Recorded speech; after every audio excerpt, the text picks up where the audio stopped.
Alright, ladies and gentlemen, as ever, my name is Shane, that's Shane's Games, and today we're going to be playing Apollo Justice Ace Attorney for the PC.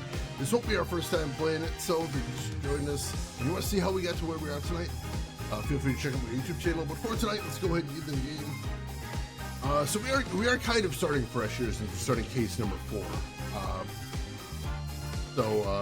If you weren't here yesterday, you don't have too much to get caught up on, but if you'd like to hear what has happened so far, we are playing as brand new defense attorney Apollo Justice. Case 1 was his very first case where he defended Phoenix Wright. It turns out the actual killer was his boss, which left him out of a job. Case 2, he ended up joining Phoenix's law firm and defending a mob boss's son. That was a bit of a mess.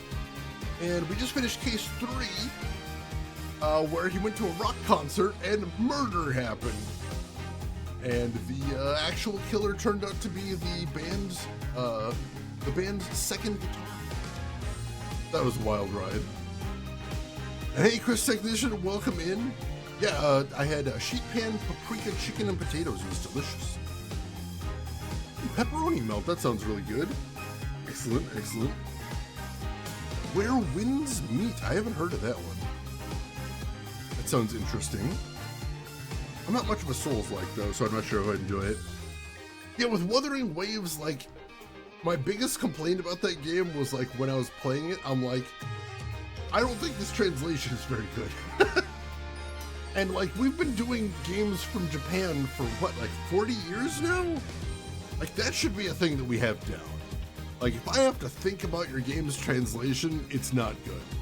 It's not good. Wuthering Waves, it feels very stilted. Feels very basic. It feels very, I ran the script through Google Translate. Which is really unfortunate. Alright, so, case number 4, Turnabout Succession. Let's see what we got here.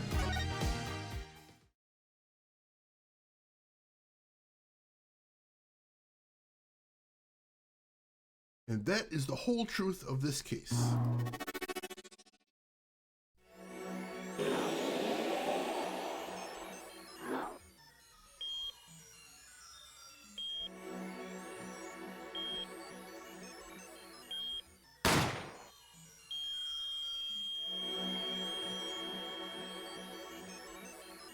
In order to understand it myself, I had to know the story of those last 7 long years.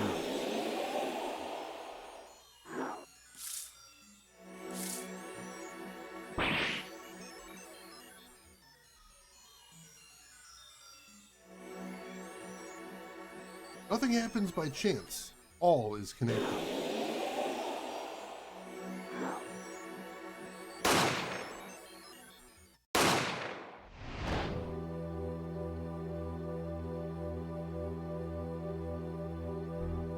And now, you stand ready to begin the final chapter of the story.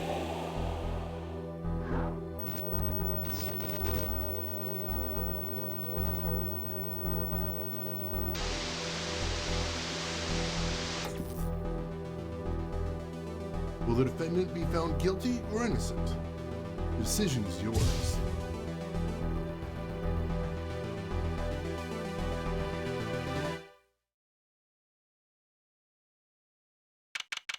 That Prosecutor Gavin there? Alright, so that was mysterious as hell, and also I saw at least one clip from the first case of the game. Very interesting. The hell is the Mason system? I'm for confusing Revelations Ace Attorney style. I'm excited. There's definitely some unanswered questions in this game. Like, I think the first 2 cases, we didn't really get a motive for the murder. We really need to go back to that at least.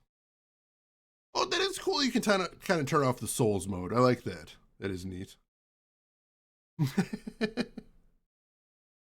right, Folos, enjoy your wayfinding. I'm so glad you're enjoying that one. Your internet is being particularly Australian today. I'm so sorry. October 7th, 10:37 a.m. The Right Anything Agency. Hey, Paulo, look on TV. Look, look. Yeah, I'm kind of busy. Whoa, look at that. He's the last Grammary, all right? Amazing. Apollo, you should be watching this. Ow. What? I was writing about our last case in my journal. Lawyers are supposed to write things in records, Apollo, not journals. Why now? That case was 3 months ago. Well, thank you, Miss Exposition, for letting us know how much time has passed.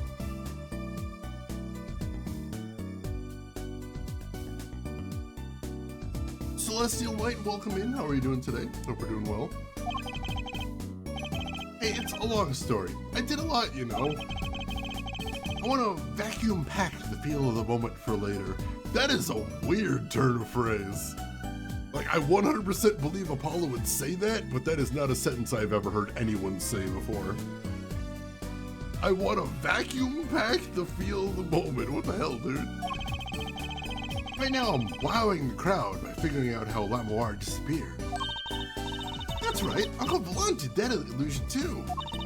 But you're missing him on TV right now. I was just getting to the good part. Suppose I should watch a little TV with her. After all, her father's expecting me to look after her while he's away. What you're now seeing is a rehearsal for the greatest magic show on Earth. Happening right here at our very own Sunshine Coliseum. Sunshine Coliseum? Hey, that's where the Gaviners concert was. Only 3 more days until miracles happen here, right before your unbelieving eyes. The legendary Troupe Grammary is performing for the first time in 7 years. It's gonna be great. I'm so there. You and Daddy are coming too. Legendary Grammaries. Lucy's real father was still alive. He'd be on that stage performing miracles. I got tickets and everything. Here's yours, Apollo. Ticket to the premiere showing of A Grand Illusion by the magician Volant Grammary, who we met in the last case.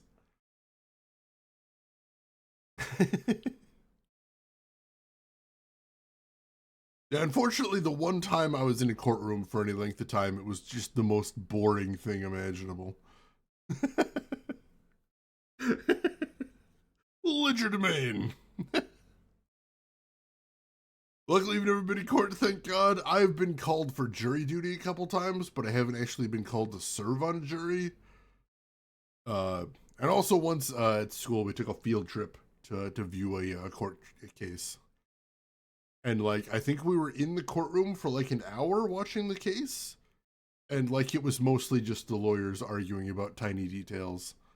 And, like, the teacher's like, I hope you enjoy that, because that's literally all the cases are. They're not like Law and Order. They're just accountants. Ah, you're here. Working hard or hardly working? What do we got? Oh, it's Phoenix. Hey, how have you been? Hi there, stranger. Not exactly the kind of greeting I'd want to hear from my own kid. No, he has been gone a long time. How goes it, Trucy? Here, I got a present for you. Yay, pudding! I love pudding. Oh, it's farm fresh. I'm not gonna ask. I don't want to know the answer to that one. We're moving on. Brooks, you've been called for jury duty many, many times, but you only got to the jury box once, and then you got removed in the final lawyer's review. Like, there's one thing that I do like about being called for jury duty, and that's that the local courthouse has a really good cafeteria. And if you're there at noon, they give you cafeteria coupons. It's just like you get 1 free lunch, and it's hella decent. Is that the dumbest thing to think about jury duty? Yes, it is. Is that my strongly held belief? Yes, it is. Also, I am like old enough to have lived the nightmare of when the court was still trying to figure out what to do about cell phones. So for a short time, they had like banned all cell phones from the courtroom. I think I brought a book. Well, like now at least you can mess around on your phone while you're waiting for jury duty. So that's a lot better.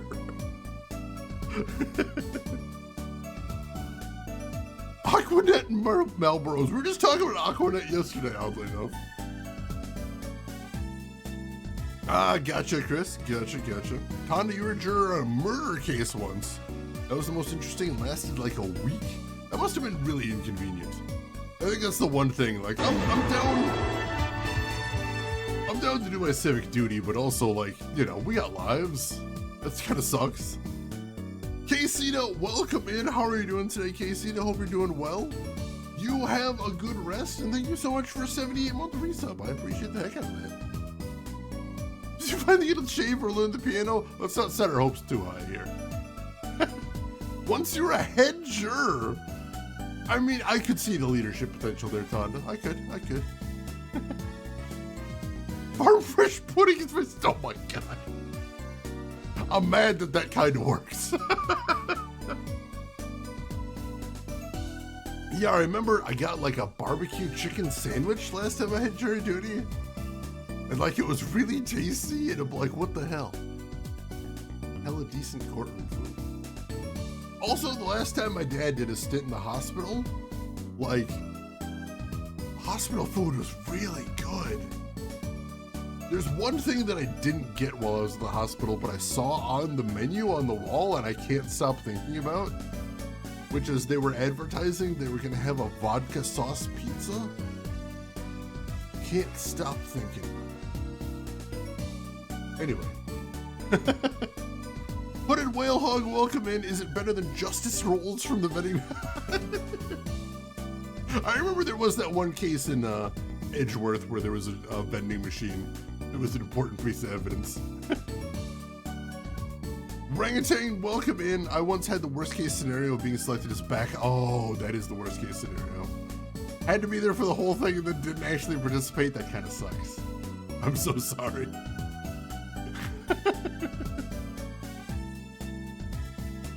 You've had it before, Rooks, and it was really good. I feel like it would be.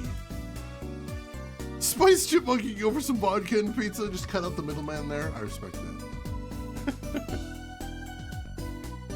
Yeah, like, most of the time I've been called for jury duty. It's basically, I sit in the juror room until like 1 o'clock in the afternoon, and then they're like, all right, all the cases have settled, go home. And that was my jury duty. Not just one pudding, but 3 whole cups. I have to pace myself. Well, I'm beat. That's right, Daddy. You're on a top secret mission. You gotta take it easy with the secrets, you know. How right you are. So you still can't tell us what your mission is?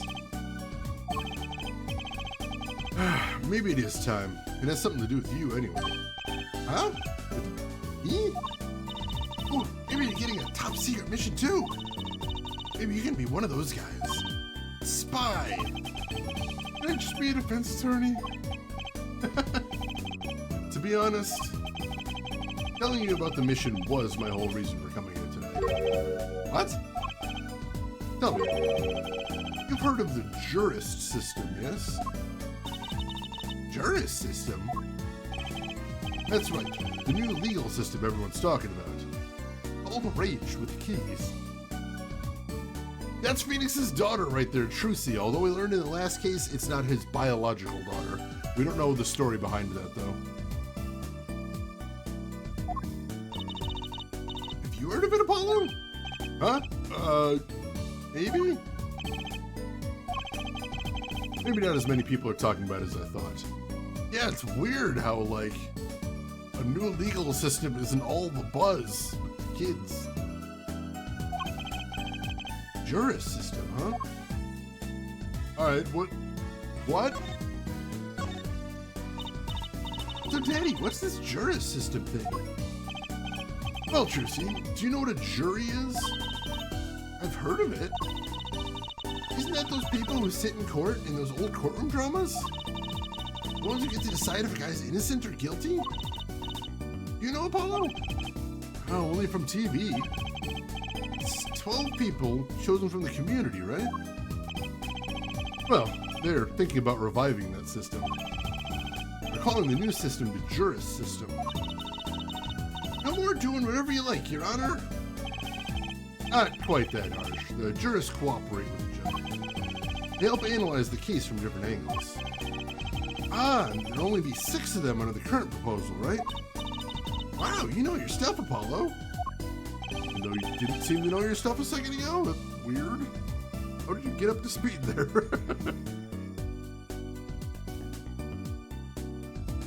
Yeah, it is interesting. Ah, machine, we've all had those memories. Those are the days. Their findings directly affect the verdict. Hopefully people will start taking the courts a little more seriously. I feel like I'm on some kind of educational TV show. Starring Dr. Wright. Dr. Wright, his assistant Trucy, and mascot Apollo, the perfect team. Hey Scott, hey! So, what is the secret mission? The jury system is my mission, more or less. Anyway, keep in mind that the new ideas like this system are always risky. Too true. Everyone's got an opinion, and they all just talk and nothing gets decided. Kind of like you, Apollo. I'm not that bad, am I? In any case, we're gonna give it a shot. A test, if you will. I don't like tests. We'll take a case as a sample, choose 6 jurists. I'll be the one helping with that process. Helping how? Well, for one, I'll be chair of the Juris System Simulated Court Committee. The chair constructs the ideal situation, using the case, the jurist candidates, even the judge in the courtroom. Wow, it's like you have a real job. I was never that good at the piano, to be honest. Once a lawyer, always a lawyer, I guess.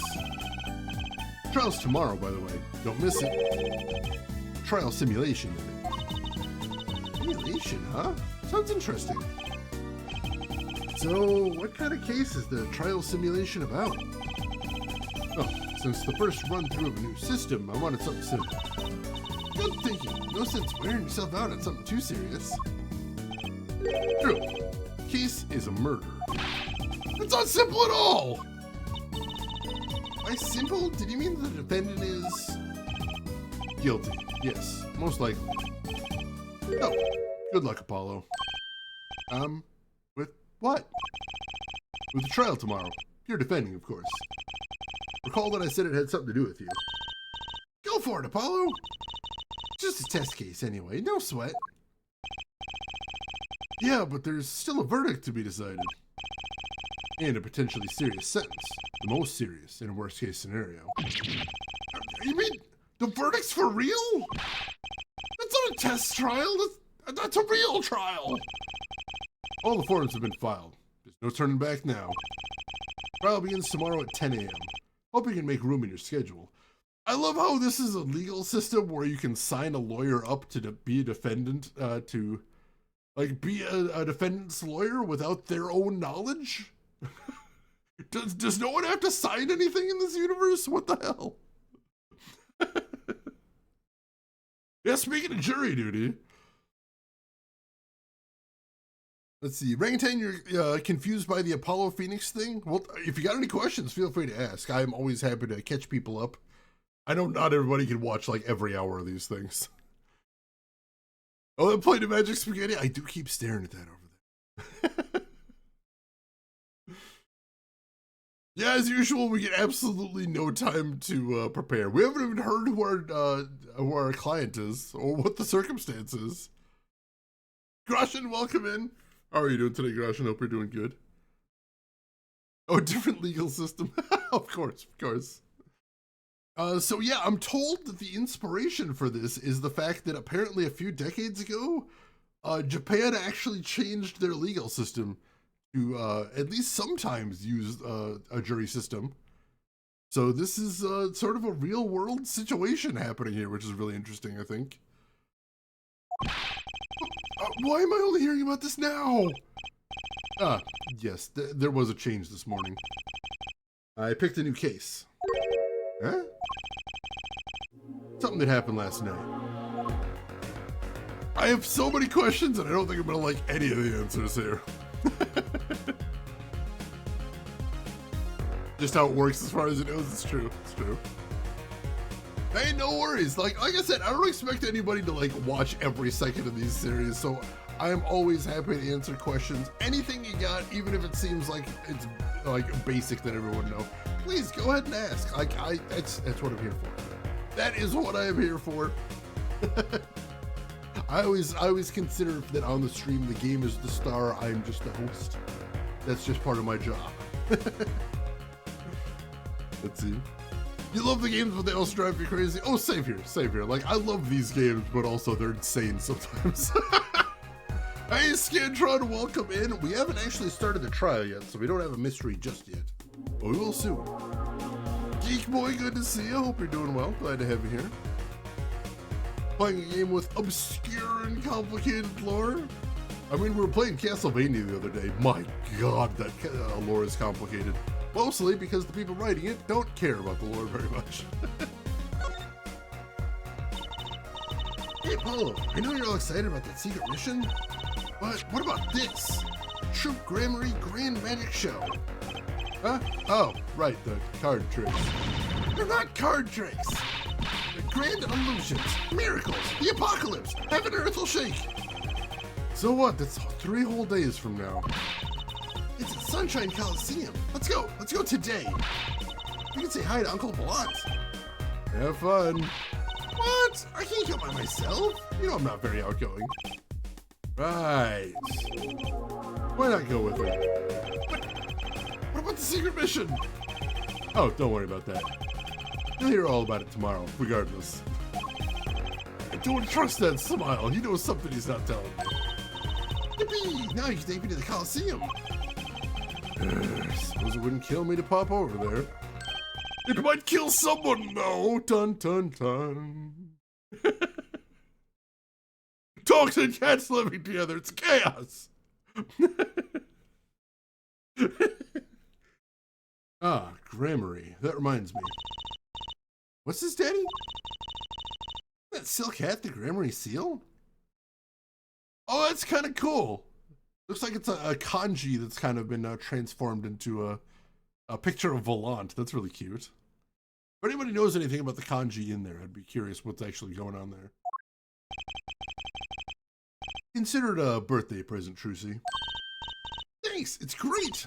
But today isn't my birthday. Good point. What day is it today, Apollo? Huh? Today? Recycle your plastics day. Then it's a recycle your plastics present. Yippee! So it's plastic!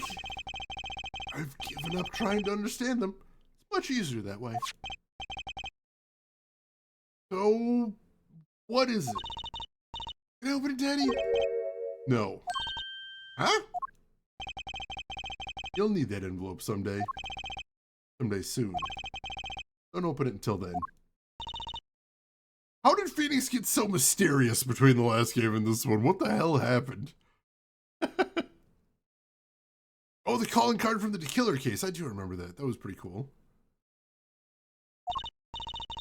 Well, why didn't you just hold on to it till then? Would be the logical thing to do. I love how Apollo is so tired of this bullshit. He's definitely playing the straight man to the entire series here. Envelope about the Gramarys, huh? Punisher, welcome in. How are you doing today? Cornflakes and rye whiskey. Breakfast of champions right there.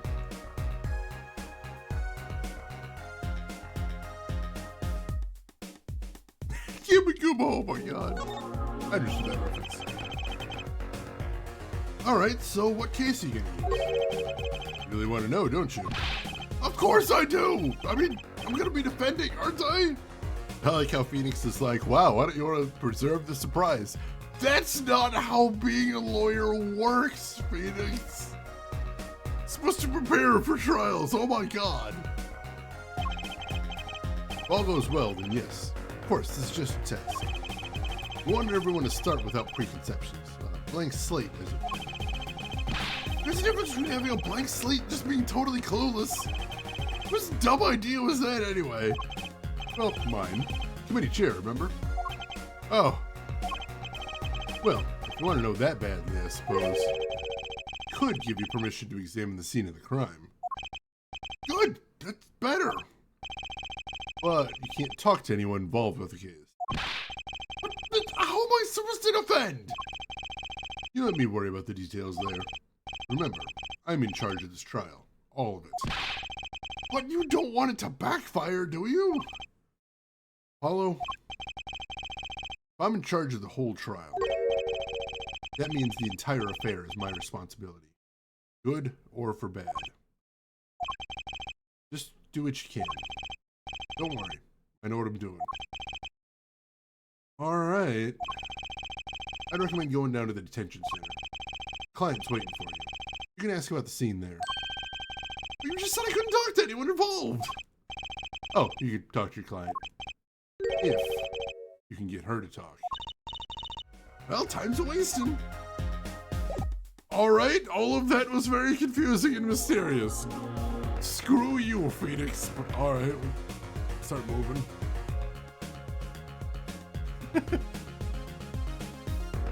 Punisher playing Darksiders 1. Nice, nice. I think I prefer the second one to the first one, but the first one's still good. Yeah, I don't know what's going on with Phoenix. All we know at this point is that it's been 7 years since the last time we saw Phoenix. And he stopped being a defense attorney 7 years ago and has been playing piano at a shady bar badly.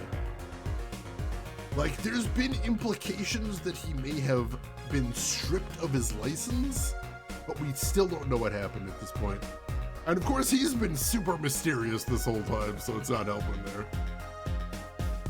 I still can't believe they announced Darksiders 4. That is awesome. We might actually get the conclusion of the series. That's amazing. Yeah, you remember the original creator of Phoenix Wright said if you're going to do a sequel, you can't put Phoenix Wright in it because it'll draw attention away. And they did that for the Edgeworth games, but then like they stopped doing it in this game and 100% proved his point.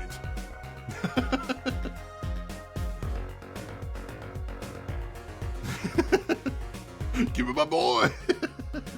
Strife was in Genesis though, wasn't he? I thought he was anyway. We don't need to examine the room, we've already done that.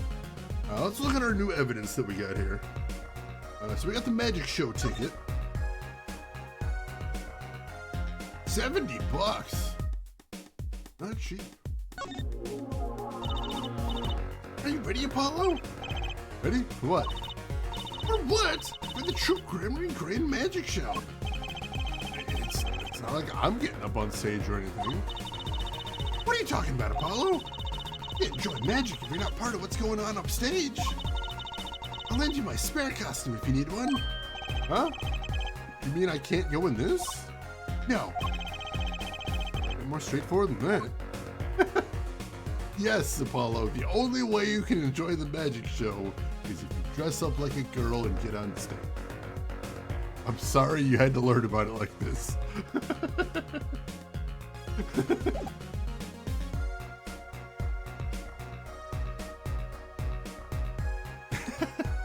I mean, I'd love to hear the Cliff's Notes version once we're done with it, because I know a lot of people have opinions about this game in general. But so far it hasn't been terrible. It feels very middle of the pack so far. But, you know, obviously the final case can do a lot one way or the other. Yeah, finally after decades seeing all four horsemen together, that was amazing. Hey, Simdust, welcome in. How are you doing today? Good to have you. God, the magic panties. God, those haven't come up in a while.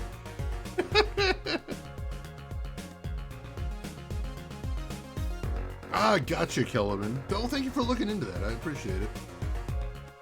All right, and we also have the Grammary envelope. Do not open until the time is right. Got a seal on it. Looky here. Handwritten signature. It says, I can't read it. That seems odd to me. I mean, isn't a signature intended to show ownership? What's the use if no one can read it? Isn't it enough if you can read your own? Oh, I never thought of it that way. I mean, it does kind of have a point there. All right, so it's got a signature, but we don't know who it's from. That's interesting. The only game I've had huge issues with is that trial about the circus, which of course I will rant about absolutely anytime it comes up. Oh yeah, Crimson Desert. I've seen a little bit Machine, but everything I've seen looks really amazing. Oh, you missed one of the symbols there. No worries, Kellerman. I appreciate you looking either way. All right, I guess we're going down to the detention center. No worries, Kellerman. I appreciate it. Yes, Geek Boy. Oh yeah, Turnabout Big Top. God, I hated that case so much. Made me so mad. I'm so glad we haven't revisited most of those characters. If I saw that clown again, I would probably uninstall. October 7th, Detention Center, Visitors Room. That's 20 minutes we've been waiting here. 20 minutes! Maybe I should complain? I'm sure that guard has better things to do than stand there and pretend he doesn't see us. You know, the minute we get angry, the client will show. Always works that way. Like shouting, "Oh, waiter," and they're standing right behind you? Oh, guard! Is our client going to be much longer? What are you talking about? Haven't you already started the meeting yet? Huh? Ah! Oh, God! Ah! Where'd you come from? Well, anyway, please have a seat. Jesus Christ. Oh, good. Our client's the girl from The Ring. Awesome. Good. I'm gonna die. It was nice knowing you, Chad. I got 7 days. Oh, fuck. Greetings and salutations to you, Geek Boy. How are you doing today? How's your week been going so far? Oh, jeez. He's hiding in the corner there. That's so fucking creepy. So wait, has that guard just been staring at her in the corner for the last 20 minutes, being like, what are all these people doing? What is wrong with everyone in this room?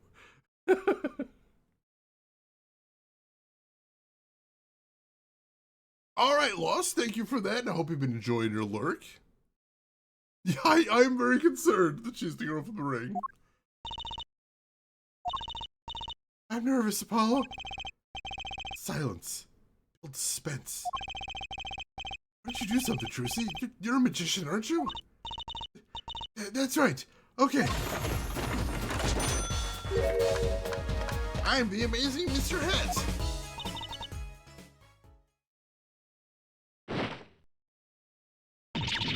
Ah! She passed out!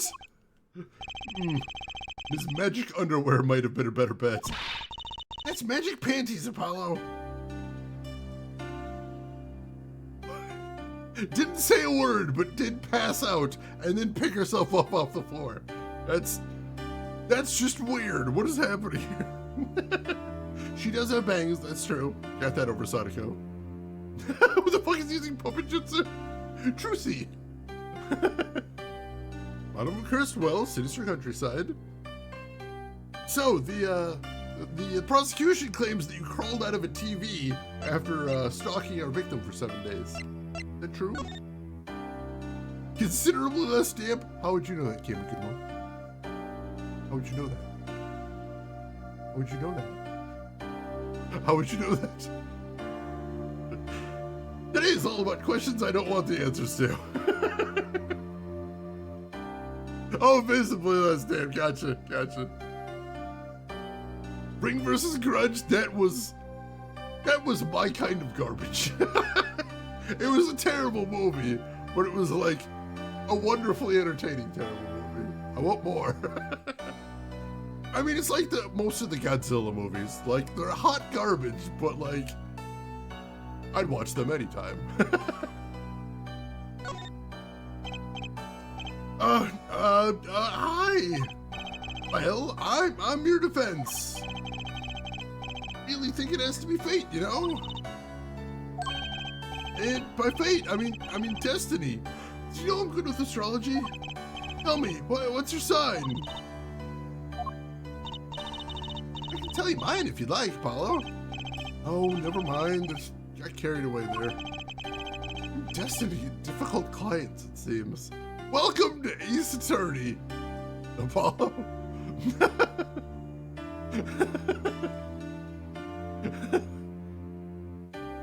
Oh, some guy in a hat. Thank you for the clip. I appreciate that. That's awesome.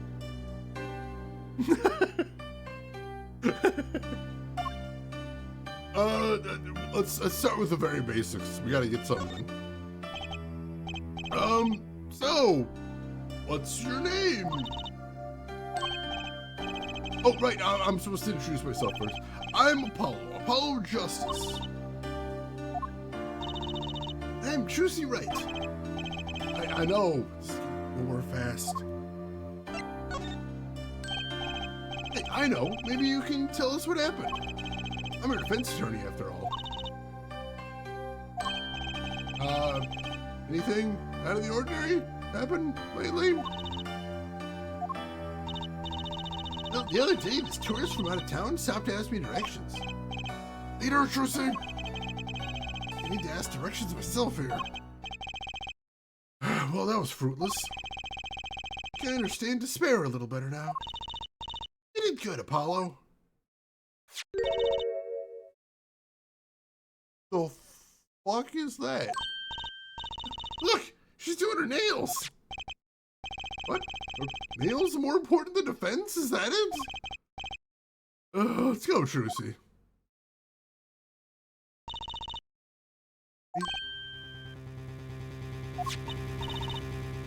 Could you? This? Sure. Like a teenager on a first date. A love letter that we pass from desk to desk at school. Stop looking so wistful and read it, Apollo. It's a business card with a name and an address. Name is Mira Misham.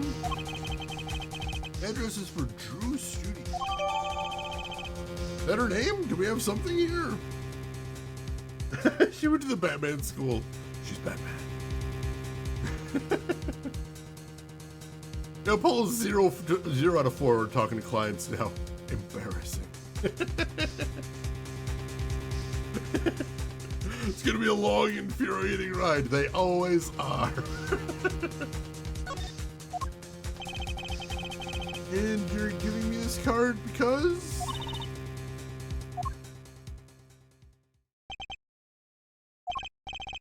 Well, looks like we're finished here. I wonder if Drew's studio is the scene of the crime. We'll find out. Alright, that was, why did she just disappear at the end? She actually disappear? Creepy as hell. October 7th, Drew's studio. Wow, this looks like a studio. Like life imitating art. Or maybe it's the other way around. What, the tape on the ground there? It's a bit jarring. Yeah, looks like we found our crime scene. Oh, look at those paintings. Hey, don't touch those. Okay, I'm just looking.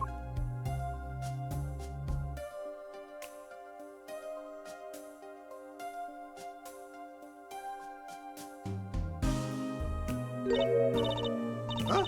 Apollo, look at this one. Looks half finished. Still see the rough sketch underneath. It's odd. The rough part doesn't look like the rest of the painting. Yeah, good point. That is odd. Landscape obtained at Drew's studio, only half finished. The rough sketch is still visible.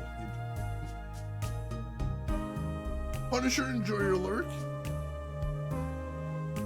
Yeah, stuff this reading. Get yourself another sucker. Well, don't forget, between case 1 and 2, like, Apollo spent several months avoiding Phoenix and only came back to the studio because he was very poor and desperately needed money.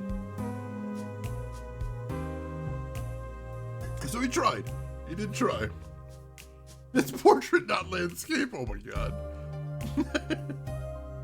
Someone had to go there. It was right there. It was right there. Someone had to.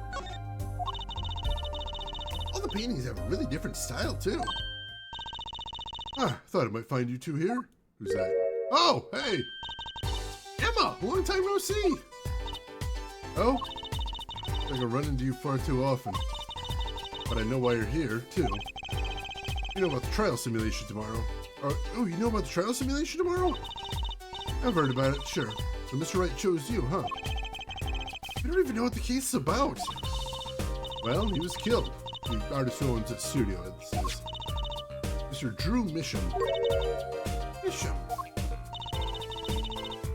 And his daughter was put under arrest. Yeah, we just saw her at the detention center. That's funny, though. She seemed more like a victim than the kind of person who would commit a murder. You don't say. Not even by poisoning? That's how it was done, you know. Poisoning is a common way to get the job done when he murders a woman. Poisoning? Anyway, Mr. Wright told me you'd be coming. Feel free to take a look around. I'll just be over here with my snackies. Can't talk to anyone related to the case. Means better find out as much as we can here at the scene. Or else. Snackos!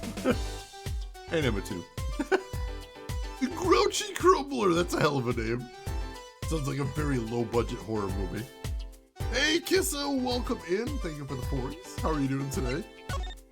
As usual, let's examine the scene first, see what we can see. Looks like we can scroll the picture as well. Hey! There's a painting hidden back here. Hey, you're right. What if it's embarrassing somehow and he didn't want anyone to see it? Certainly seemed pleased by the possibility. Huh, so normal. Hardly something to get mad about.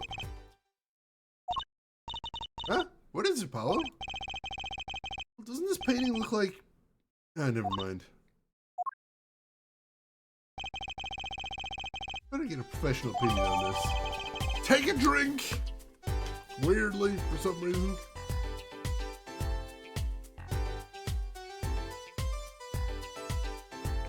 Hidden painting found at Drew's studio, notable for the large plum in the foreground. Let's take a look at our new evidence, too. We have Vera's card. What a pretty business card. Looks like a postcard almost. And in the back, just her name. That seems odd to me. Huh? What does? I write your name on the front and back of the card. Why don't you use the space on the back for a self-portrait or caricature? Then people will remember what you look like, too. Not a bad idea, actually. Here, give me one of your cards, Paulo. Drawing something. Hey, my hair's not that spiky. I wonder if that D there was an official stamp in the Japanese version. Certainly looks like it from the placement, or would have been. Is that really a notable thing? I wouldn't think so, but these people are weird. So we've got this abstract art. Oh, what do we have here? Looks like a person thinking about something. Maybe they're worried? Like, what should I have for supper? A hot dog or a hamburger? Go ahead, chat. Let's hear it. Somebody say the thing. Somebody say the thing. The time has come for the thing. Thank you, Rooks. Would appreciate it. You know, I've always wondered about that. Why is there supper and dinner? Are they different meals or the same thing? Maybe that's what this person's thinking about. Deep thoughts with Apollo Justice. Thank you, Emperor. Much appreciated. The time had come.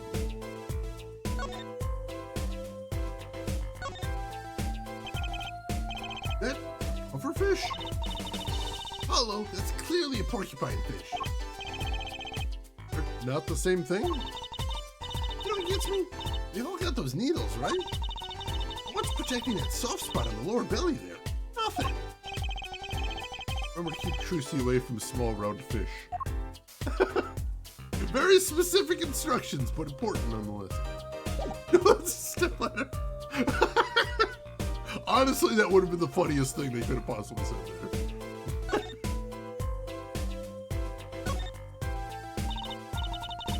Apollo, look at this painting. You can see the rough sketch. Huh, looks like it was only half completed. Huh, that's funny. The rough sketch and the finished painting look totally different to you, too?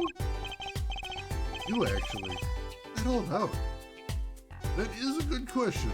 In fact, that's going to be very important.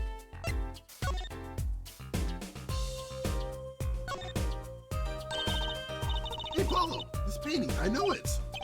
Oh, really? It's a story where the old woman's doing the wash in the river. This giant peach comes a-floating on down.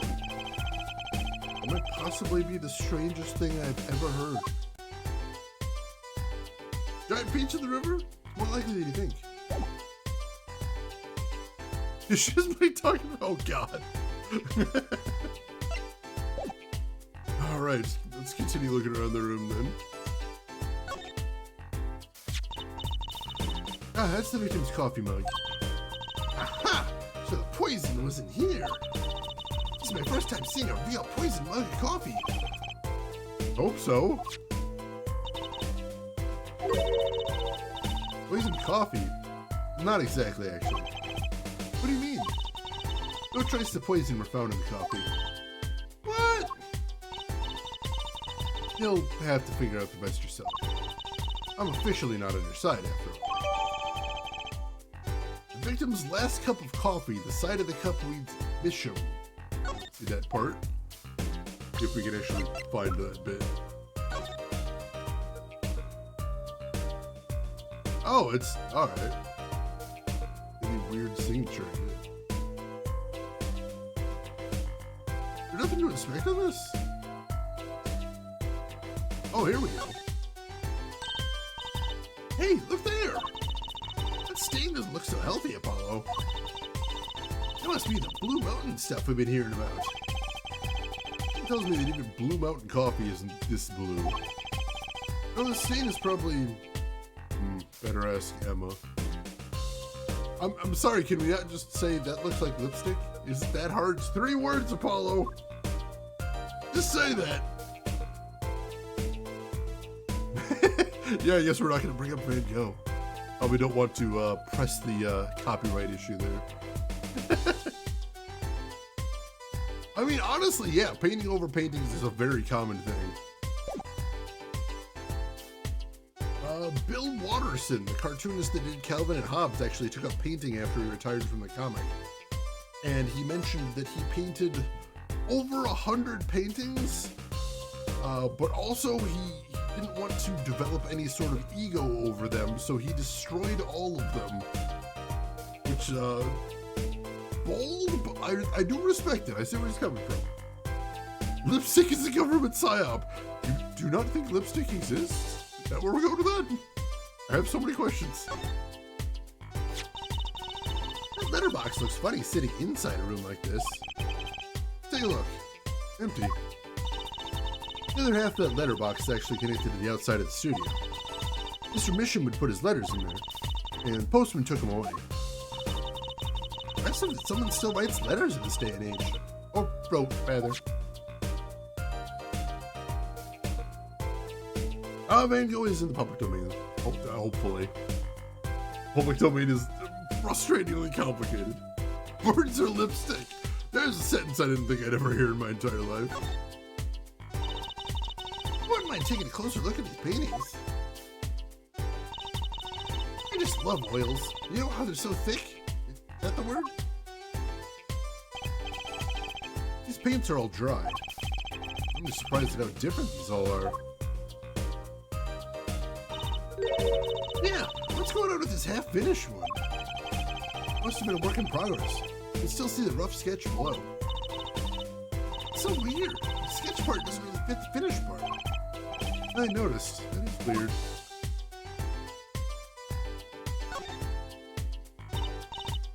Eek, Apollo! That's where the body was. That's the spot where Mr. Drew Mission passed away.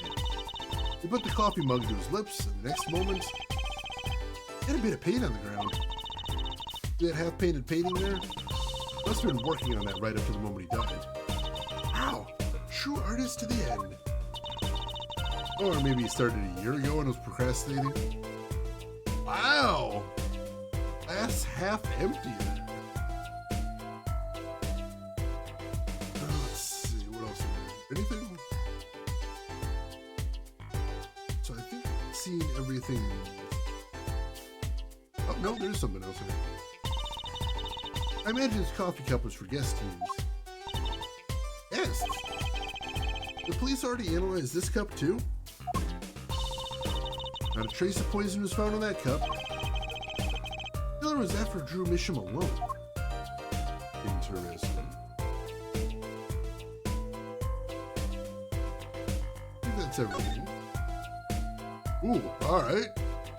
And suddenly things get a little weird.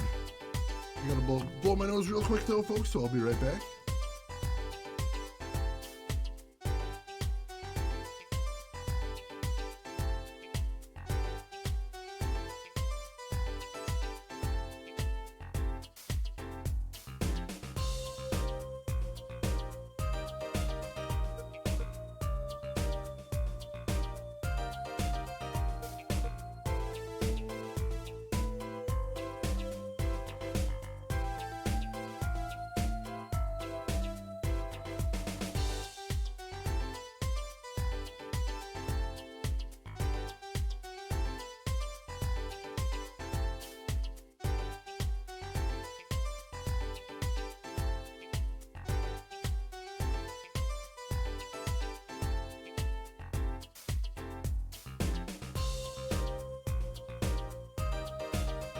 Yeah, there's a lot going on in this half of the room, and why aren't there any windows over here? That's really weird.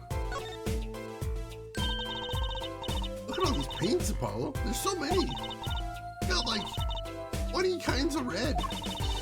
You can repaint your suit, Apollo. I want the shade of green. I'll be enough of that, thanks.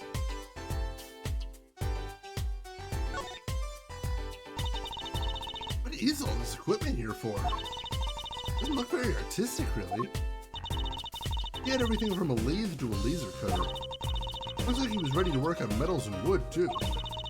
Though his equipment's a bit old, to tell the truth. Why would a painter need all this? From the dust, I'd say he hasn't used this stuff in years. His corner doesn't fit with the rest of the studio. Oh, do you think I can borrow this? I want to cut a quarter in half to make a trick coin. It's a crime scene, Trucy. Costs like $50 at the magic shop. Maxie Man, welcome in. How are you doing today? Hope you're doing well. Yo, Christensen, good to see you as well. Everybody needs a little procrastination in their life. All right. Take a closer look at this desk here.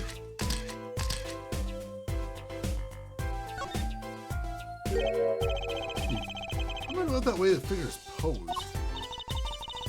You've seen me at pose before. It's you, Apollo. See, you're making one of your flamboyant gestures. Please, I'm a professional. It's posed like that. Incidents?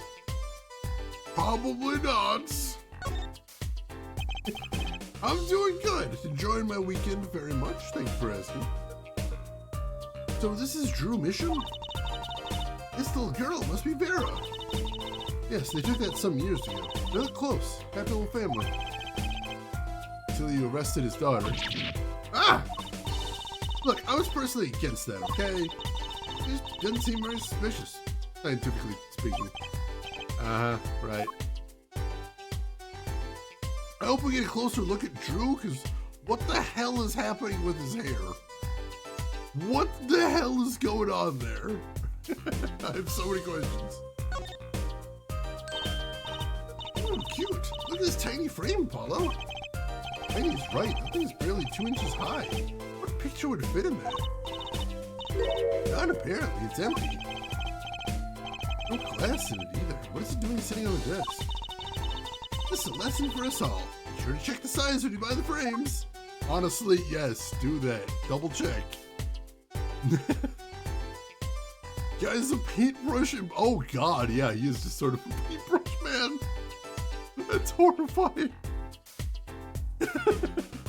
Now, speaking of comb-overs, he started combing over and he never stopped. Is this the journal? Wow, talk about a clue. Let's read it. What is it, Apollo? He didn't write the name of the killer, did he? It's new, he didn't write a single line. Ah, you had me going for a while there.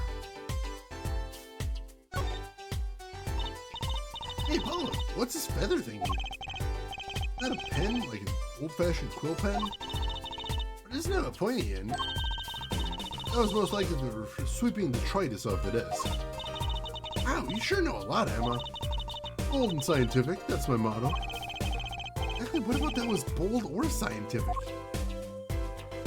I mean, there is like a X-Acto knife there, so yeah, it was probably for, and this is the pad. Cutting pad, probably. The envelope has been opened and resealed. Ooh, I know how to do that. Take a pot of boiling water and hold the envelope up to the steam. Glue melts and it opens. Cool, huh?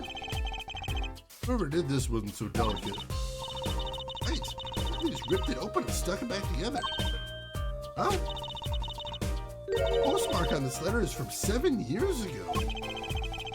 I'm gonna open the letter and then seal it again. I better hang on to this. Alright, new piece of evidence right there. Also, I've been told the steam trick works, but I've never tried it myself. The Crumbler would be the expert on detritus, of course. There is a word I do not get to use very often. Detritus. Can't wait to use it as an insult eventually. That would be fun.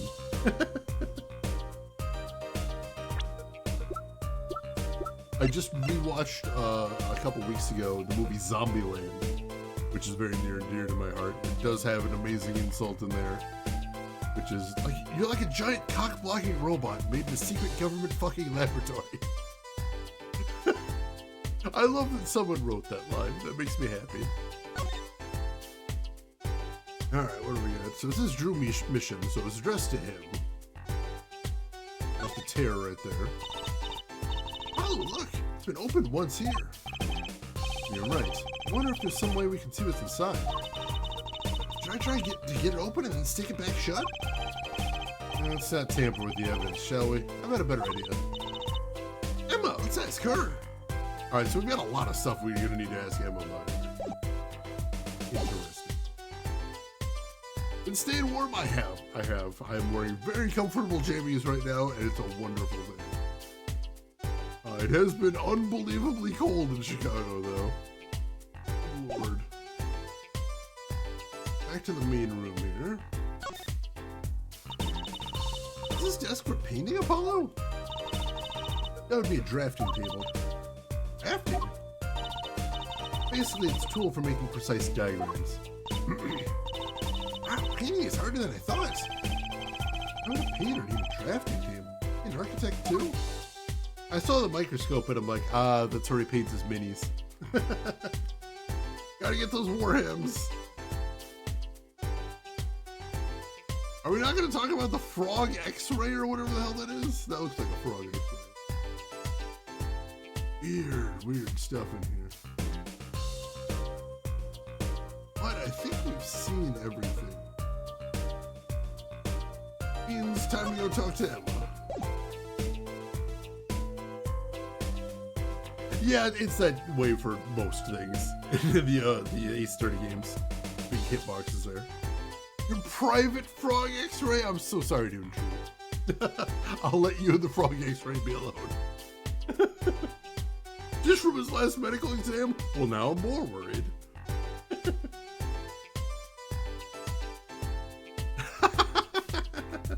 I mean, hey, follows, if it's doing the job, what do you, I mean, that's all that really matters, right? So this Drew Misham was some kind of artist? Apparently. Did a lot of illustrations for books, I hear. Had a lot of female fans, too, for what it's worth. Oh? I guess the stuff is kind of pretty.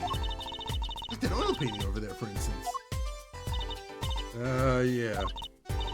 That wasn't one of his illustrations, actually. Huh? Seen a long painting or something? Is that what she means? He was an odd bird, Mission. Hadn't shown his face to anyone until the end. What do you mean, to anyone? He was always locked up here in the studio, apparently. The only connection to the outside world was through letters he put in that letterbox there. People still write letters? What do you mean, Apollo?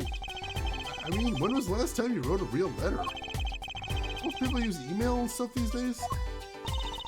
Not Mr. Misham. Couldn't stand technology, it seems. He did everything by mail. Maybe he thought that way was more artistic, you know?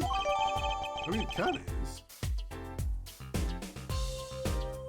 Braid your hair into a hat. Sounds like an all-day project. In any case, the only person besides him allowed in here was his daughter, Vera. Oh, you mean the killer? Suspect, please. We took some fingerprints, of course. The only ones we found in this room were Mr. Misham's and Vera's, basically. Basically? Actually, last night, Misham gave an interview to a reporter for the first time. Happened during the interview, apparently. First interview ever. Could you tell us a bit more about what happened the night of the murder? So wait, the first time he ever lets someone new inside his house, he dies immediately, and they arrest the daughter? Police in this world are terrible at their jobs.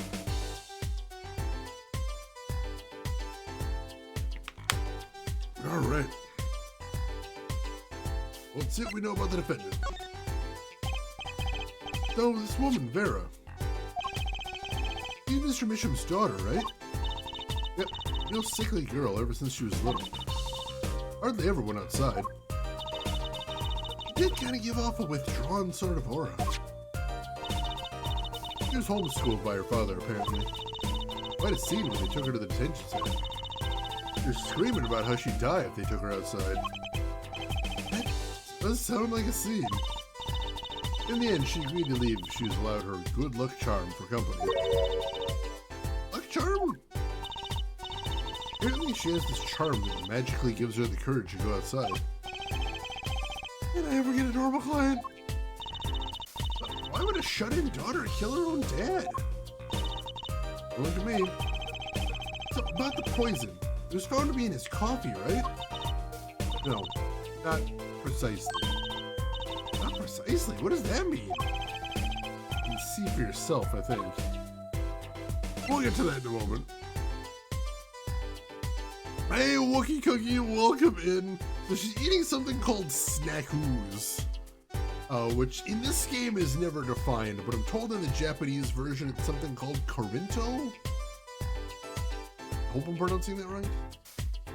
But yeah, they mentioned they're chocolate flavored in this game, and they never really go past that, or they haven't so far anyway. Like I said, last night was the first time someone from the outside came into the studio. I guess mysterious painters who never go outside make for good articles. It just so happened that he died the night of his first interview? At around 9 p.m. every night, Vera always made him a cup of coffee. Last night he drank his usual coffee, suddenly became violently ill.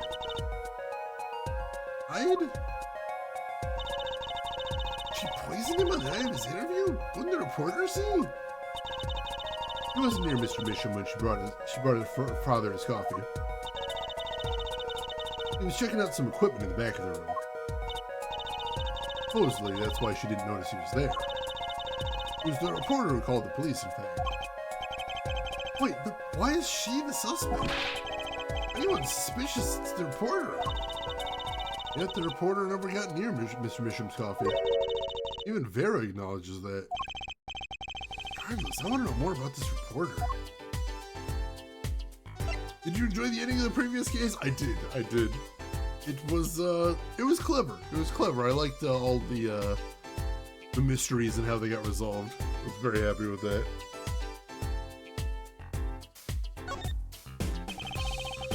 I bet Emma could help us out here. Don't forget, flattery will get you everywhere with her, Apollo. It's true. Huh? What are you two whispering about? Well, I was thinking, I mean, what is it we always do when we run into you at a crime scene? What is it we always do scientifically? Ah, you know me too well. Okay. Okay, meaning we can get, scientific now? Oh, I suppose, just this once. Bring me anything you find suspicious and we'll check it out. she's got a thing. Just don't judge. Let her have her thing. Ooh, chocolate Rice Krispies. That does sound good. I got this protein cereal now that looks and tastes exactly like Cinnamon Toast Crunch, and it's amazing. All right, so we got some things we want to ask her about. So let's start with one of the paintings. Oh, about this painting. Oh, that? Quite good, isn't it? That's not what I wanted to ask you about.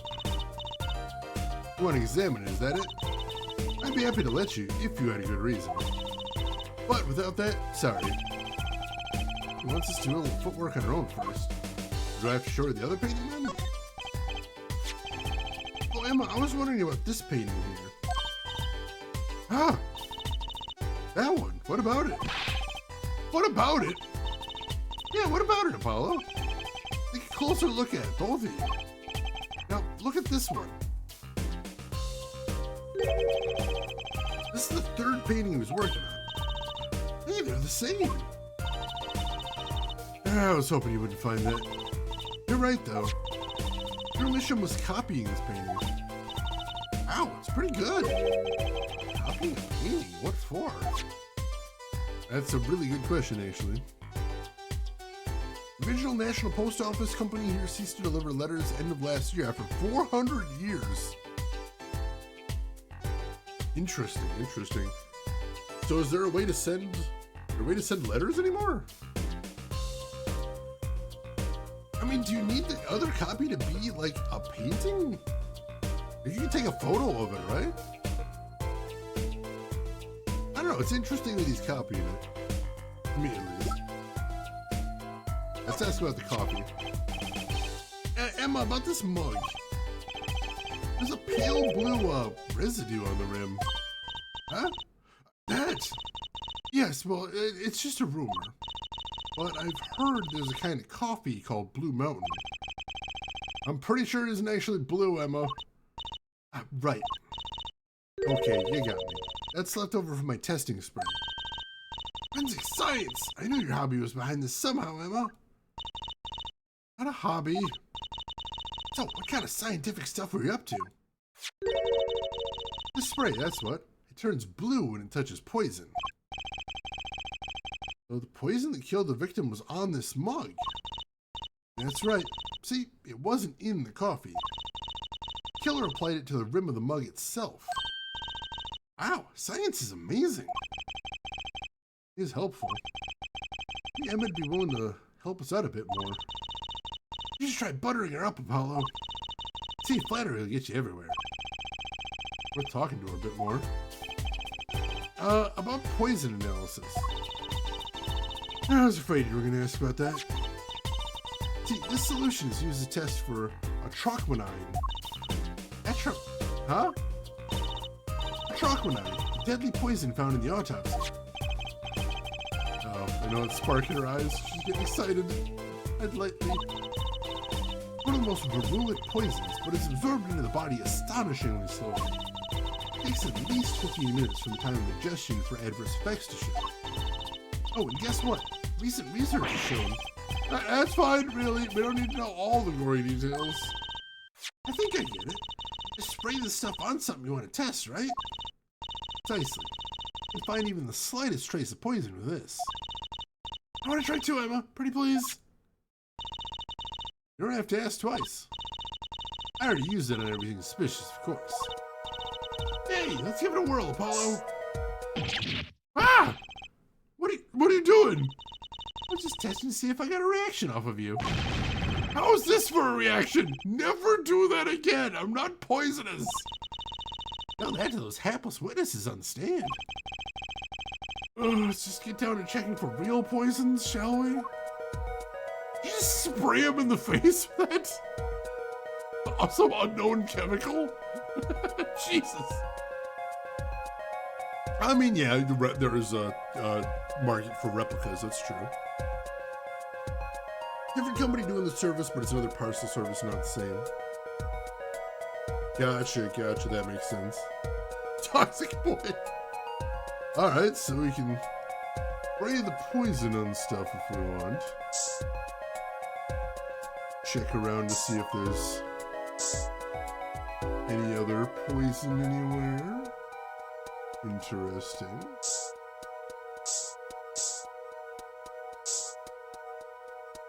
Alright, how about over here?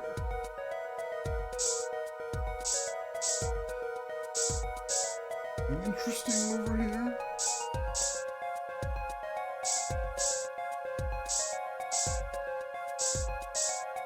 I mean, I don't know where we'd be looking. You know, his paints? There's nothing there.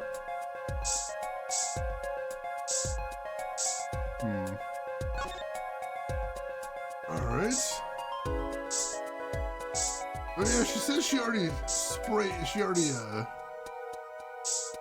checked everything interesting, and sure enough, we're not really finding anything here. Alright, well I guess it was worth a shot.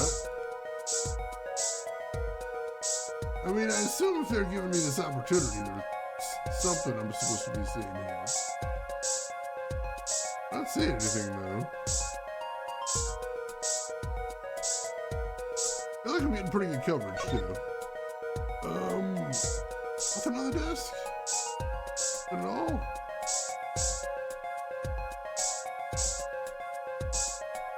You just douse everything in mystery chemical. Sure, why not? And breathe deeply while we're doing it. I'm sure that's also a very good idea and not at all a terrible thing that will lead to us all having turbo cancer. Fine, don't worry about it. All good.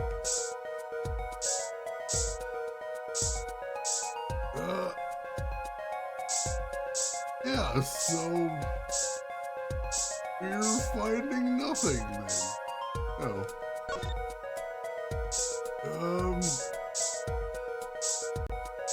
Alright, I feel like we checked everywhere.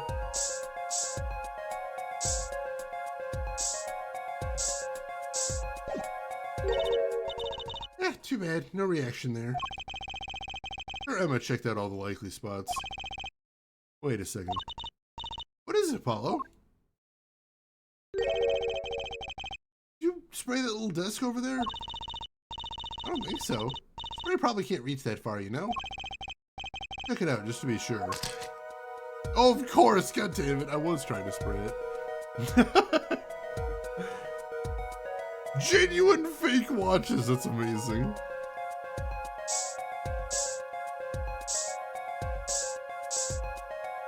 Anything over here? Ooh, hello. Hello.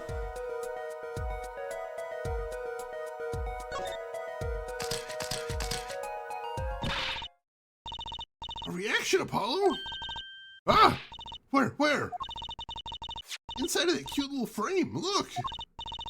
Oh, would you look at that? Nice going, Trucy. I'm known to work magic. I was the one who found it. Frame measuring 2 inches by 2 inches bears traces of deadly poison atroquinine. Why would the inside of that frame have poison on it? I found the only other place that was poisoned in any case.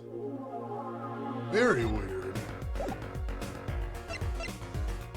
Alright, well, I think we've got some more stuff to show her. Let's see, we found this letter. Emma, about this. Oh, that! Yes, that's a bright red envelope. Here's Jumpy. Someone opened this, didn't they? My lips are sealed. Your lips are sealed? That's a first. You mean you know what's inside the envelope? Sure, I read it after all. Ah, you mean you're the one who ripped this open? Please, I would have steamed it open. Didn't sneak a peek in it, apparently. Know that I have a powerful weapon on my side. Weapon? Yes, the use of tools, highly specialized tools for information gathering. I wouldn't mind getting my hands on. You should try flattering her, Apollo. Hey, a little praise can open big doors. Not that one, but it's good advice. I'm talking to her some more. How about that envelope we found? I was wondering if you could help us out with that tool you were mentioning. You want to know about my tool?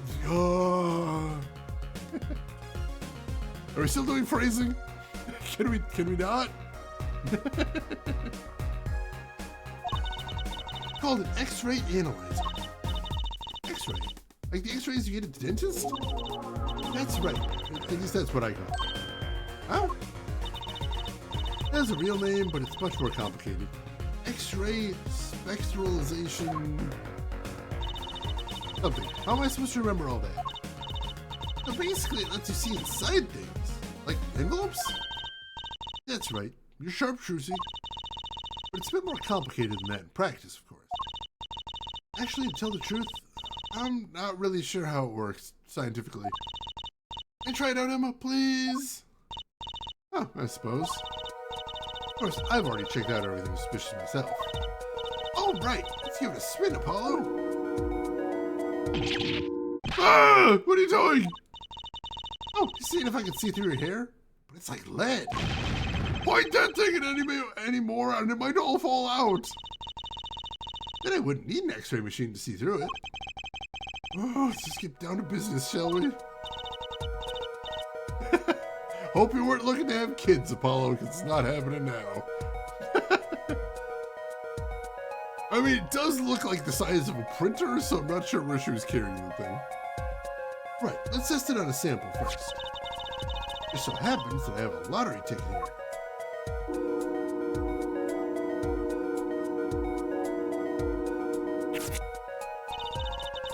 Set the sample on the device like so. I don't say anything. Patience. There's no need to get all antsy. Look at the right side of the screen. That's the layer view of the envelope. Layer view? Got it set to display the outside of the envelope. See? Actually, it's quicker to just have you give it a try. Turn the dial there with the right stick for me, would you? That's not me, it's your time, so... That's right. That's how you choose what depth you want to scan. Hey, I got something! See? That's how you can read the letters on the ticket inside. Cool, huh? Except I can't read them. Just turn the dial a little more. What you have to understand is that a sheet of paper isn't really flat at all. When you zoom in that much, you see the paper is a bunch of hills and valleys. Oh, really?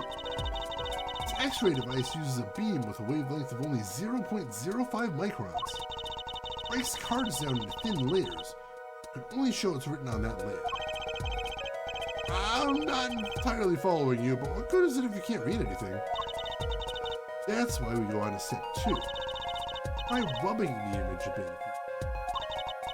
Rubbing? Like going over the image with the left stick while holding A?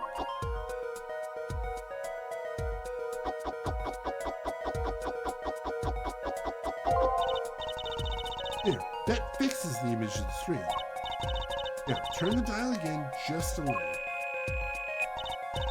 Good. Now you can rub this image to fix it too. Hey, I get it. We just keep doing this until we got the whole thing. Exactly, not bad. Neat, let's do some more. Robo-based technology, amazing.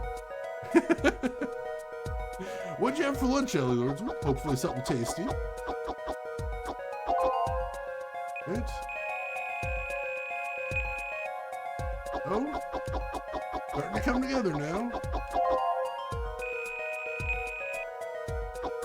Slowly but surely. Oops, looks like she did not have good luck.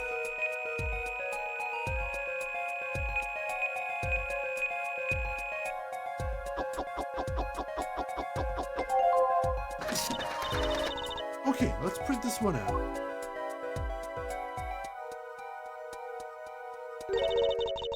Does that mean I have to buy another one to win? Well, it's Emma's ticket. Let her buy another one. Okay, there's no need. See, this is the true hidden power of my weapon. Neat, huh? Now, let's try it out on the real thing, shall we? Yeah, the thing we actually did want to see inside. Let's check it out here. That's a pretty high energy photon, so what you're saying is Apollo will never have children. Got blasted with high energy radiation there. Alright. And fix that down. That down. Already starting to see the shape of some letters here. Very nice, very nice. And read a little bit now. Oh, now it's starting to be legible.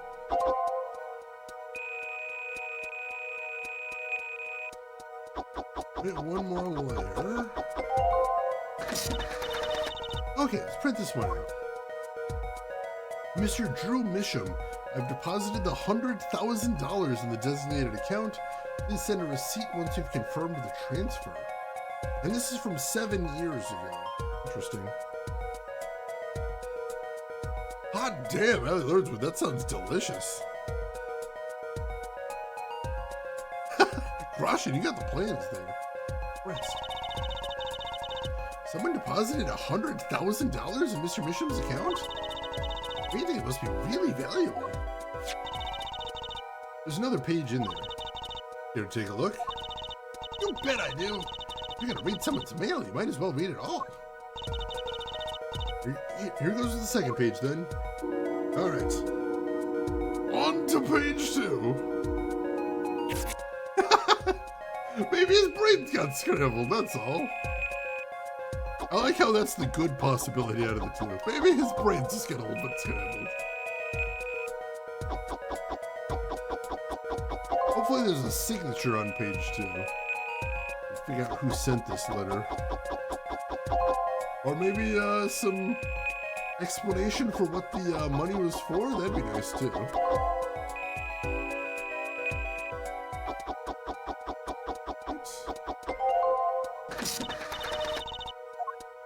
Sign the papers and send in the enclosed envelope with the enclosed stamp within 3 days.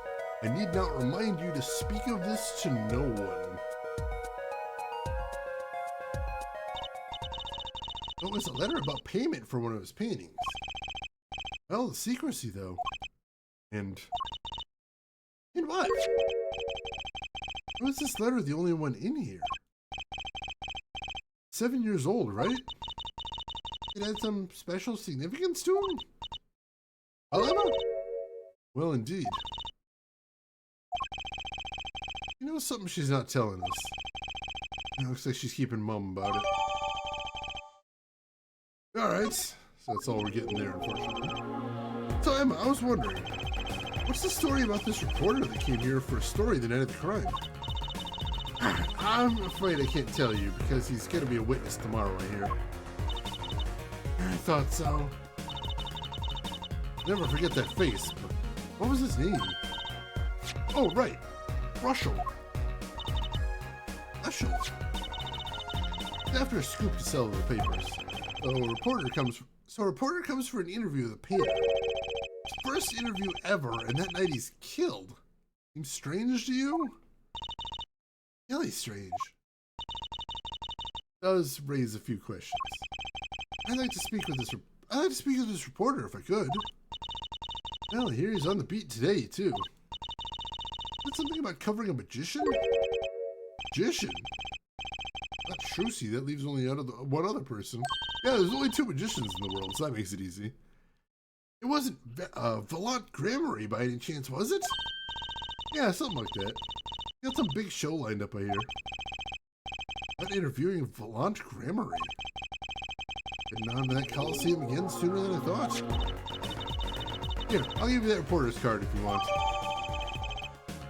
Spark Brushel. What a terrible name. Spark Brushel. Let's check out the evidence we haven't seen yet. So we got the letterbox. There. We got the tiny frame. I think you have to take this back part off first to put a photo inside. You have to be a really small photo to fit in there. Ew, that pale bluish stain. How would there be poison on something like this? Oh, there's one obvious reason. Whoever put poison in the coffee rubbed a bit on here, too. Not very obvious, Trucy. Don't touch the poison. You're gonna commit mail crimes, may as well commit them all. Gotta do a full sweep there. I gotta fill that punch card.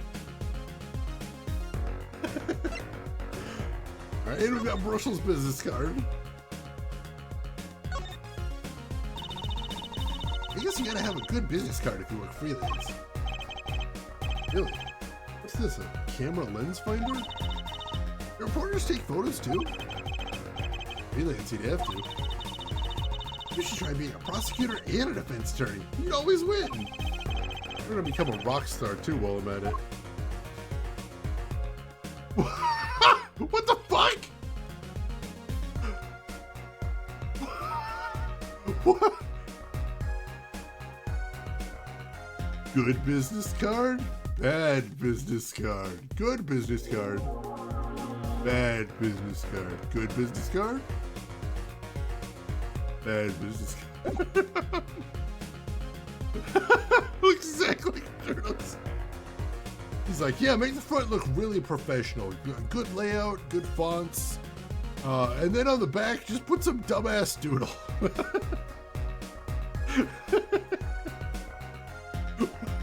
What happened there? Good God. Alright, anything else we want to ask Emma about? We'll see if she's got anything to say about the postbox.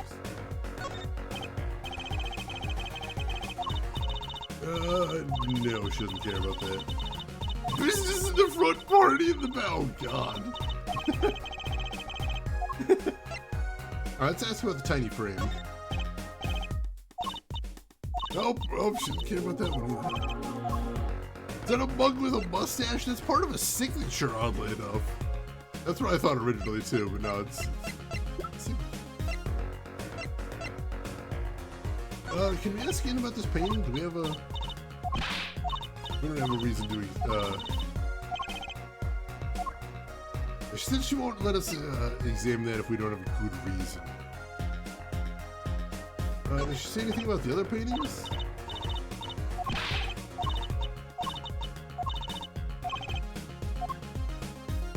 Alright, we already talked about the duplicate, right? And she was saying she hoped I wouldn't find it. For some reason, it doesn't open up the possibility to look at the other one.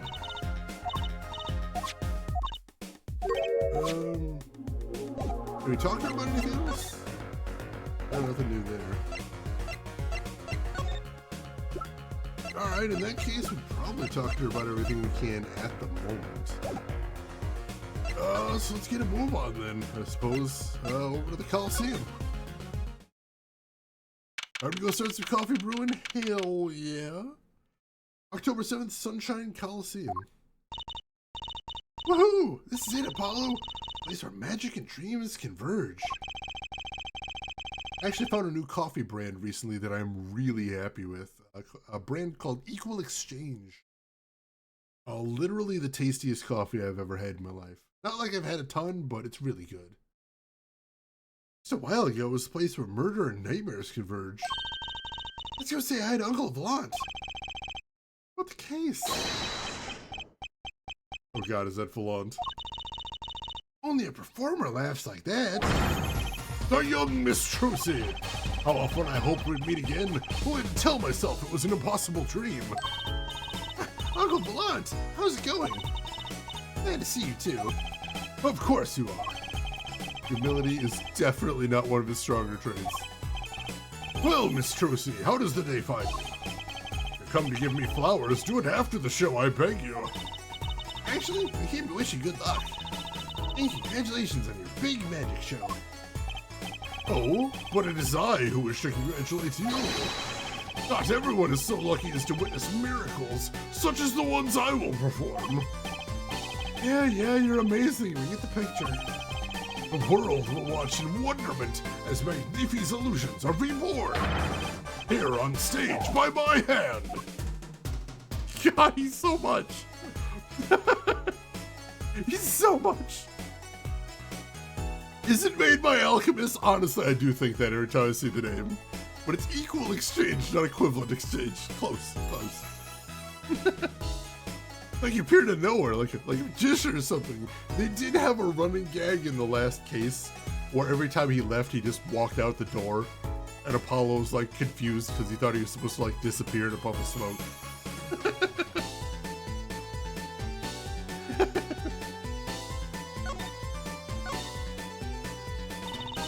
Everyone's talking about the big magic show. Is it true that the Grammary Miracle is back after a 7-year absence? Miss Trucy, I must apologize. The show and this honor should have been his. Eddie. My co-magician in training, Zach Grammary. Terrible thing, hadn't. It's okay. Your father was a great magician, Trucy. If you were alive, then I, Valiant Grammary, proud to stand upon the stage as his assistant. Thanks, Uncle Valiant. You know, I'm happy you're doing the show. And we get to see the great Magnifi solutions again. Really is looking forward to this, isn't she? They use Google Translate. My mentor, the magnificent Magnifi Grammary, was a true deity among magicians. Creator God who gave birth to magic and illusions that defied our very imaginations. I was so little when I last saw one, but I still remember his shows. He did wheelies in a sports car through the air above the audience. And then he sped off to outer space, faster than the speed of sound. That memory was a bit embellished. 7 long years, the world has been waiting for a miracle to match his. Heir to the Grammary Troop secrets, it falls to me to provide one. It is my God-given destiny. Yes, you, nameless face who speaks for the nameless masses. How can I help you? If the world was waiting, why did you hold off for 7 long years? Here's the lad is uninformed. Perhaps you have heard of the magic known as law which governs our land. I have. I'm not sure it qualifies as magic. Moments of Magnifi's miracle was possible. Certain law prevented it for 7 years, but no more. 7 years? That phrase sure likes to pop up, doesn't it? Why was that? A little matter called performance rights, Miss Trucy. Alright, so we've got some copyright issues here, it sounds like. We still gotta convince Apollo to put that dress on. We'll wear him down, though. Never you mind. Oh yeah, Grammary was in Dragon last case as well. That did happen. Can you tell us about these performance rights? Magnifi's magic relied upon an incredibly innovative idea. A trick, if you will. That trick was considered his property, and as such, was protected by property laws. Intellectual property, maybe? If you knew this and bequeathed it in his will, one person. In him? Yes. Trucy, it was your father. Zach Grammary was the inheritor of the Grammary Miracle. Eddie. Yet, as you well know, he is gone. He disappeared suddenly 7 years ago. I see where this story's going. Once a person is classified missing for a certain period of time, once a person is classified missing for a given period of time, they're considered legally deceased, right? Oh, absolutely. These rolled-up sleeves conceal your competence well, young man. A certain period of time of which you speak. 7 years. Ah. Yes, Miss Trucy, though it pains me to say it. Last spring, April to be precise, was the time. Father was legally declared deceased. In the absence of a formal will, secrets of our mighty mentor Magnifi passed to me. Was in fact stipulated in the will by Magnifi himself.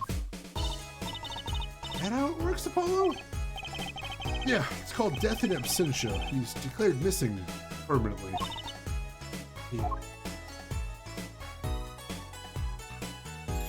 Any chance we get Shane turned up or the music turned down? Let me see how my mic level is here. Give me just a moment.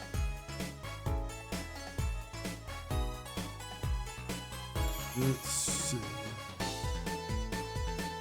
Yeah, my microphone is way down. This is where it usually is. Oh, god damn it.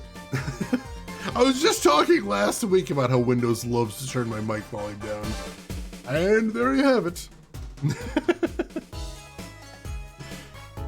Thank you for pointing that out, Lordswood. I appreciate that. Hopefully I haven't been too hard to hear for most of the stream. That's better, thank you, no problem. I gotta refill my cup real quick. I think I put too much drink mix in there and it's like super sour, so give me 2 seconds. I'm gonna see if I can dilute it just a tiny bit.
Alright, thank you for being patient. Yeah, I had a little too much void, not enough juice in there. Alright, can we go inside? We can't go inside, oddly enough. Probably have to ask him some more questions then. Shane, do you think you'd ever move to a different OS, like some flavor of Linux, or are you at the whim of streaming software makers? I'm pretty sure OBS does run on Linux. And to answer your question, yeah, I actually would like trying to moving to Linux. And that was something I actually wanted to mention before, which is, I know I'd asked before about, I talked before about how I want to try Linux. And I know some people in here had actually recommended some flavors of Linux that I should check out. If anyone has some suggestions, either DM them to me or throw them in stream chat, because I need to write those down. Because I really do want to look at trying out Linux. It's something I've always been curious about ever since like high school, but like it feels like now's the time. So anybody got any suggestions for flavors of Linux to move to? Please, please, I'm all ears. I got a couple of them tagged, but like, there's just so many out there. I think the ones I was looking at, I know someone mentioned Pop OS. I was looking at that. Kubuntu. I think that was one of the front runners there. But I'm always open to suggestions. All right, so let's ask him about the calling or the envelope that I'm not supposed to open until the time is right.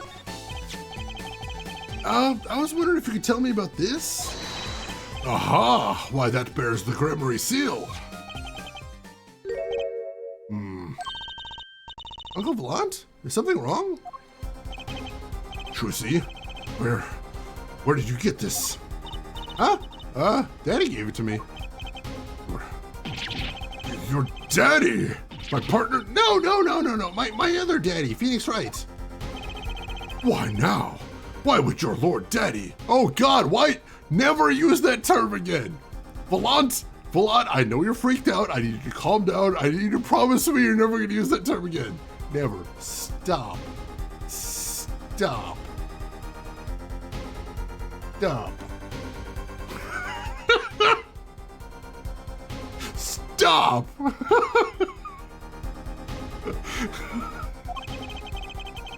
Lord Daddy, that's kind of stretching the whole archaic thing a bit. Jesus Christ. It's time to stop. The signature upon the back. Do you recognize it? That belongs to none other than Zach Grammary. What? Daddy signed this? Might I be so bold as to open it?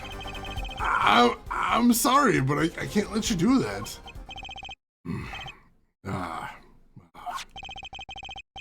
What's in this envelope, I wonder?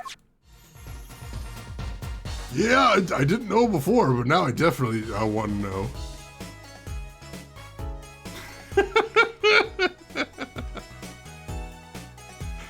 I don't recognize that term, Gabakuba. I'm not sure I want to ask. It's time to stop. Can we ask about the ticket? Maybe? No, you can't ask about the ticket.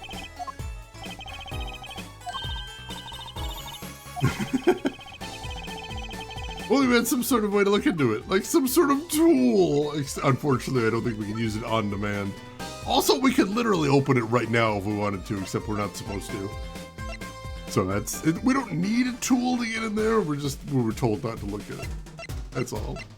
That's it. Just told not to, I guess. We can look around a little bit, I guess. I do see some differences here. It changed the sign since our last case. It was all Gaviners back then, wasn't it? Nothing bizarre and mysterious happens this time. But it shall! Why, the show itself will be bizarre and mysterious, I assure you. I don't have a problem with mystery as long as it's legal. I don't think lawyers and magicians were really meant to have conversations like this. In the wild, we would be natural enemies, it's true. You tried last few years ago, and at the time it didn't work for me, but we're thinking of trying again. Yeah, basically that's what's driving me there. Oh God, you Christensen! Enjoy your unemployment. So Shane was one of those kids who waited till Christmas to open their presents. I was such a stick in the mud as a kid. But now, like, I don't care. Whatever. Whatever's fine.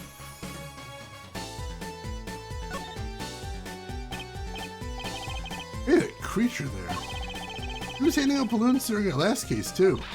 He's not a creature, Apollo. Poor guy. Oh, sorry. Was I mean somehow? You know how hot it is inside one of those suits?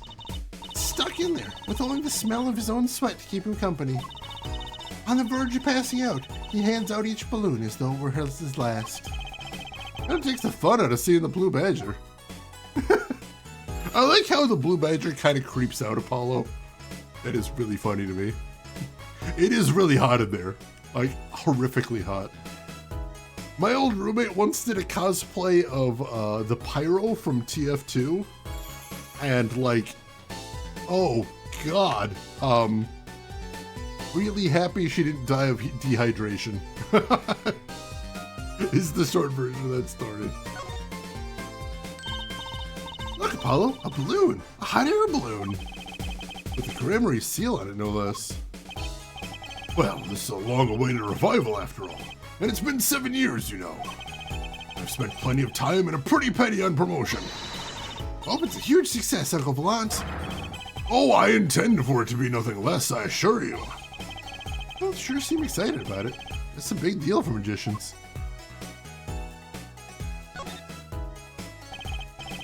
You know, I thought this at the time of the Gaviners concert too, but this Coliseum is just way too big. It's huge. It's got a big sounding name too. Sunshine Coliseum, was it? Would you like to hear what the grand finale of the show in 3 days will be? What, really? Yeah. The grand finale will be nothing other than... Don't tell me, you're gonna make the Coliseum disappear, right? Ah! Oh, oops. Looks like I was right. Apollo! I can't believe you use your power of perception on something like this. It's just a wild guess, really. Oops. I have made an enemy this day. Apparently. Yes. Oh yeah, geez, the heat in those outfits. Holy crap. No spoilers, Apollo! Even if it is incredibly obvious. Spectacularly obvious. Alright, I've got an idea. I've got an idea for what we can do next. If he's got anything new to talk about, he does not. Alright, let's head back to the detention center. October 7th, detention center, visitor's room. Ah, here to see Vera Misham? Yes, that's right. She's in the medical office at the moment. Medical office? Is she okay? She's just lying down. Said she didn't feel so good. Sorry, but I can't allow any meetings at the moment. Most annoying client ever. Guess we should come back. God damn it. Alright,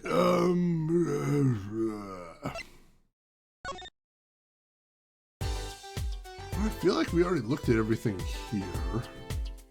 Emma said she'd let us look at the painting if we had a good reason. How do we give her a good reason?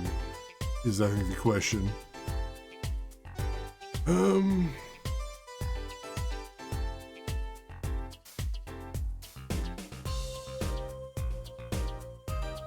Let's see. Gotta be something else we can do here. I'm taking a quick look at the guide, because clearly we're missing something here.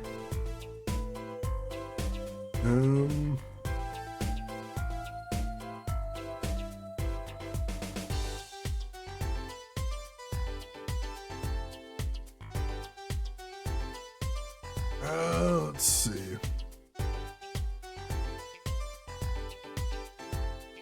Oh, all right. Yeah, there is one other thing we can do because I forgot what we were supposed to be doing at the Coliseum in the first place. That's my bad. But if you remember, the whole reason we were going to the Coliseum was we were looking for that reporter. We should ask if Volant knows where the guy is. Yeah, the music in this game is great. I especially love the chase music, as they call it during the trials. So, Volant, do you know where this lawyer guy, this reporter guy is? So, a journalist was here in a story? All eyes in the universe are upon my stage. All pens seek to commit its mysteries to paper. His name is Brushel. Brushel.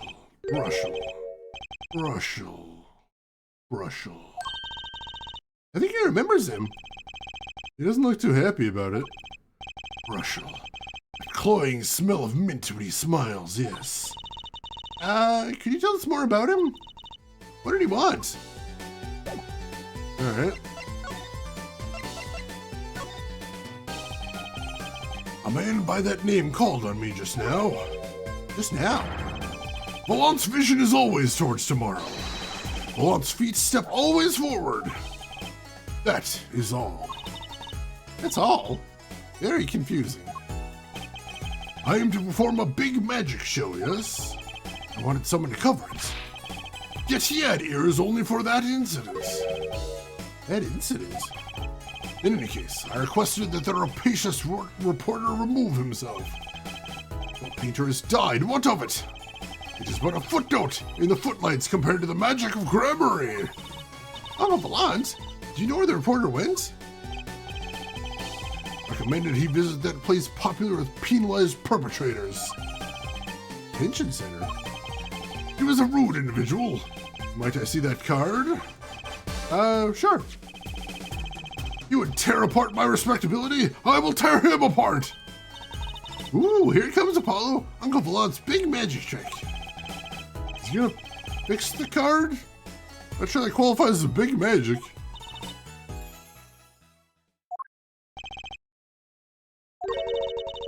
What happened to the big magic?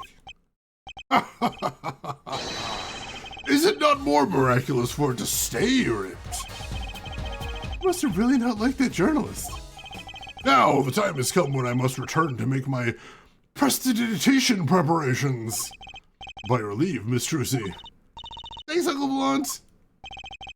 3 days from now, make ready for a miracle.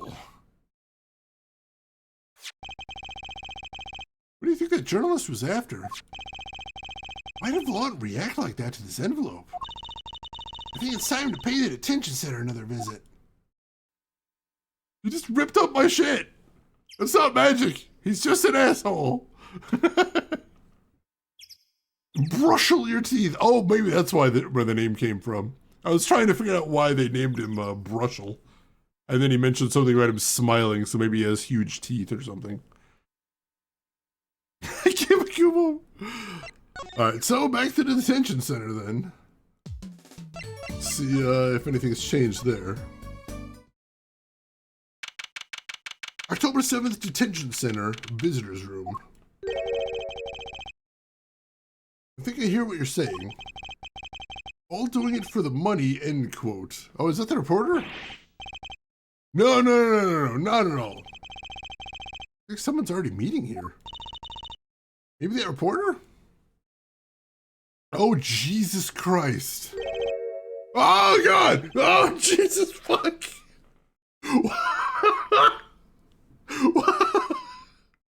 Who did this? Who is responsible for this? God, the doodle was accurate. What the fuck? He doesn't even look like a Phoenix Wright character. This looks like we're suddenly wandered into a fan game. And this is some teenager doing their first Phoenix Wright character. What the fuck? Hey there, how you doing? Who might you be? Sorry, we didn't know someone was already here. I'm Apollo Justice, attorney at law. Talk about a nervous monkey. You're Justice, you? Do you know me? Or you know me? Do I know you? Of course I know you. Stares down witness on stand until they spill beans, end quote. That's not true! What is he writing? Are you a reporter by any chance? Whoa, you're Trucy. Eh? Am I famous? Oh yeah. Trucy Wright hates carrying a bag. Puts everything she owns in her panties, end quote. That's so not true! Just hold on to your breeches there. I'll wrap this interview in a jiffy. Interview? So, guard, I think I know what's going on here. Guarding rooms is my life. What else could I possibly need? End quote. No, how many times do I have to tell you this? Look, I've got work to do. You deal with him. Did you come here to interview the guard? Oh, wait, what a pickle. Accused wouldn't talk. Had to interview someone or go plumb crazy. End quote.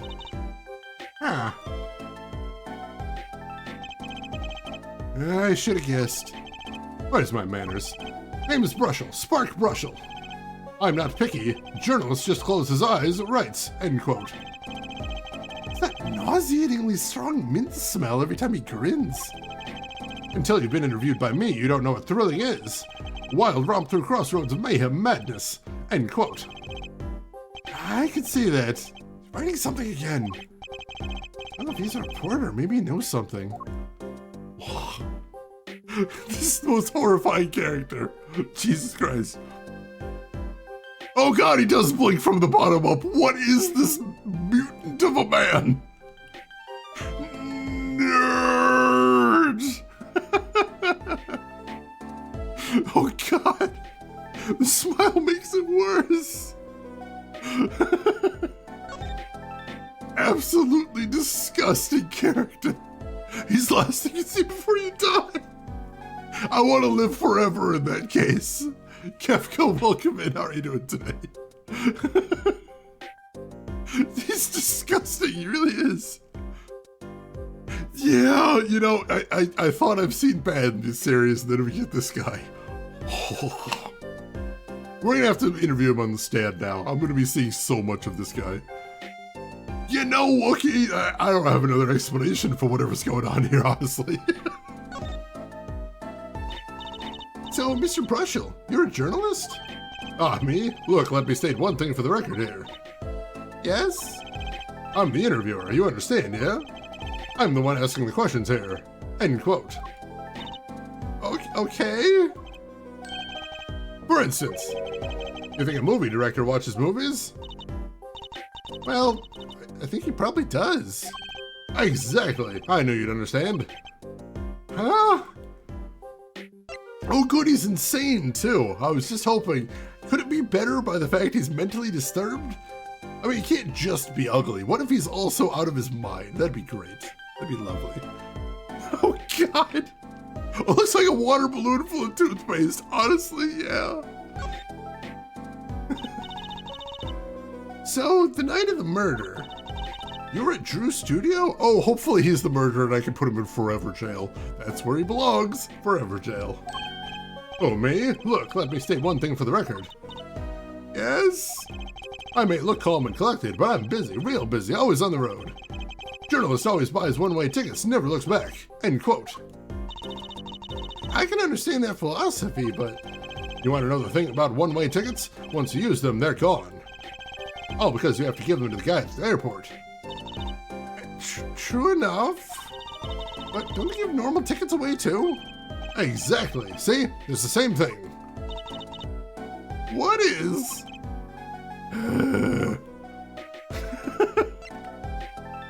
Can't imprison people for their looks? I will make an exception for this man. This man is criminally disgusting.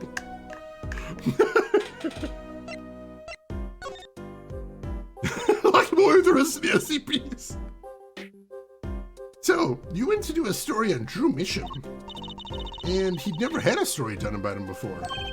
That's right. Look, let me state one thing for the record here. What? I'm sure you're going to want to know about my source. What tipped me off to Drew? Why did you do the interview in the first place? Well, yeah. Look, it's like... Oh, I've got it. Say there's this burger joint with fabulous ketchup. You think the burger guy is going to tell me where he got it? At the supermarket, maybe? Exactly. See, that's what I'm talking about. I think I may have actually understood that one. Well, it's nothing I can talk about, really. Walls have ears, eyes, especially glass walls with speakers, end quote. Right. Guess we'll leave then. Ah, but since you're here, might as well tell you a tidbit of news I saw, just for the heck of it. Sure, tell us. Just for the heck of it. I remember it like it was yesterday. I had seen a movie on a trip and wandered into this burger place with amazing ketchup, when an article in a tabloid caught my eye. Famous oil painting stolen from art dealer's gallery, end quote, I believe it was. Oil painting? Happens every day, right? What? I thought I'd seen that painting somewhere before. A painting of a giant peach floating down a river. Stolen oil painting. Giant peach. Journalists can smell scoop better than burgers. End quote. I will say I did once go to a burger place that had amazing ketchup. It's not around here anymore, unfortunately. It closed down. I think it was called DMK. And they made their own ketchup. And it was really tasty. They also had blood orange soda made by a local bottler. I think it was a kind of a cool place. Yeah, pretty good burgers too. Not top tier, but good. Definitely good. Yeah, I'm trying not to stare too hard at that face because I will throw up. This is all just horrifying and I hate it.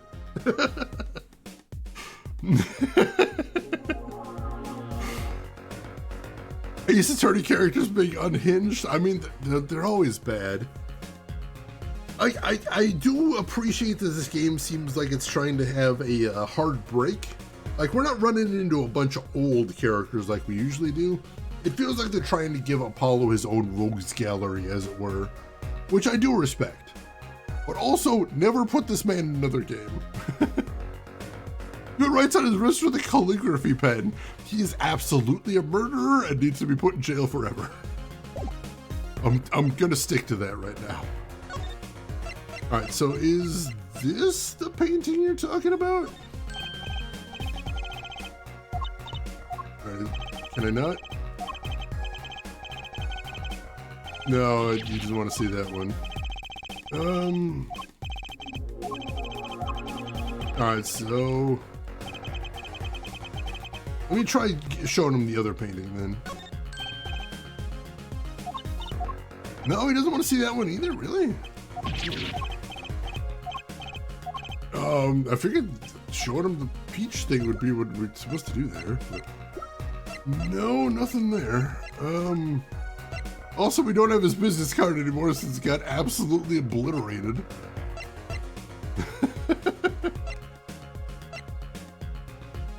I'll try showing him this too, but no, not that either. You peach snatching master!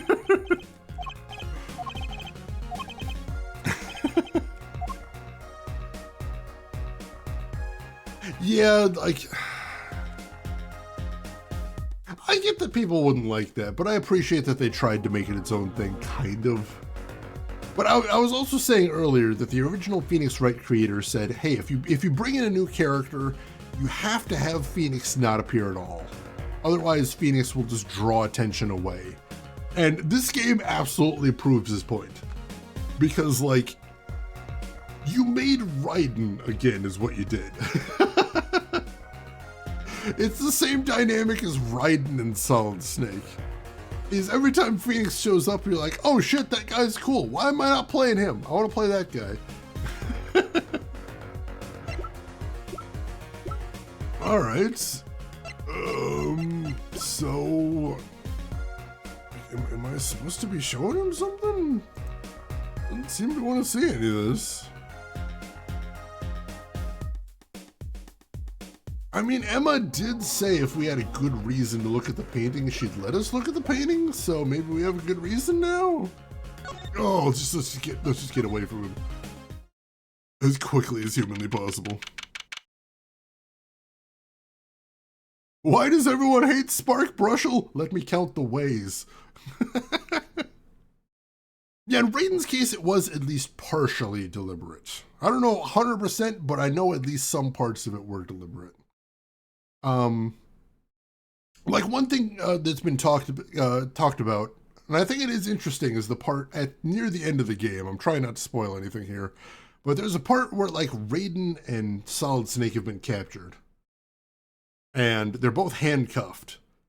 And Raiden's like, "Oh no, we're handcuffed and can't do anything," and Solid Snake just breaks the goddamn cuffs. And Kojima's like, "That was intentional, just to make Snake look more badass." And he's like, at the end of the day, that was the point of Raiden, was just to make Snake look even more badass by comparison. And, you know, by the end of the game to make people like desperately want to play more Solid Snake. Which, hey, mission accomplished. Well, how'd it go? Find anything out? Actually, there was one thing I wanted to check with you. What's with that scary face you're making? What's with the I know something but I'm not telling you face you've got going, Emma? Alright, so we can't talk to her about anything, so let's try presenting the painting. See if she'll talk about it now.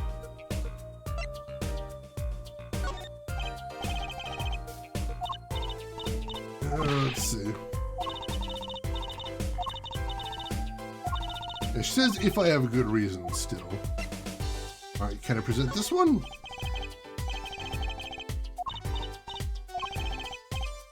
This painting was stolen, no? I was hoping you wouldn't figure that out. Do you think you could tell us a bit about this? I suppose. It's what you think. Drew Misham was a forger.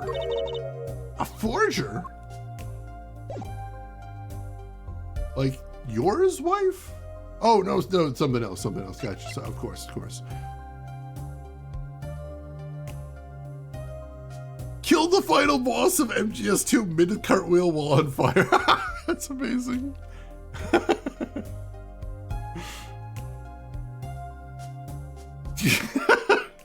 Those games are so good. We gotta play them on stream at some point.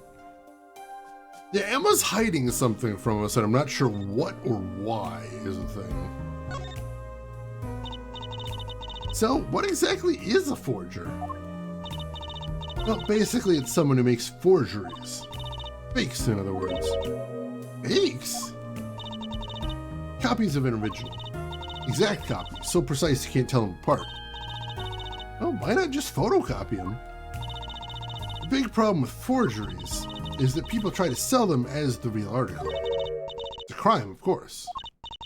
So Drew Misham was a criminal? I'm afraid so. He received money to create elaborate forgeries. Supplement his work in illustration, I guess.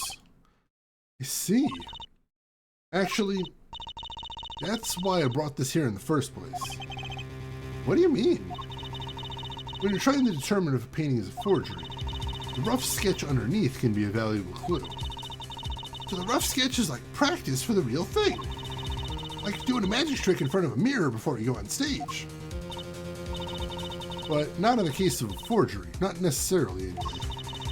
You know what the finished product is going to look like after all. Oh yeah, I guess you would.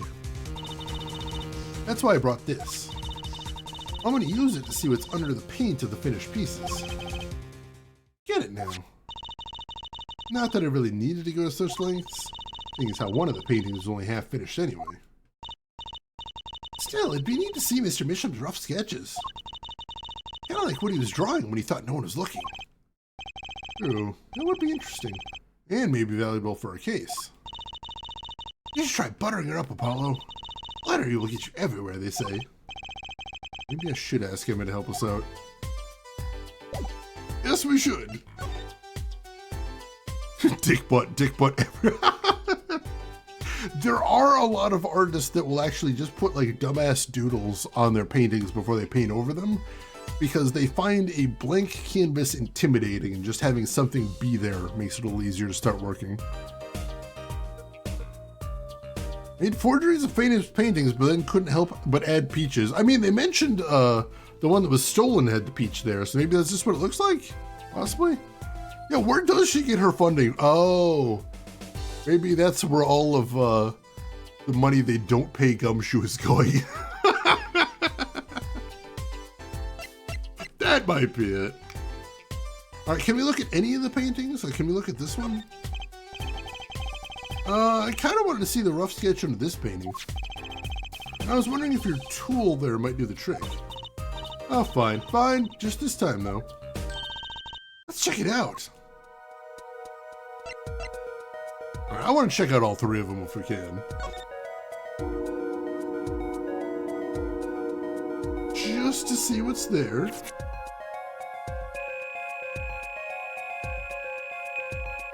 All right.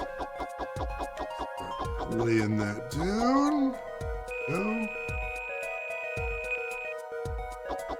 That in there. There we go. That dialed in. Alright. Kind of starting to come together. Definitely doesn't look like the painting we saw, though.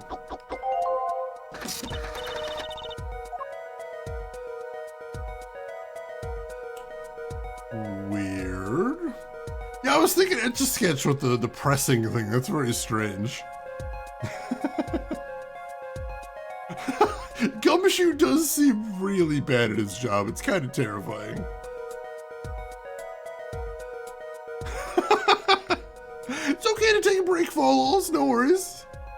Take a little, you get a little breather there. I was wondering, is it Phoenix's poker game? I mean, I suppose other people play poker. It could be anybody. These are not dogs, so this isn't legal.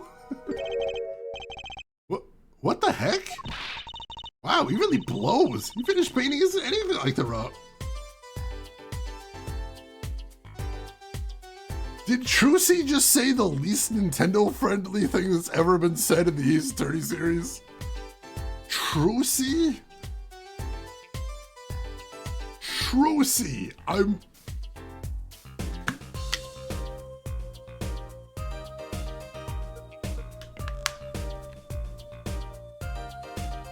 So Phoenix has to drink grape juice, but Trucy's allowed to say that he really blows.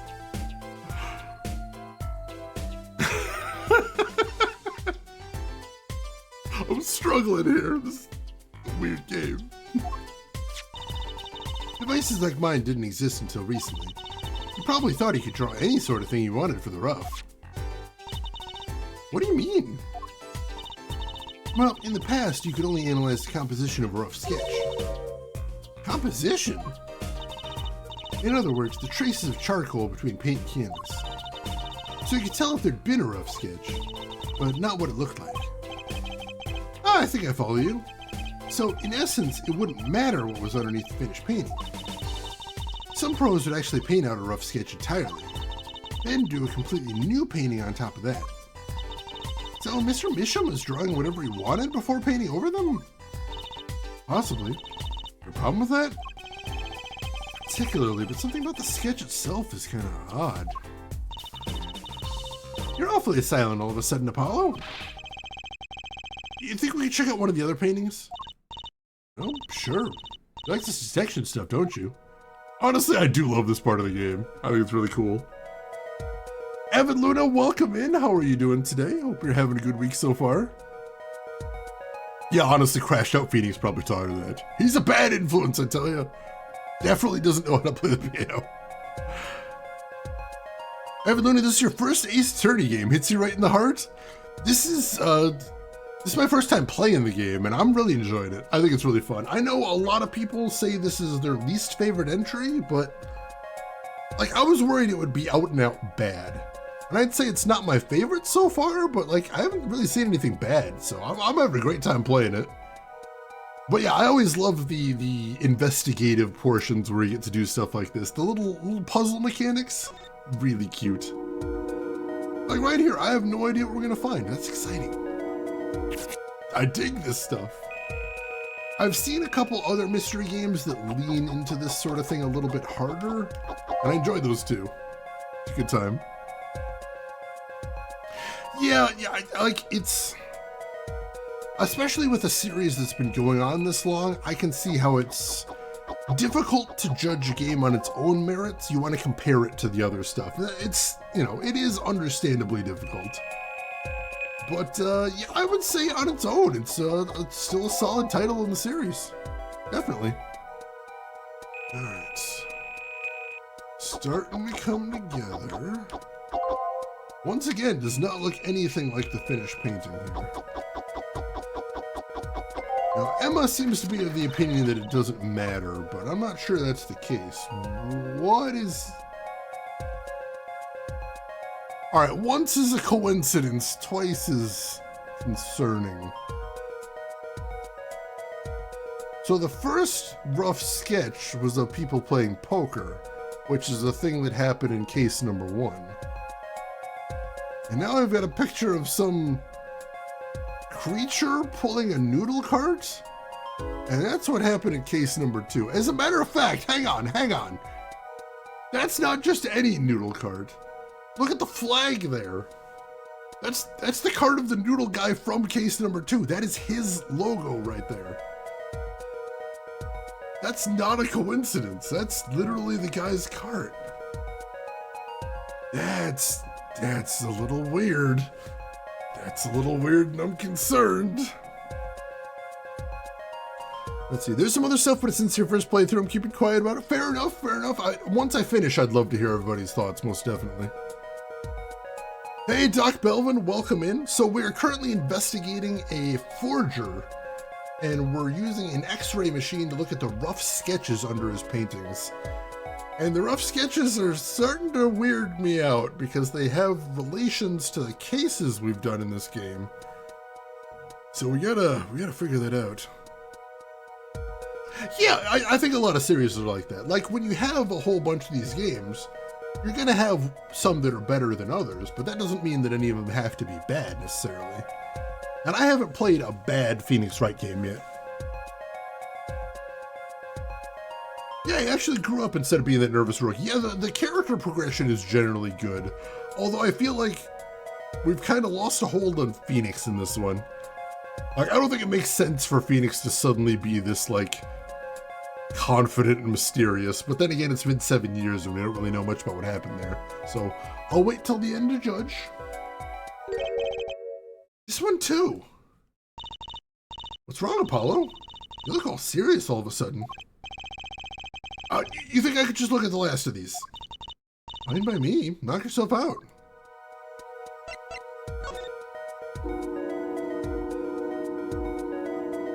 Now, so is this going to have something to do with the third case now? He asked, strongly suspecting he knew the answer. I mean, if it does, the real question is, what does that mean? Why does this guy have paintings that relate to the cases we've been working?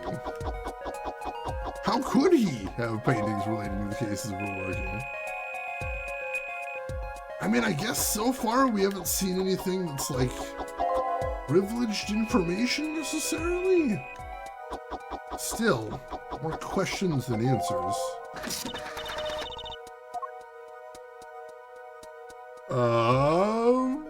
Ooh, wait. That's a guy with a flaming guitar on top of a platform. Case number 3. Yeah, that's fucking Gavin from the concert. Why does he have paintings that relate back to all of Apollo's trials? Yeah, it has been a while, definitely. So we'll see. Yeah, he's rocking extra hard in this one. Honestly, the guy needs to buy this and make it an album cover. That would be so good. What the heck is all this? I hesitate to ask why you're getting so excited. You sure your device isn't leaking some kind of strange radiation? Trusty, look at these 3 sketches. Do you notice anything?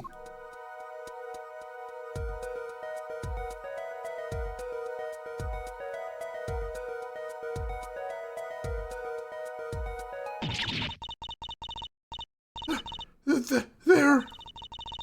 Now you're both white as sheets. What's going on? These sketches are of the 3 cases I worked on. What? The murder in the poker room at the Borscht Ball Club. The dead man pulling the noodle stand. And then the events that transpired during the Gaviners concert. What could it mean? How could he have drawn those things? And why? That's what I want to know. Wait, is Drew Misham your father? Give me a break. Does that even seem remotely possible to you? Go straight for Star Wars there. God damn it.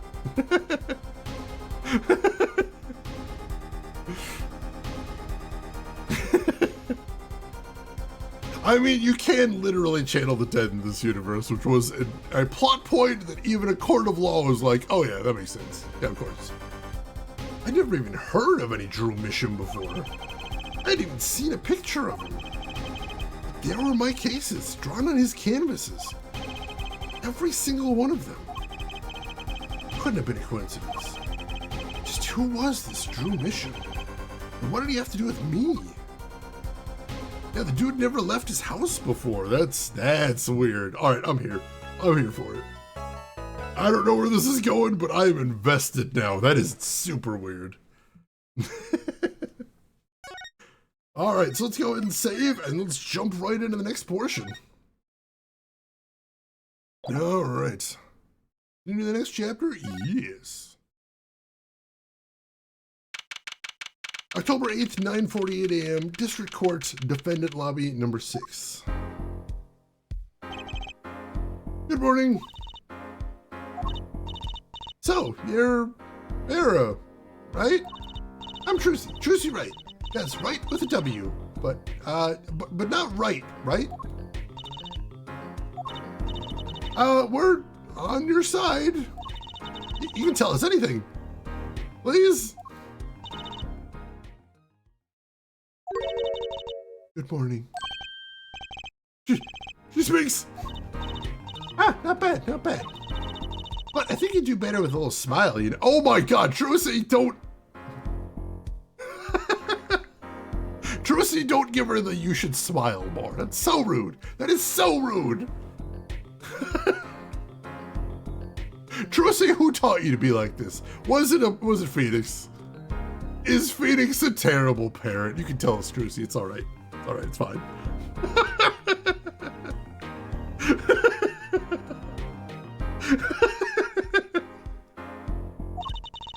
You're so pretty. You need to sell yourself. Oh my God. Trucy, you're in timeout forever. You are in permanent timeout forever. You go to your room and then never come out. Wait until the sun explodes. Trucy, let's take it easier for starters.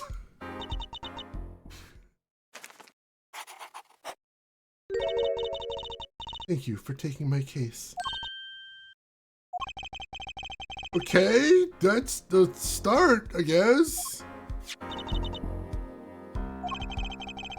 She goes with the nail polish again. That's great, really. It's so cultured.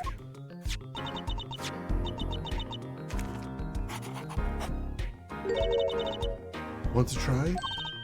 Oh, really? Girls. I'm sorry, how old are you, Apollo? 12?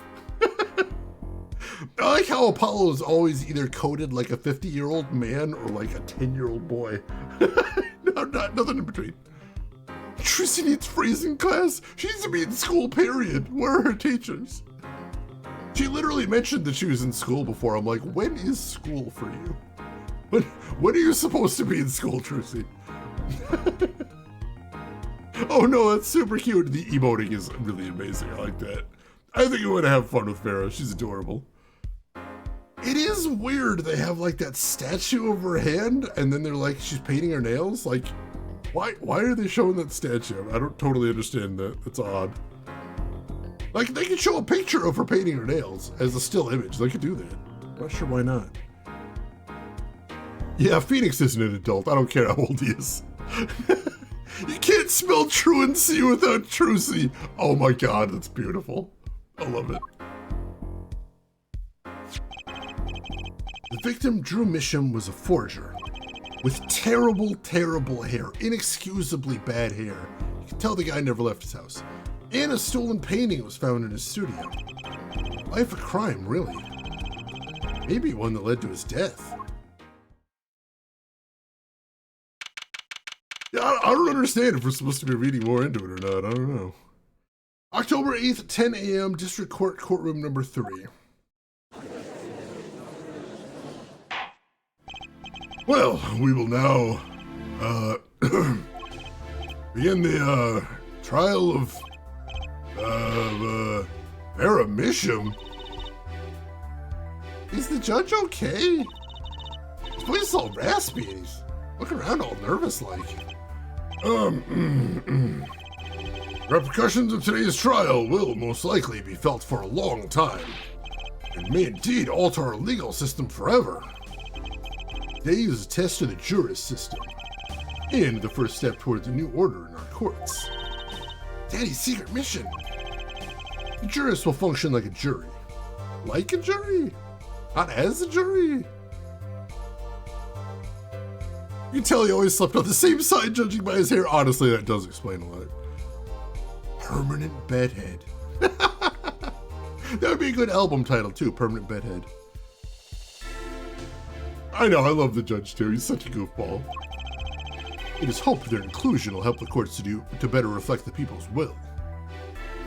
I mean, they said it's like a test trial or a simulated trial was the term they used, but also like it's a real person that is really on trial, and the verdict will be legally binding. So I don't understand what's the simulation about that. Just kind of seems like a real trial. Yeah, it's the default system in the West, but like Japan, I believe in the last couple decades just started adopting it, which is where the game gets the idea, I believe. And plus the system they use in the games, I'm told, is a bit different from how it's done in the West. So I'm interested to see how the difference plays out there. Why aren't there any jurists in the courtroom? 3 closed-circuit cameras watch this courtroom at all times. The jurists have access to everything that transpires. Jurists judge well and judge cool. Now see here, Prosecutor Gavin. I was going to say that. My apologies here, Judge. Jurists, hey, judge today's trial coolly, if you'd be so kind. Jurists are unbound by the letter of the law. They don't affect the trial with evidence, but by their feelings. And we're about to find out just what effect they're going to have. Very well, Prosecutor Kevin. The details of the case, if you would. The victim is the painter Drew Misham, who was killed in his own studio. His coffee was poisoned. By whom, you ask? By none other than the defendant, Vera Misham. Objection! There wasn't any poison in the coffee. Achtung, someone's been doing their homework. Indeed, poison was not present in the coffee, but on the mug itself. Mug? Residue was found on the rim, I see. The autopsy report describes the manner of our victim's death. Court accepts this as evidence. Have to check that out in a bit. Death by atroquinine poisoning, estimated time of death 9 to 9:30 p.m. Judge cool.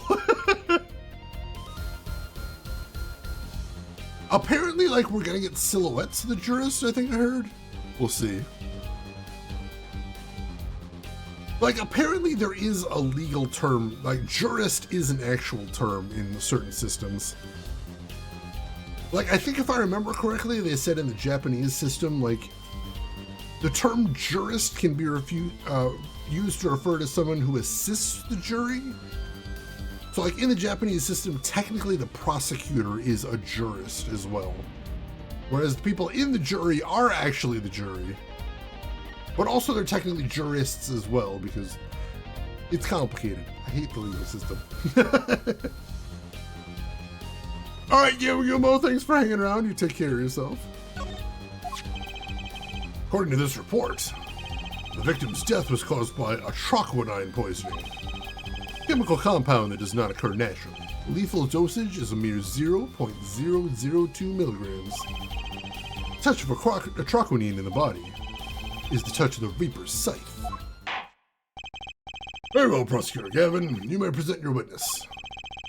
I have for you today a simple man for a simple case. A man who witnessed the murder in its entirety. No, please, no. Oh, God. Crush, run, Crush, and save yourself. A journalist, no doubt. Oh, please, no. The witness will state his name and occupation. Oh, God, Jesus. Right. Well, for starters, my name is Spark Brushel. My job is a lone observer of the world. In other words, a freelance journalist, right? I am. If you don't mind, I'd like to state something here for the record. Yes, Mr. Brushel? I dislike conclusions, specifically the aspect of jumping to conclusions. Preconceptions make Park sandbox of endless desert waste, end quote. But you're a journalist. You said so yourself yesterday. Well, that's true, yes. But you must understand, I stand before you today as a man with a dream. I'm offering you my testimony in exchange for exclusive rights to the story. Scoop turned Mr. Brushel into that Mr. Brushel, end quote.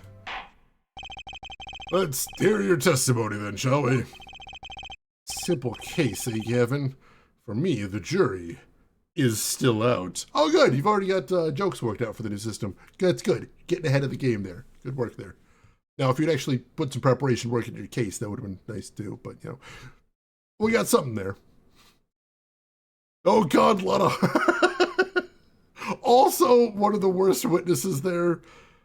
Like, I think my three horsemen of the apocalypse as far as witnesses are, you got Lana Hart, you've got Wendy Oldbag, and you've got Larry Butts, all of which are just an absolute nightmare to cross-examine.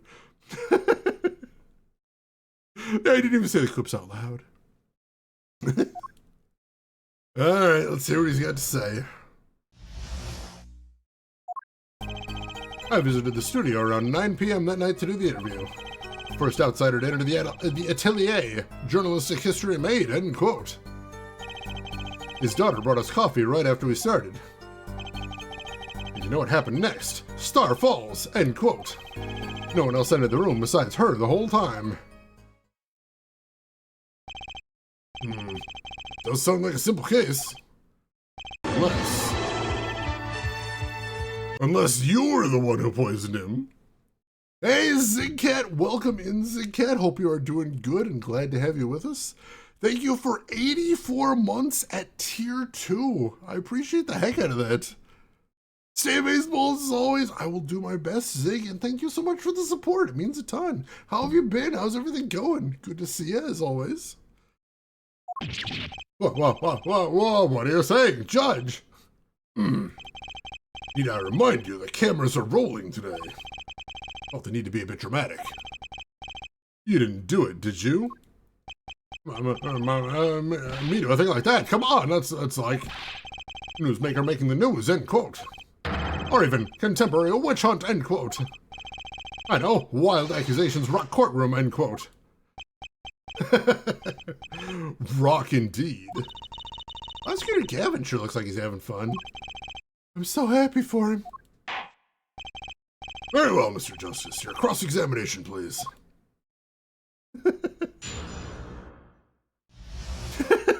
Life is doing things and stuff, but I am still here. Excellent, excellent. Why is that one guy named Piano, but in German? So he's a prosecutor, but he's also a rock star. His full name is Clavier Gavin. I don't know why they chose Piano, because he's actually a guitarist? Weird choice, but we'll see, we'll see. Yeah, the judge is very uncomfortable. Like, he's been doing this judge thing for, I assume, about 200 years now, and now everything's different. I imagine it's going to be like that for everybody for a while. They are both technically stringer instruments, but pianos are also technically a percussion instrument, I believe, because they got the hammers. Alright. Well, let's go ahead and press on everything for starters. Oh, before we do anything, let's check out that autopsy report. Victim's name, Drew Misham, age 52, male, time of death, October 6th, between 9 and 9:30 p.m. Cause of death, atrochlorine poisoning. Alright, no big surprises there. Hold it! One is way more portable than the other. Very true, very true. Pianos do not scale well, is the thing. 9 at night? Isn't that a little late for an interview? If the great painter Drew Misham says come at 9. Believe you me, I go at 9. The first, and as it turned out, last interview with such a prolific painter. Right. Can you tell us what it was like when you arrived? Harpsichord, just a stringed instrument. True, true. Alright, so the first outsider to enter. Hold it! You were the first reporter ever in Drew's studio. Posterity will look back on the night as a turning point in journalistic history. A basically insignificant step for all mankind. But a giant step for that Brushel guy, end quote. No one on the outside ever had access to the studio. It would serve a reason that the deed was done by an insider. By which he means Vera did it. So, how did this epoch-making interview go? I mean, the fact that it is like a closed area like that does make it really hard for anybody to do the murder except Brushel or Vera. Kinda cuts our suspect pool down. It It's not exactly a locked room mystery, but it's not far off. Alright, so his daughter brought him coffee. Would you mind being a little more specific? Ooh-wee, let me tell you, I enjoy a cuppa. In fact, it all began when I was in 3rd grade. No, wait, 4th grade. That's not what I meant! I believe I know what Hair Forehead is driving at. This coffee the victim has served. Did anyone other than the defendant touch it? Right, that's what I was going to say, really. Well, now, if you've got a question to ask, you'd best straight up ask it. That's what I tell all the new recruits several times if necessary. Write for a grade schooler. That's my motto. Which isn't to say I can only write grade school level stuff, mind you. Who touched the coffee? Dunno. I was in the back looking at the studio's equipment when she served it.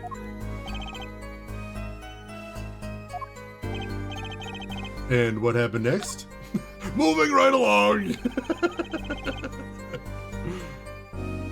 And then you know what happened next. What's this about a star falling? Star falls? Huh, like an old telegram. Send money, over. Is that we? You don't know? That's like a journalism code word. An important person who passes away. A star falls. Get it? But there's no gravity in space, is there? I wouldn't think stars could fall, really. Does that matter? Oh boy, this is good stuff, good stuff. How about star breaks? Nah, lacks punch. I know, star dies. Nah, lacks imagination. Of course, could go with Drew dies, straight to the point. I like it. We need to hear about something a little more substantial. Oh God, let's hear about the moment of his death. That seems like a thing he'd probably know about. Hey, Rick says, welcome in. That is Trucy. I mean, everybody in this series has weird names. How are you doing, Rex says? How's everything going with you? About when Mr. Mission passed away. Oh boy, what a scene that was. He put his coffee mug down with a crash, right? Yes, and then? Then the cold finger of death touches his spine. Life's flame sputters and fails. So cold as that touch it could do naught but tremble uncontrollably. Actually, life's flame is a little tired. Life's river froze over. Yes, that's a go. He's starting his article already. Could you describe that a little more simply? Well, as you can imagine, I was pretty surprised. He hit the floor, as they say. Artist seizures, final performance, end quote. Troconine paralyzes the central nervous system. The body arches back like a bell. The limbs tremble, the throat burns. But that's quite enough of that. Some of us want to be able to sleep tonight. Oh yeah? Well, I want details, lots of juicy details. For that, you can listen to our last year's hit single, Troconine My Love by the Avenues. Available at all major music outlets. Point here is that the victim died of a troconine poisoning. Oh, Mr. Justice, how'd you find the testimony? It's a good question.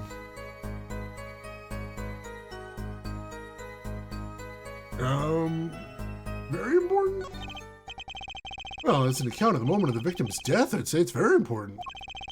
Please add it to the testimony. Very well. Court requests the witness add this account to the testimony.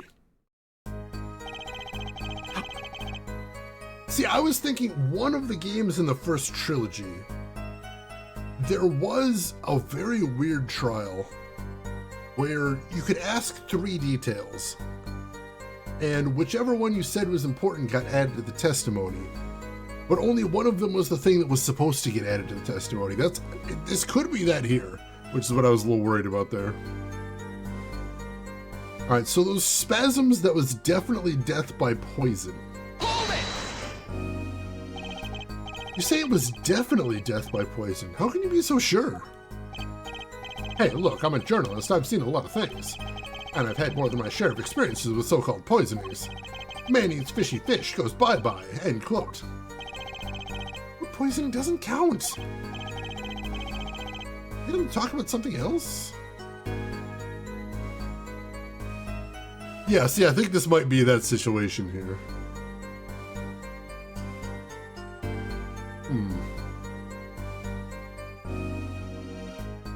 Let's go through what we've got here. See what else he says. If we can ask about his coffee. So you drink the coffee that Vera served you too? Of course, when someone serves you coffee, you drink it. That's what my old boss always used to say. Never did get what he meant by it, though. But you're still alive, which is to say you didn't die. Of course not. No point falling before you're a star, end quote. It's not exactly what I was getting at. What were you getting at, then? You know the poison was on the rim, not in the coffee. Oh, yes, yes. There were 2 cups on the tray she bought, and one of the cups had Drew's signature painted on the side. No chance the guest would take that one by mistake, I guess. Let's assume it's important. See if there's anything in there.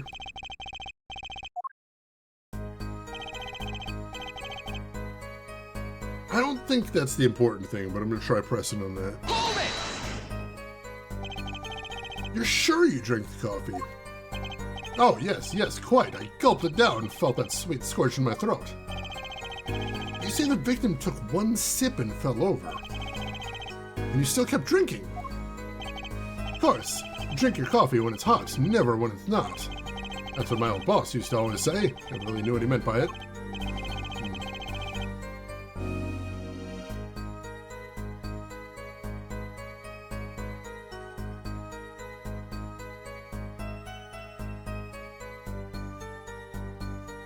I'm gonna see what the other thing is, but I think there might be something important there. See, Mr. Misham had the coffee too. Did you actually see him drink the coffee? Of course. He who sees it wins, but he who says it wins bigger. End quote. I live in a man sees dog eat dog and writes about it world. Yet? I guess I can't say I saw him drink it, really. He had 1 so-called sip of that. Man puts lips to mug, drinks, end quote. Poison is quite virulent, I hear. My stomach did a so-called somersault, since I gulped down that coffee without so much as a second glance at it. Wait, maybe something's there, some kind of so-called trick. Anyone want to venture a guess, for the record? Does this guy have a pause button? Or mute, maybe? Yeah, let's stick with that one. The victim drank his coffee, then immediately fell over. Oh, yes, yes, you can go to press with that one. Your Honor, this is a vital piece of information. Please add it to the testimony. Actually, that one is important. Vital, right. I think that's the one we want to stick with. Let's press on that. Hold it! So he either took a sip or he didn't, and then fell over. Oh yes, indubitably, just like that. Wham bam! Mr. Misham drank the coffee and fell over immediately. Marshall's telling the truth, too. You gonna talk about something else? No. We don't need to change testimony. The problem with that testimony is already obvious. Alright, so let's see what we can present for that one. I know what the problem is. I need to figure out how to prove it.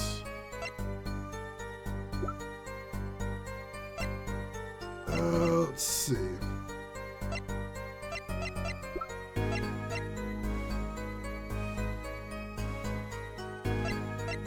Maybe the autopsy report? I don't know if you folks see what's wrong with it, but I definitely see a problem here. As usual, it's just kind of a case of figuring out how to prove it. Let's see, let's go with the coffee mug, which is how he was poisoned. Hopefully we can unspool it from here. Objection! Because remember what Emma told us about atroquinine. You know what I have a problem with? A particular property of the poison used, atroquinine. Oh, Prosecutor Gavin was quite clear about the poison. A lethal dosage of 0.002 milligrams paralyzes the central nervous system. Drank that, even you, Mr. Justice, would be reduced to a quivering pile. Why are you using me as an example? Unfortunately, we weren't told everything. There was a vital omission in Prosecutor Gavin's information. An omission? Atroquinine is as virulent as he says, but death doesn't come upon ingestion, not immediately. That's because atroquinine is slow-acting. Slow-acting? What? According to one forensic scientist, I won't name, one of the most virulent poisons, but it's absorbed into the body astonishingly slowly. It takes at least 15 minutes from the time of ingestion for adverse effects to show. If we suppose that the moment Mr. Misham sipped the coffee was when he sealed his fate, then he would still have had time left to enjoy his last cup of joe. Order! Order! What's the meaning of this? If what the defense says is correct, but that contradicts the entire testimony we've just heard. Well, Mr. Brushel, anything to say on the record? Oh, acting. Oh, act. It was virulent, all right. Even then, it had already begun digging its claws into the journalist. Where can I scoop?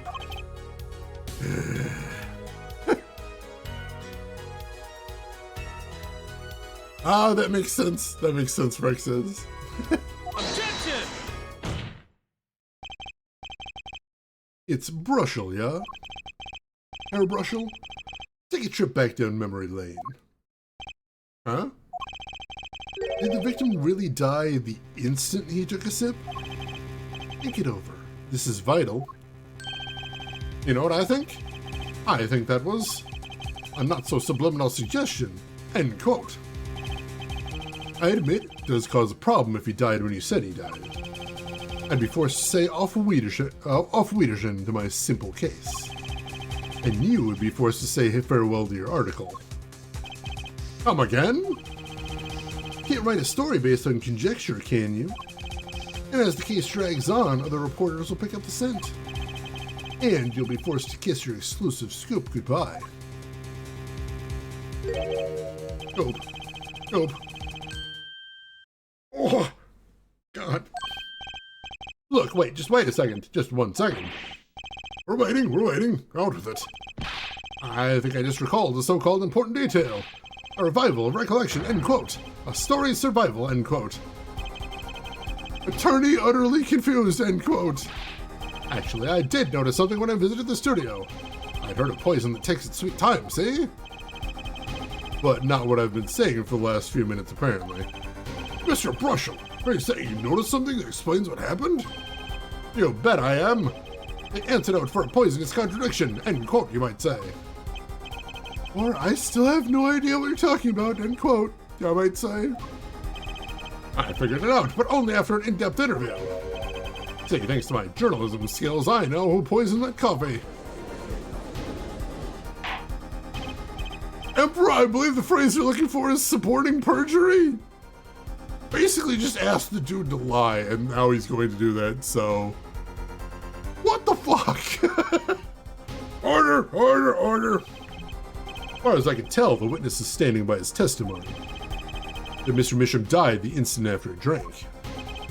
Of course I'm standing by my testimony, and my dream of exclusive rights to the story. Those are too much to hope for. What was? Of course you wouldn't choose a simple case, not him. Him? Phoenix Wright, who else? Achtung here, Brushel. Report for us, if you would. What is it that you noticed? This court is a critical trial of the justice system. Afraid no room for doubt is permissible. You will testify to the court about what you noticed. Don't just declare that, holy crap. Yeah, not even any subtext there, just straight up. Straight up. Oh God, Rooks. They're so chill with perjury in this universe. When I arrived at the studio, Mr. Misham was at his desk. He seemed to be writing a letter, but he quickly sealed the envelope. I thought nothing of it at the time, of course. Now that I think about it, what if he was writing a suicide note? Suicide note? Yes, He had this look on his face. Man's face inscrutable as a quadratic equation, end quote. Suicide? Poor Mr. Mission. That means Vera's innocent. Someone commit suicide in the middle of an interview? Oh. Very well. You may begin your cross-examination. I don't think any of that adds up. A journalist commits perjury out of self-interest in front of the judge. Alright, so he was at his desk. Was there anyone at the studio other than Mr. Misham? Well, his daughter Vera, of course. Was anyone besides Mr. Misham and Vera present? Not a single one. Not a cat, not a rat, not even a mouse. The only person who didn't belong to the studio there was you, wasn't it, Mr. Brushel? I know what you're doing. I know your game. Attorney uses classic Ramsden phenomenon ploy, end quote. Ramsden phenomenon? If you intend to suggest that this reporter is a suspect, I'm sure you also intend to present evidence supporting that assertion, correct? In the meantime, let's move on, shall we?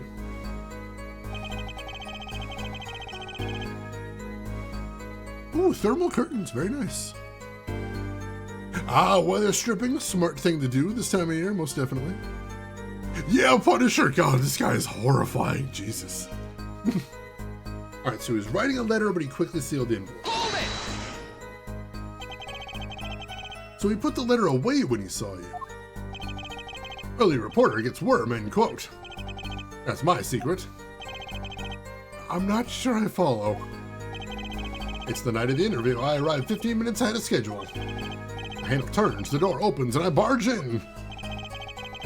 Sure that's okay to do? I mean, isn't that unlawful entry, really? Mr. Misham sure seemed to think so. You should have seen him. Crammed his letter into that yellow envelope as fast as he could. I know a secret when I spot one, and that was one. Does seem significant. Well, Mr. Justice, I wonder. Does have the ring of something important? Oh yeah, add that to testimony. The defense finds his testimony vital, Your Honor. Very well, please add the testimony then. Hey, why not? My account comes free of charge. Like a cartoonist drawn by a cartoonist. That's a good way of putting it, actually. It was a yellow envelope. I heard it was left at the crime scene. And you saw him seal this yellow envelope with a letter. Hey, don't look at me like that. I saw what I saw. Oh, I think this might be our big break, yeah. I need to show some decisive evidence now. I mean, we can do that. He says it was a yellow envelope left at the crime scene, but the only thing we found at the crime scene was a red envelope. Objection! As it just so happens, there was a single letter in a desk drawer at the scene. In a red envelope. What? Oh my God!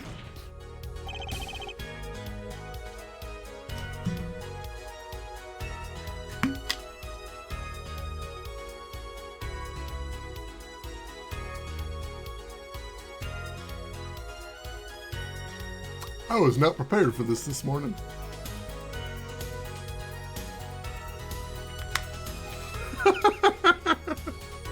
Prosecutor Gavin, please make your witness stop doing that shit. It's freaking me out, man. Is there any way we can ask the witness not to be the most disgusting human being ever born? Please. For just like 5 minutes. Prosecutor Gavin. Yes? Was a yellow envelope found at the scene of the crime? Unfortunately, no. But, Hair Forehead, it's easy to mistake the color of an envelope. I guess, but not this envelope. You see, it was postmarked already 7 years ago. Well, Mr. Brushel, I can explain that. Drew, right? He wanted to get that letter in an envelope pronto. Get out of sight of my beady eyes, right? So I grabbed the nearest envelope and crammed it away. What about the whole red and yellow envelope contradiction, chump? Well, Mr. Justice, anything to say to the witness's claim? That night, the victim put a letter he had been writing in a red envelope. No! That's impossible. Ah, I like your expression. So full of confidence. It's simple, really. As it just so happens, the defense team investigated the contents of this envelope with the assistance of a forensic scientist. What? Note that this letter is addressed to Drew Misham. Oh? Why would he address a letter to himself? Let alone send a suicide note to himself. I've been scalped. Machine coding Shrek 2. It's a weird day. It's a weird day. Order! Order! Order! Mr. Brushel, can you explain this to the court? Oh, my. How could I have forgotten? I suppose this happens to the best of us. Reporter gets old, forgets lots. End quote. I'm still waiting for an explanation, Mr. Brushel. Well, that's the thing, see? After he put his letter in the envelope, Mr. Misham sat there, searching his desk drawer for something. Desk drawer? Yes, a stamp. A so-called postage stamp, end quote. Stamp? Whatever for? Well, to mail his letter, what else? And then, why yes, I think I saw him put it in his letterbox. Yes, it was a yellow envelope, and he put it in that box. Apparently, this yellow letter has nothing to... Oh, how I wish it did. I think if that were a suicide note, what a story! Star writes suicide note in front of reporter, falls, end quote. As I was saying, that has nothing to do with this case. That said, yes, Your Honor? Makes me wonder about the contents of that red envelope.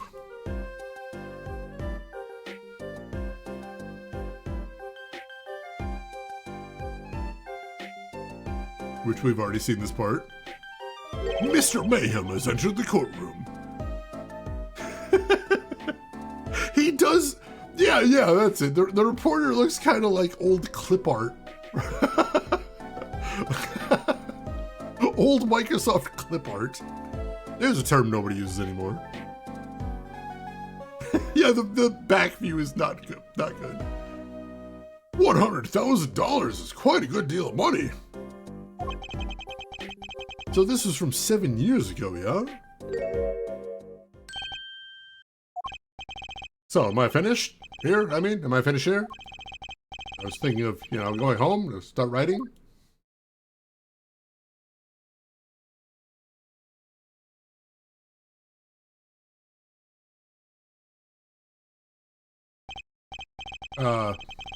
Hate to state what should be pretty obvious to anyone, but when you catch the scent of a story, you make that, rather unique face.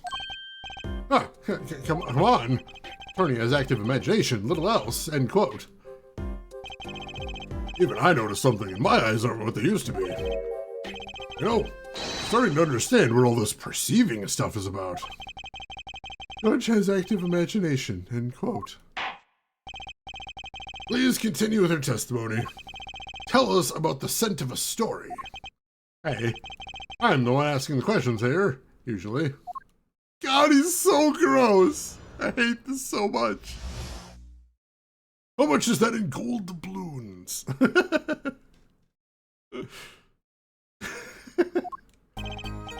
Actually, it took a bit of work to get a thumbs up on the interview. Reporter leverages story, gets his interview, end quote. Story concerned a certain case from 7 years ago. That red envelope probably has something to do with it. Do what you will, but Drew's talent was without compare. You threatened to go to the press with this story. That's how you got your interview? Blackmail? Well, yes. No. It wasn't exactly black. I'm not... Something wrong, Mr. Brushel? Look. This is my story, my tidbit. Journalist info is livelihood, end quote. I see. While you have me chatting away in here, what's going on out there? What if some Wally Wordsworth or Sally Skilper gets wind of my story? They could be going to press while I'm going to waste. Court feels your pain, Mr. Brushel. Mr. Justice, let's pick up the pace. Certain case 7 years ago. Wait, 7 years ago? There it is again. That phrase keeps coming up wherever we go. Getting concerning at this point. Oh, hey, look, our bracelet's acting up. Oh, God, do we have to look closely at this? Oh, why do we have to look closely at this guy?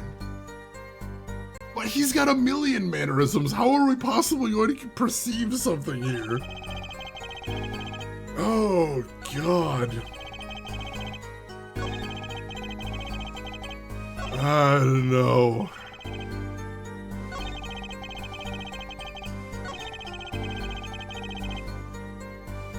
All right, let's try perceiving here.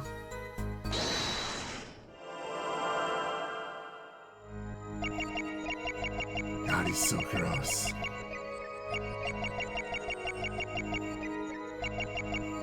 They're asking the impossible here. All right, so nothing there.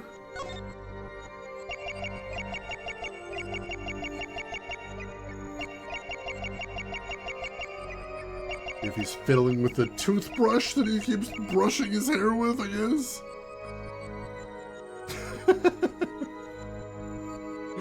So gross. Where's his other hand? Can't see his other hand, alright.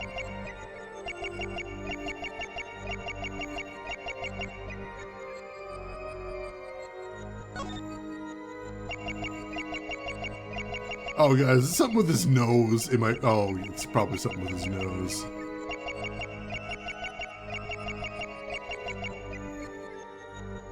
Alright, I'm gonna do one more pass here, but I don't think it's this one now. If his scalp is a wiggling or something.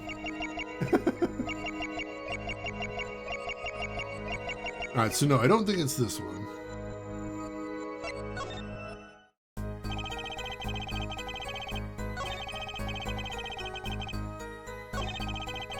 Let's see what we get.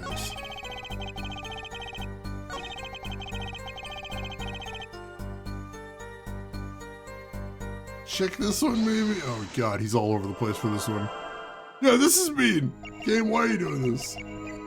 Why are you doing this to me?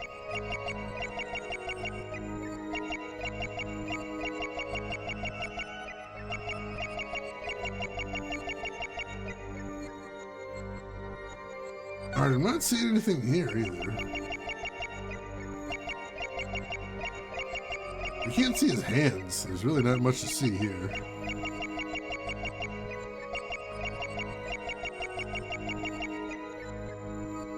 I don't know, this one seems fine.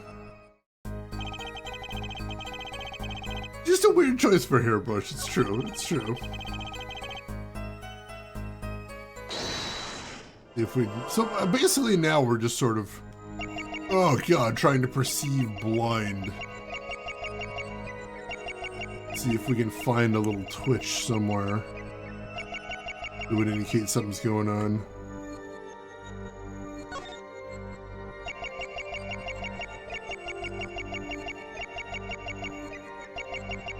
Alright, so it seems like the only parts where we can see his hand are like the fourth, or like the third and fifth, I think. You can see his hand in this one, and you can also see his hand in the last one.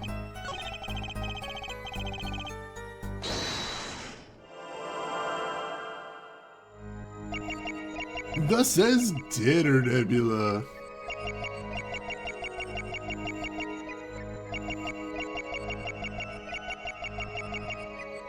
Alright, nothing going on there. Anything going on with his hand?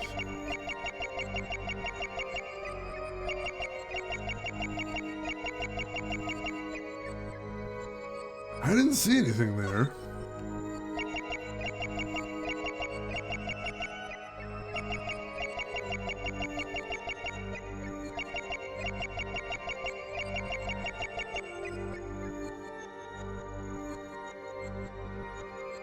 I have no idea how this mechanic works, so what you're doing is we're looking for a unique animation that plays during one segment of the sentence.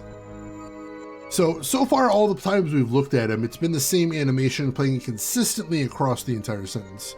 We're basically looking for his tell in poker terms. So like one character, they always swallowed when they were telling a lie. One character, they fiddled with something in their hands, I think, a ring. One character just sort of looked down to the side when they were lying. So we're looking for something like that in one of these. Any sort of change, any sort of difference at any point during the talking.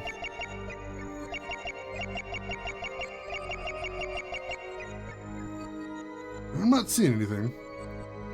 Yeah, sort of a mashup of a tell and a micro-expression. Very true. Although the science of micro-expressions is basically non-existent. It's not really a real thing, unfortunately. Yeah, I'm not seeing anything there either. Alright.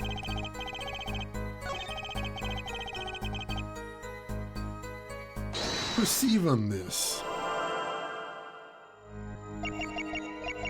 Yeah, like, it does relate to something that you might actually try in court. That's true. So, like, it does... I mean, the magic bracelet thing is a little weird, but, like, still, it's... Yeah, it feels somewhat grounded, so I'm okay with that. Something with his ears? Maybe?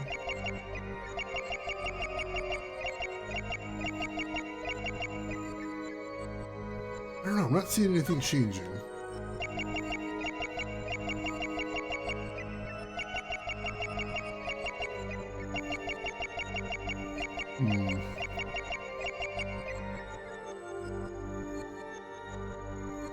Weird.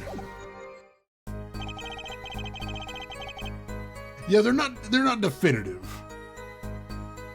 Like, there's one thing they say in micro-expressions, they're like, oh, people look down into the left when they're lying. Well, no. Maybe sometimes, but, like, not necessarily. Alright, I'm not seeing anything here. Really weird.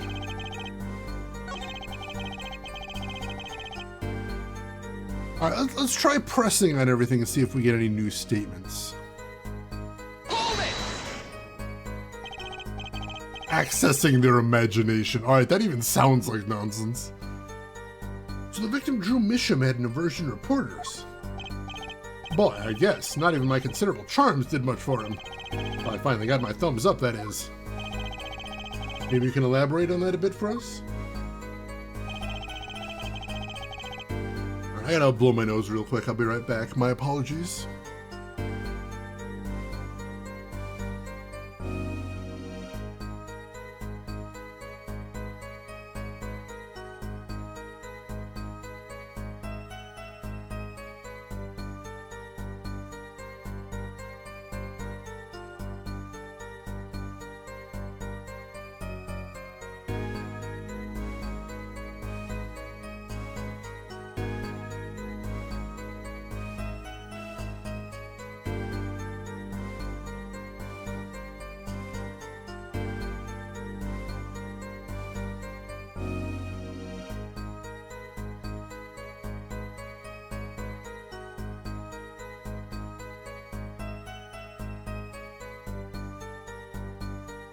Alright, so what does he mean by leverages story? Hold it!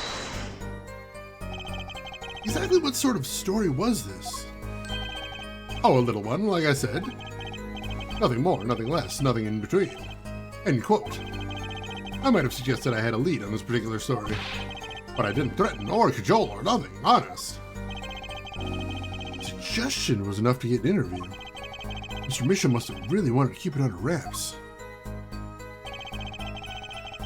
Story concerned a certain case from 7 years ago. Hold it! Certain case 7 years ago? Tell us, what case? Let me state one thing, Mr. Attorney, and you can quote me on this. I can't talk about that case. Why not?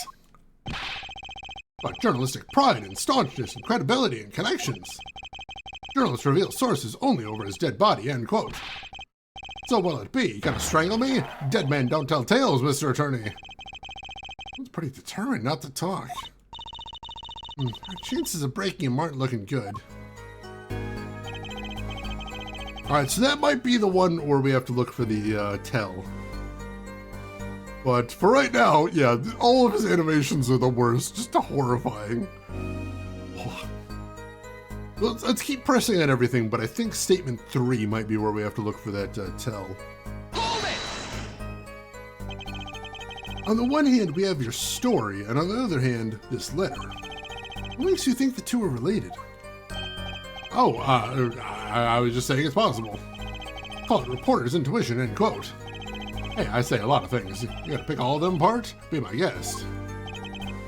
All of them? No, just the incredibly suspicious ones. I see. Anything else to add about Mr. Misham? Alright, so 3 or 4. The 4 are both suspicious here. Hold it! Just how amazing was Mr. Misham's talent? Huh? Oh, wait, boy, I mean, hey, he's a star, man, a star. The flow of his brush is like a great undulating river across the canvas. Artist paints light up studio like sun, end quote. That's full of wacky gestures. That one just now was wackier than usual.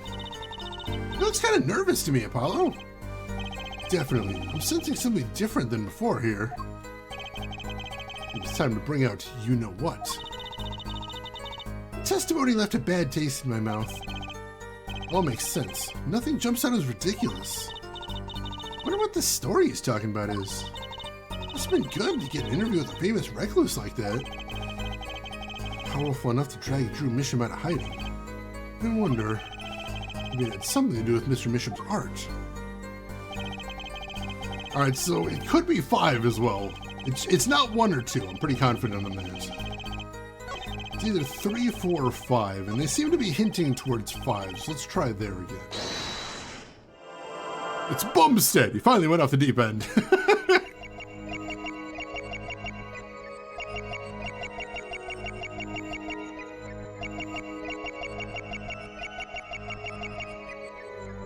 Alright, so nothing changed there.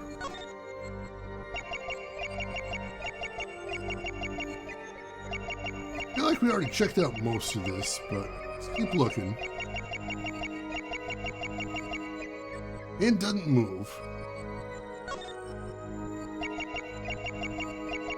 Anything with his hair, his scalp, his eyebrows? Ooh, eyebrows.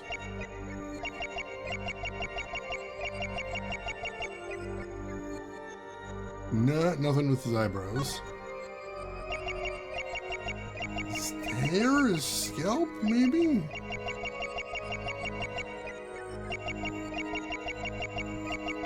No, I don't see anything there. I was wondering if he was like wiggling the toothbrush or something, but no, I don't think so.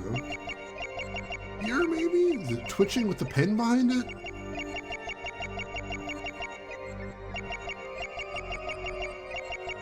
No, not moving an inch.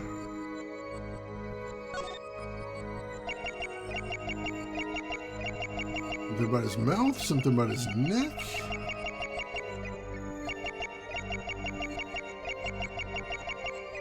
Nothing. Wait!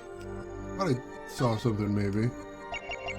One more? Let's see. Sorry, I saw something move. Could have been my imagination though.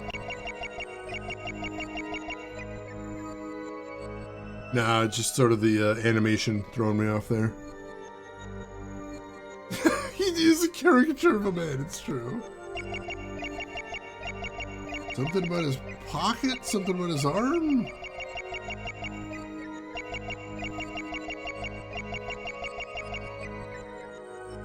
I don't see any movement whatsoever.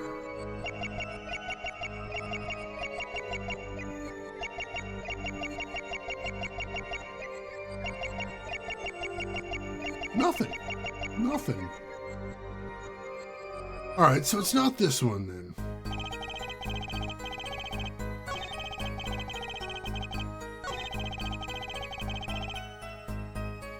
Guess let's check this one again.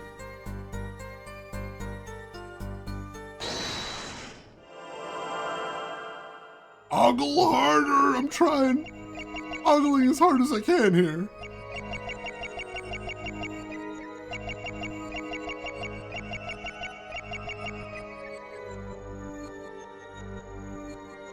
I'm probably going to ask in a second, Rooks. I wanted to take another look. I want to take another pass before we do it. No, unfortunately, we've only got the stuff that he put in the record, and all that stuff wasn't in the record for some reason. Ace Attorney.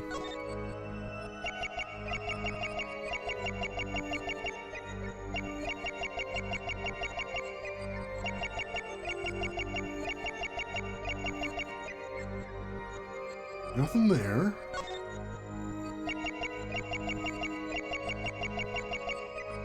Something up here.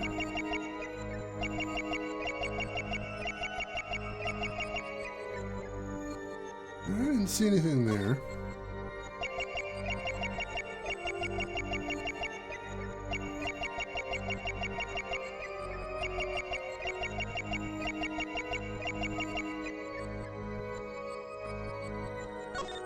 Hang on.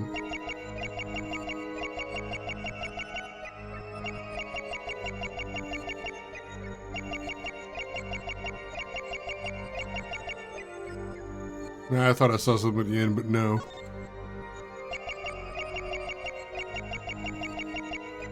Something right here, maybe?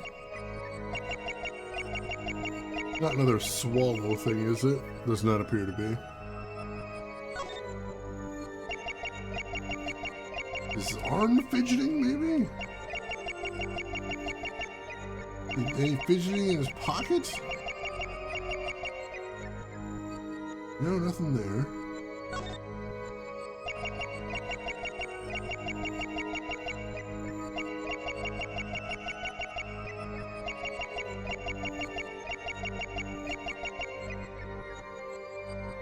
Yeah, this does kind of feel like a pixel hunt. Alright, Rooks, if you know which statement has the tell, I would like to hear that.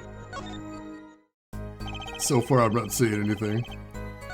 We'll jump back to statement 4, though, and we'll receive again here.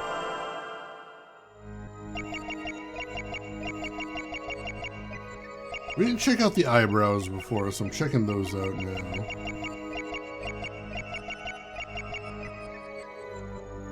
No, nothing there.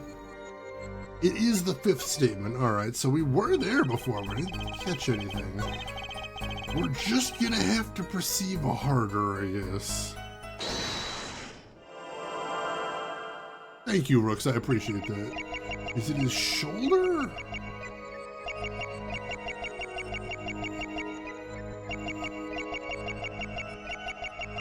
Nothing there. Other shoulder?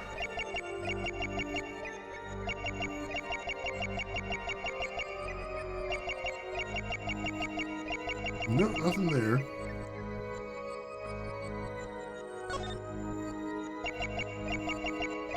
Check his mouth again.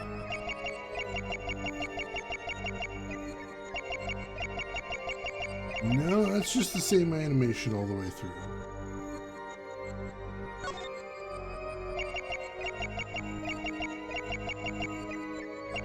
Check his eyes, make sure he doesn't look in some direction or something. No, he's looking dead on the whole time. He doesn't twitch the toothbrush or anything, does he?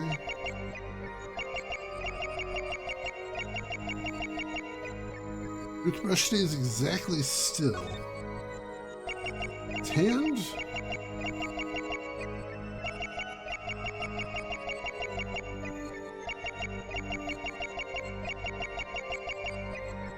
Nothing. Here, maybe? We didn't check this here. I think we checked the other one.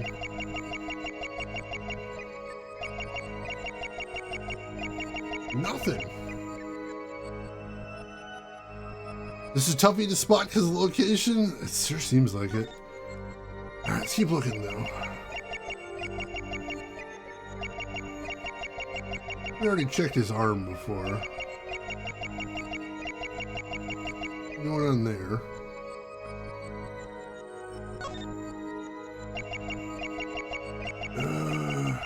Something about his tie?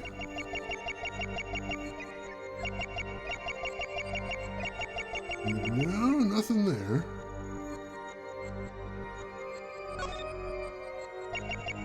Oh, you saw it?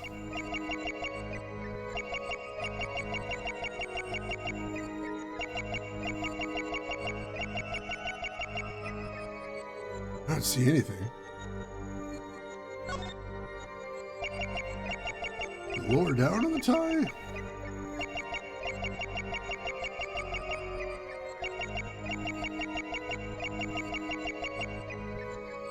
Didn't look like it moved there.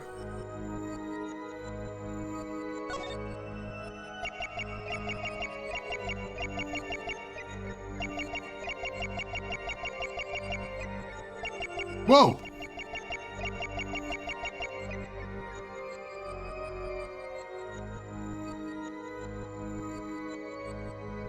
What?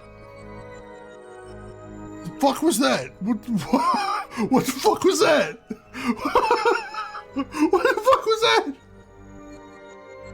What the fuck was that? Oh my god. Let's watch that again.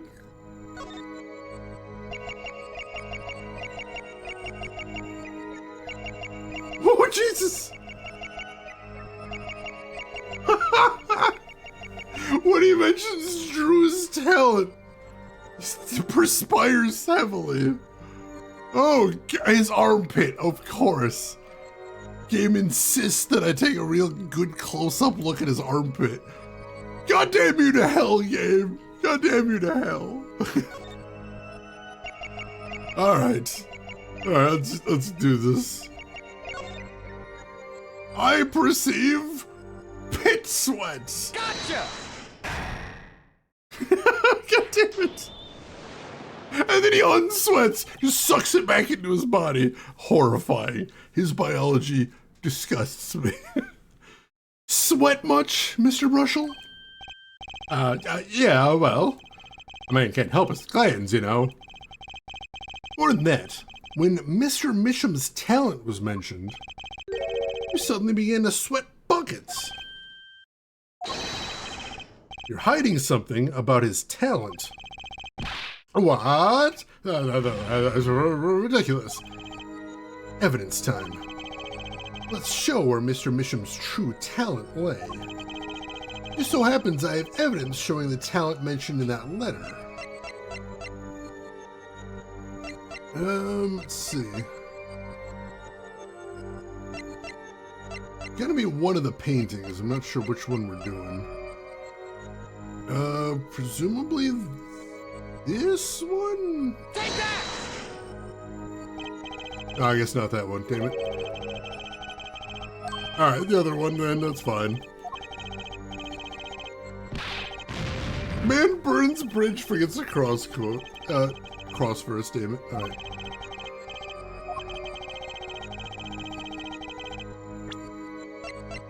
Alright, so we're doing the original then?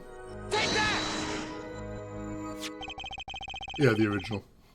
I mean, it was literally a forgery we were showing there, but that's not what the game wanted there, unfortunately. You can't just take a shower and not leave the window open to dehumidify the apartment. Oh yeah, jeez. Yeah, like you gotta... That moisture's gotta go somewhere, not all of it's going down the drain. Yeah, thank you, Roxana. That would have taken some time to find. Oh my god. I can't help his glance, he says. It's a good thing that newer bathrooms are being built with exhaust vents now. That is a positive move. This painting was found in Mr. Misham's studio. There are two problems with this painting. First is that it wasn't painted by Mr. Misham. Second is that there was another painting in the studio which looked exactly like this one, except it was only half done.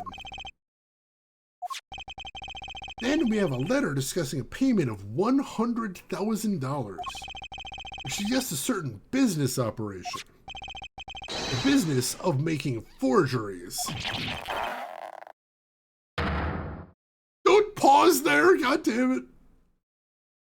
Stop it, game. Stop it. That is all, Your Honor. Stop it.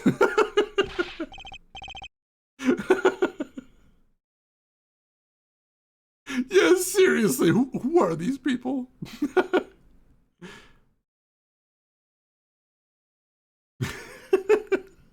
Shock ventilation. Oh. Good luck, Rooks. Make sure and keep yourself warm. Everyone, please, everyone. Can we keep this private, please? This is my story, my scoop. Forgery. That's a serious crime. Hiro Mishima is known as an artist these days. But there are rumors he dabbled in another kind of art until a few years back. Another art meaning forgery? Hiro Mishima is talented, alright. Talented at making precise, detailed fakes. The fact that certain criminal elements were quick to discover. Criminal elements?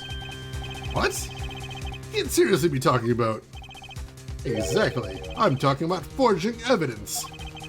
The rumors started circulating 7 years ago. 7 years ago? Are we to understand that this letter?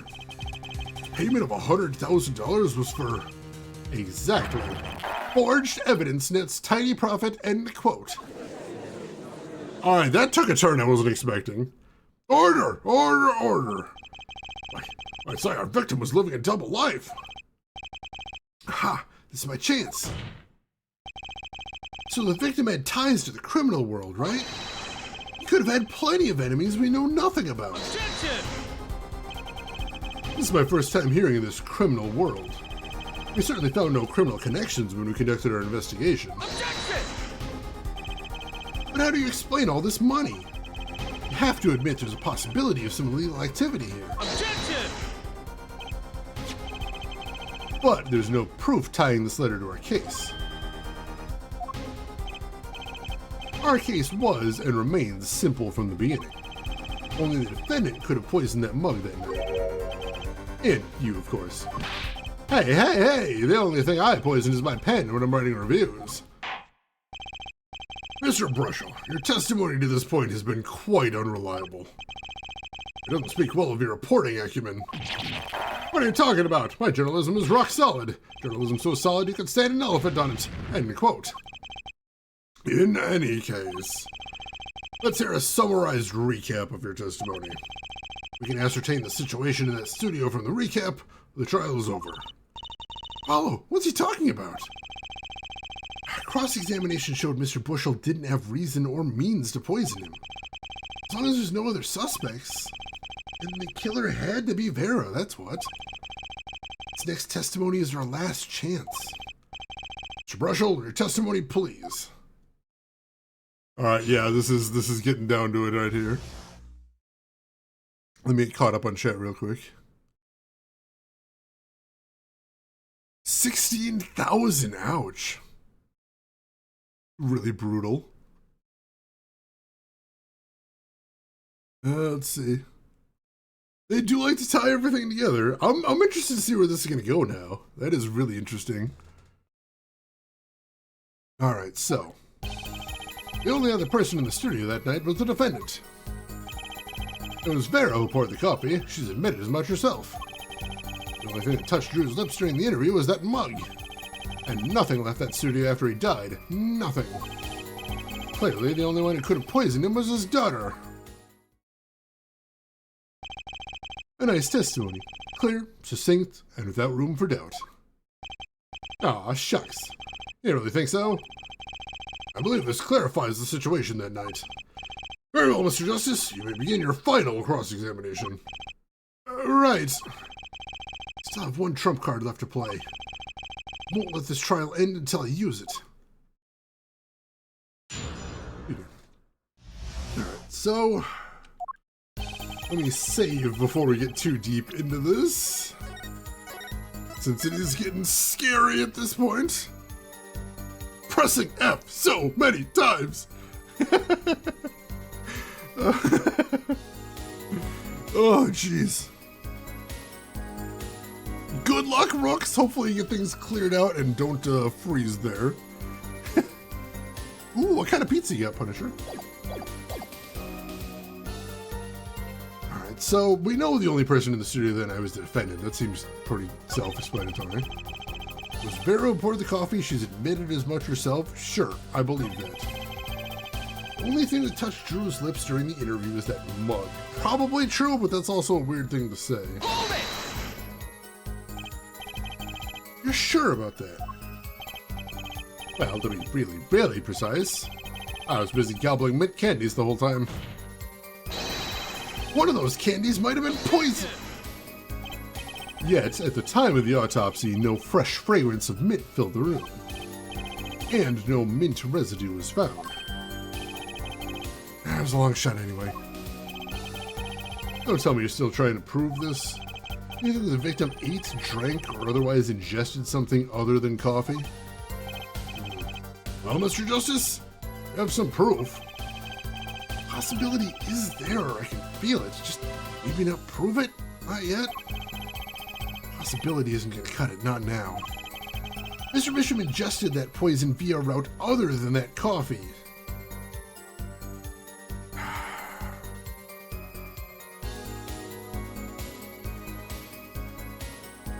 I don't know that I can prove it yet, but I do think I know how it happened.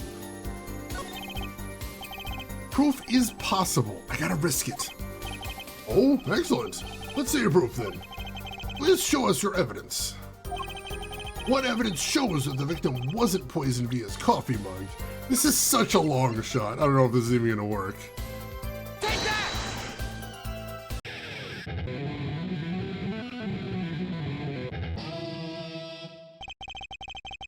Must I explain this over and over?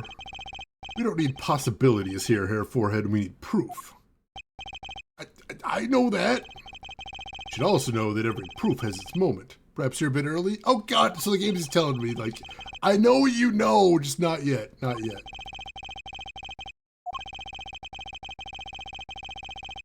So yeah, no, I can't do that first. Alright. Alright, fine. So we'll come back to that later.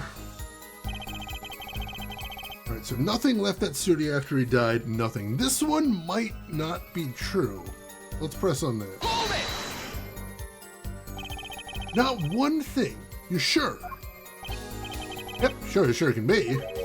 Well, with one exception. What exception? What? Journalist Spark Brushel does interview, leaves studio. End quote.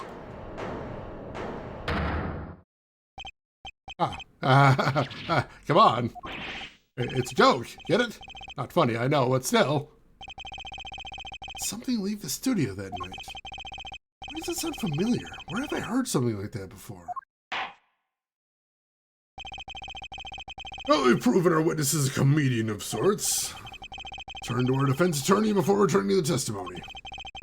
Have any idea what, if anything, might have left the studio that night?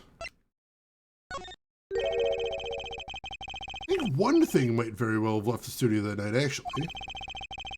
Something that's vanished from the crime scene. I know what you mean. Something other than our witness? Of course. Don't tell me. Veramisham? Believe me, any comic relief I may provide is entirely unintentional. And let's see what you've got for us, Mr. Justice. Well, this thing wasn't at the scene of the crime, so I can't show it to you. But I do have evidence that shows how it could have been taken from the scene.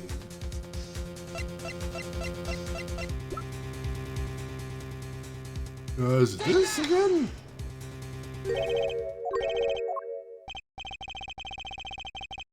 Oh, it's not, damn it. Oh, god damn it. Alright.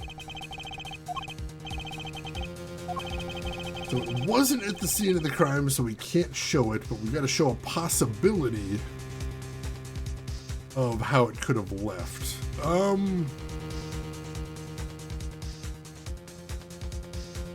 mean, if we're showing how it could have left, if that's what he means, then maybe he means the letterbox? Like showing how it literally could have gotten out of the room in the first place, I guess? Yeah, Clavier is very subtle, and he sometimes likes leading people into traps, which honestly is pretty diabolical. I kind of like that. Alright, so let's try this. Take that! This is the only link between the studio and the outside world. Letterbox? What did Mr. Brushel just tell us? When he entered the studio on the night of the murder, the victim had just finished writing a letter. Yeah, I said that, and yeah, it was true. Furthermore, you went on to tell us that he put the letter in a yellow envelope and put it in the letterbox. Ah! But that very same letterbox was empty. In other words, that night the yellow envelope disappeared. Objection! Ah yes, intriguing. So an envelope has disappeared from the scene of the crime. Of course, this changes nothing. Ah! There's a point, Mr. Justice. What we're trying to figure out here is how the poison got into Mr. Misham. Really important that this envelope the witness says he saw disappeared? Well, if it did disappear, then something did leave the studio that night. That seems very important to me. Very well then, the witness will add this item to his testimony. You got it. I still think this fails to change anything, Hair Forehead. I wouldn't be so sure. The letter disappeared from the crime scene that night. It's exactly the opening I've been looking for. Alright, so a letter was put into the post from the studio, but I hardly think that matters, it says. Nothing could be more serious than an envelope disappearing from that studio, and you were hiding that fact from us. Yes, well, actually. I don't argue the possibility that a letter disappeared in the studio. But, Hair Forehead, isn't there a much more serious question before us? Right, how Mr. Misham was poisoned, I know. But Mr. Brushell's testimony has changed, which means the facts of the case have too. And what he's told us means something entirely different now, I'm starting to think. Let's keep thinking, Apollo.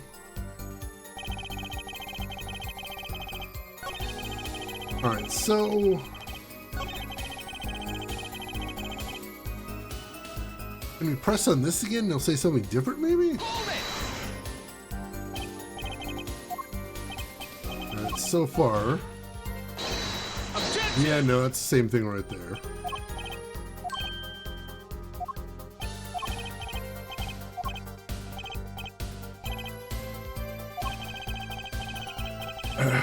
I mean...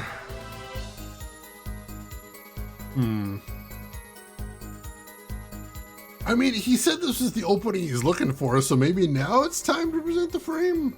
Possibly?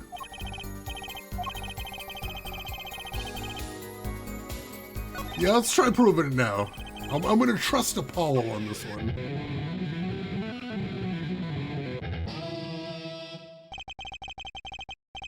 You do understand what we need, yeah? Proof, Hair Forehead, not possibilities. Of course. And, Prosecutor Gavin, I hope you understand. I'm ready to give you that proof. What did you say? I have proof of the disappearing envelope. I saw him writing a letter, I did. Picked up by the mailman, I assume?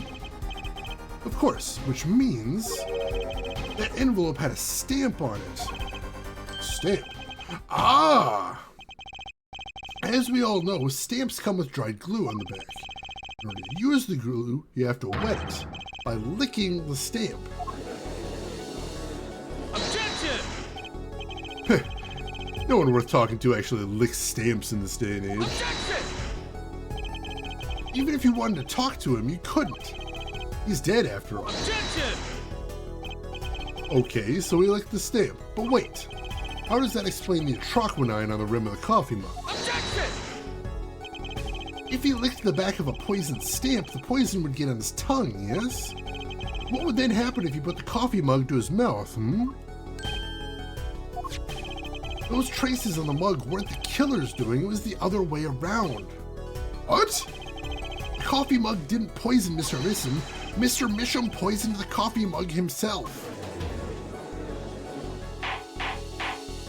Yeah, they have self-adhesive stamps these days, but like, when the game was made, I don't know if they were as common.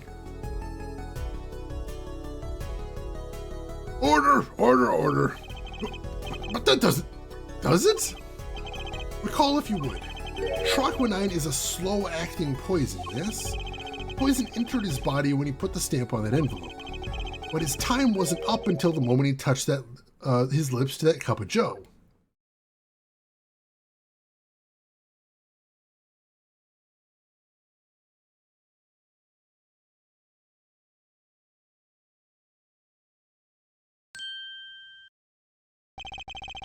You have something to add, Mr. Russell? Uh-oh, his nose is picking up another scent. As I believe I mentioned earlier. Well, that's the thing, you see. After he put his letter in that envelope, Mr. Misham sat there searching his desk drawer for something. Yes, a stamp. So-called postage stamp, end quote. But you know, I don't seem to remember him ever finding one. Maybe he just run out? Incidentally, we searched the desk drawer at the scene of the crime. There were no stamps, not a single one. I mean, like, if he only had one stamp but he used it, I don't think we'd find anything, so it's not crazy, I don't think. But yeah, I can see how it's going to be a problem for us.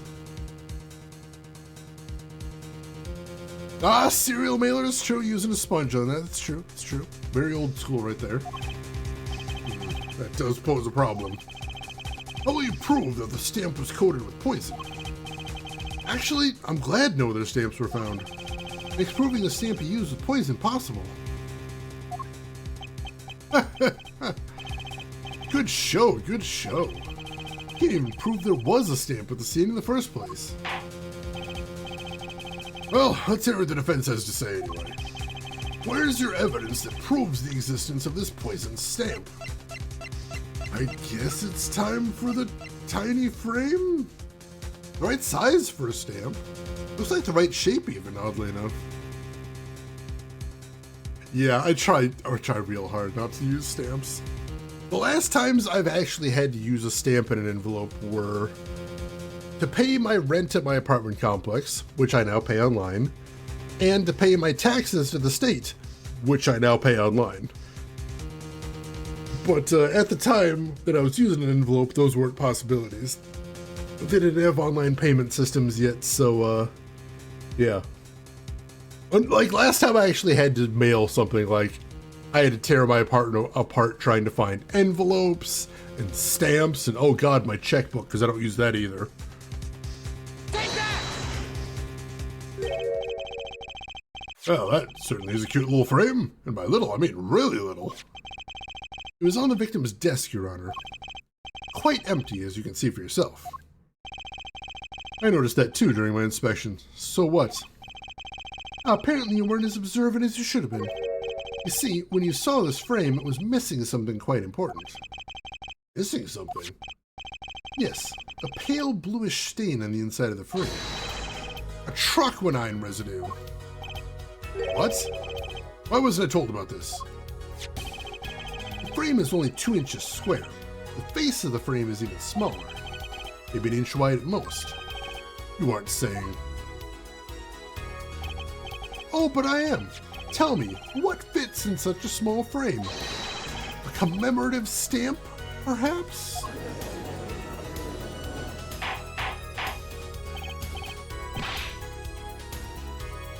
Hey, Blind Dragon, if it's something that hasn't come up in the game yet, I'd prefer if you didn't say it. Or if it's something that hadn't come up in the series yet, I'd prefer if you didn't mention it. Just because, I mean, I haven't played all these games yet, so I'm still working through. But welcome in, Blind Dragon. How are you doing today? How's everything going with you? Let me get caught up on chat right here. Let's see. Christmas and thank you cards. That's fair. That's fair. I know I have seen some tabletop RPGs that are intended to be played by mail, in which case you'd have to be using letters. Some are actually done for that exact purpose, just to have like physical souvenirs of the game, which is pretty cool, I think.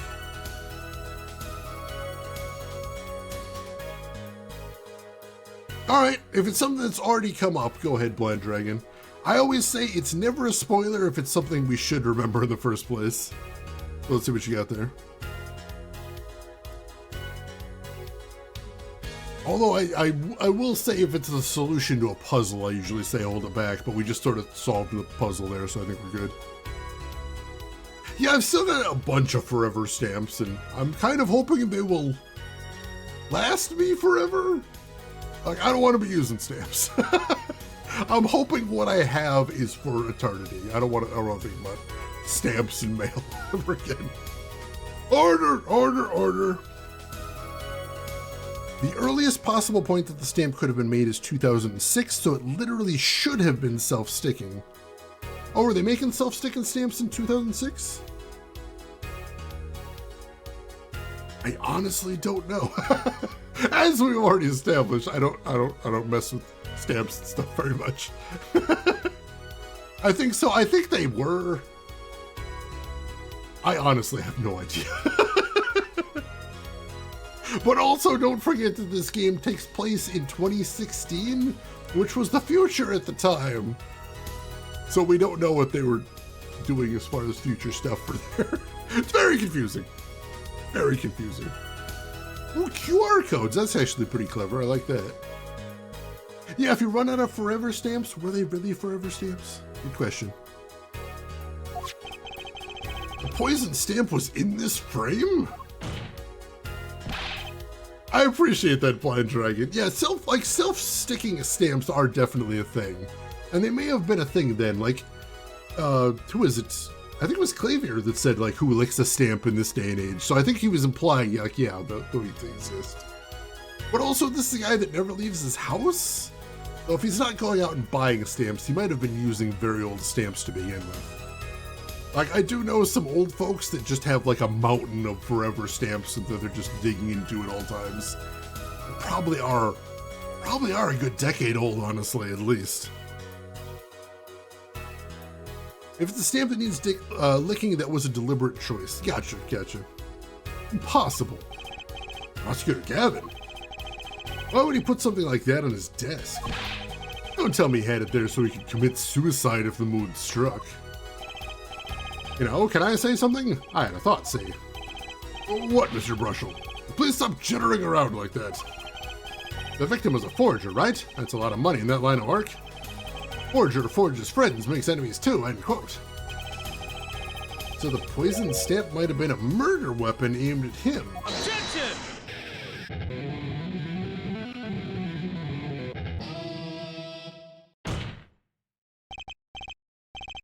I'm just gonna say, because I haven't mentioned before, I love that animation so much.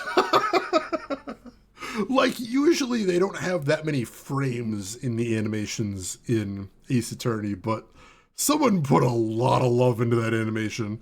That and the thing where he punches the wall, like, that is a really smooth animation. Like, for the Ace Attorney game, you can tell, like, they were trying to make this guy cool as fuck. And you know what? Mission accomplished, game. Mission accomplished. Oh god, yeah, my forever stamps are probably going to be passed down through the ages. Oh, Rich, that's Rich. Leave the ridiculous flights of fancy to the Gaviner's song lyrics, please. Finally, something we agree on. The stamp was a murder weapon? Nonsense. Murder is a simple business. Who would go to such lengths? No one. I'm sorry, Clavier, have you seen an Ace Attorney trial before? Is this your first time? What?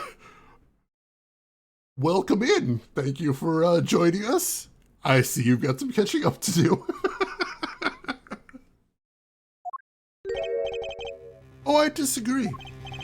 Come again?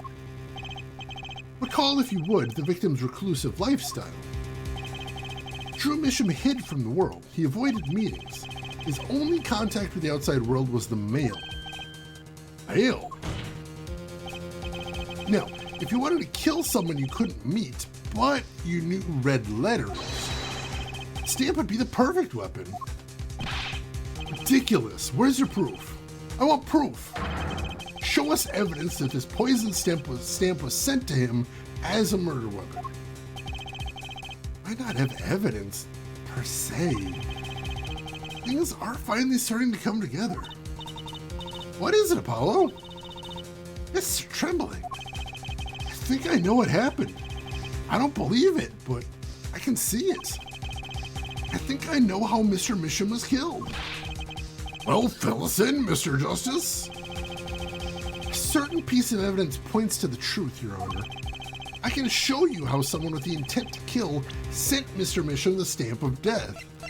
Much like Apollo, I'm not 100% sure where this is heading, but I see what he's saying here. I do. This is really interesting. Well, yeah, let's see where this goes. Let's play this out. Take that! Isn't this the envelope? The one from 7 years ago? Think about the text of the letter again. There's 2 pages in the envelope. This is page 1. And this is page 2. I want to draw your attention to one phrase in particular. Send in the enclosed envelope with the enclosed stamp within 3 days. The enclosed stamp, Your Honor. Ah! In other words, if I have this straight, the stamp, poison, on the stamp, lick, lick, gasp, end quote. Now, what if he had done exactly as the letter asked? He'd sign the document, put it in the envelope, and put the stamp on it, right? Then he'd put it in his letterbox. 15 minutes wouldn't have elapsed between affixing the stamp and mailing the letter, but the clock started ticking, and when the time came, he drew his last breath. And the murder weapon would be taken away from the scene. Quite conveniently, thanks to the postal system. Honestly, that's kind of diabolical.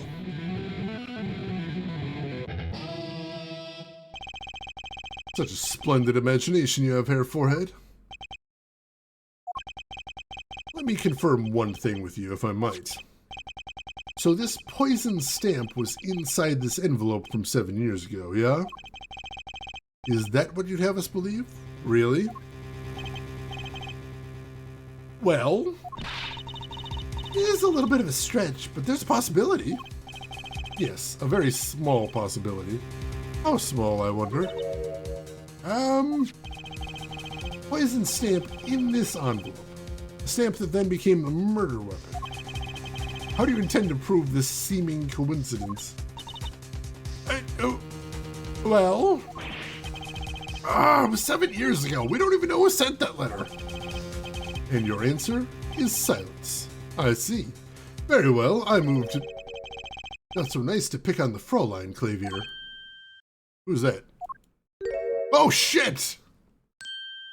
What the... Emma? Well, like my Christoph Gavin impression? Did I sound like him? Oh, quit your day job. Don't you have a crime scene to be looking after, a Fräulein detective? Someone had to come dig you out all the mess you're making in this case. Mess? You know, none of this would happen if you just trusted in science a little more. You can find out if that stamp was in the envelope easy. Care to explain yourself, Fräulein detective? Stare at me all you want, but science is on my side. It's all in the residue, right? That's right! The poison detection spray. Produce the red envelope at once. You can open it on the authority of the court. Alright, let's see if we can prove if the stamp was in here. Yeah, I thought there was 2 of them for a second. So that guy she was impersonating is Gavin's brother, who was a defense attorney until the first case where we accused him of murder, which he is now on trial for, I believe.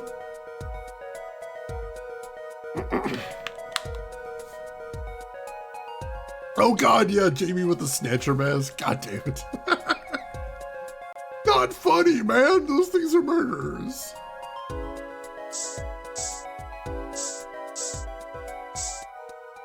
Alright. Oh, what's this? What's that? Well, would you look at that? Would you look at that? And Emperor, thank you so much for the gift sub to Punisher right there. Gift sub number 2,490 in the channel. Bribe transfer confirmed. I appreciate that so much, Emperor. Thank you for that. Yeah, when you see the stick. It did make me jump though, I'll admit. Punisher, enjoy your gift sub right there. No mistaking it. That's a truck when I'm residue. Should we be handling any of this with our bare hands? I'm getting a little nervous now. I don't believe it. Murder weapon from the past. Now, 7 years later, it bears its fangs at last. Objection! Absolutely outrageous. Tell me why. Why didn't this murder take place 7 years ago? Well, there's one possibility. Maybe Mr. Misham figured it out. Figured what out? He realized the person who sent the letter wanted him dead, so he sent his reply with a different stamp. And put his decisive evidence in a frame.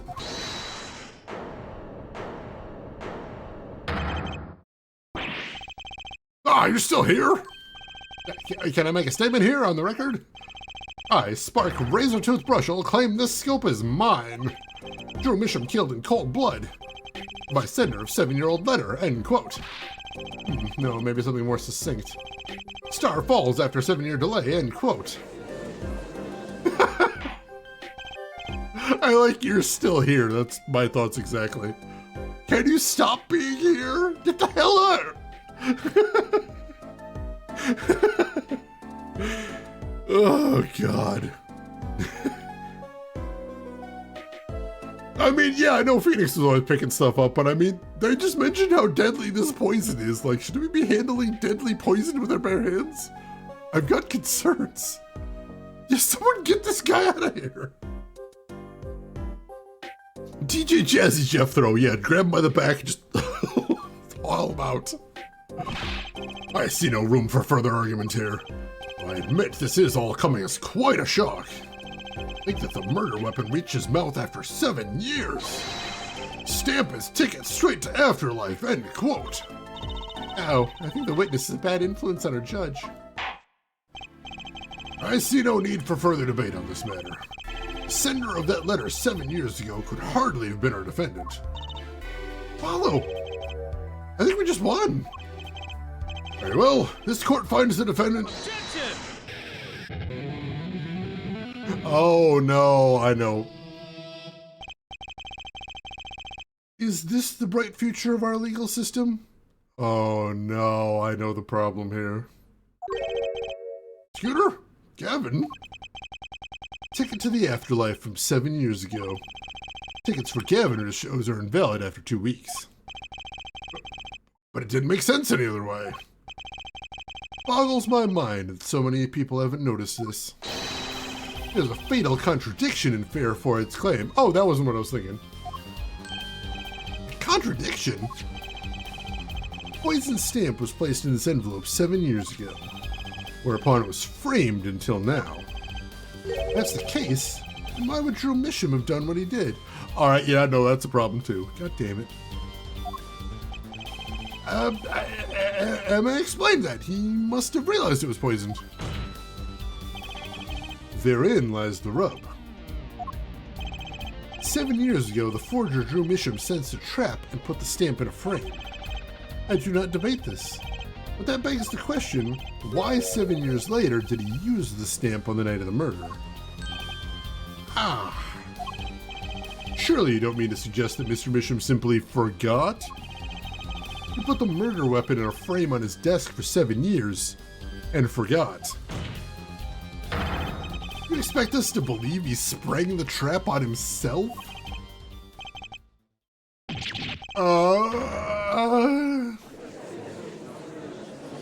Yeah, a little oopsie there. Murder oopsie. I admit this is all quite shocking myself. Does seem highly unlikely that he would fall foul of a trap that had been sitting at his desk for 7 years. Hello? I don't think we're winning anymore. Glad to see we're all back in the real world now. Welcome back to reality. We've been waiting for you. Objection! Okay, then how do you explain the poison stamp that was in the envelope? Poison stamp?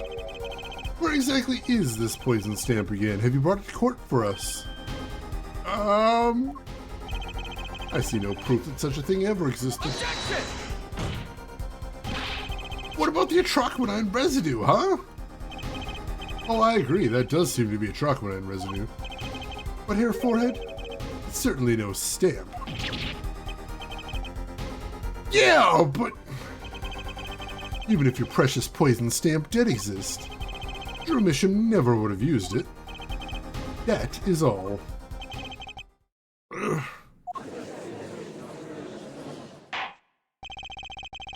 I believe we've come to a conclusion. Again? Apollo? Were we wrong the whole time? I can't believe it. Poison traces match up. It can't be a coincidence. I'd like to bring some closure to this issue sometime this year. Mr. Justice? Yes, Your Honor. Let's review the facts and see where we stand. 7 years ago, Drew Misham received a red envelope. There were traces of the poison trochonine on the document inside that envelope. A similar trace was also found at the crime scene on this tiny picture frame. Fences indicated the possibility of a yellow envelope. An envelope that left the scene of the crime with the poison stamp on it. Yes, but even if this envelope contained a poison stamp, and Drew Misham knowing this put it in a frame, he never would have used that stamp. I'm afraid you're right. It means there is a fatal flaw in the defense's case.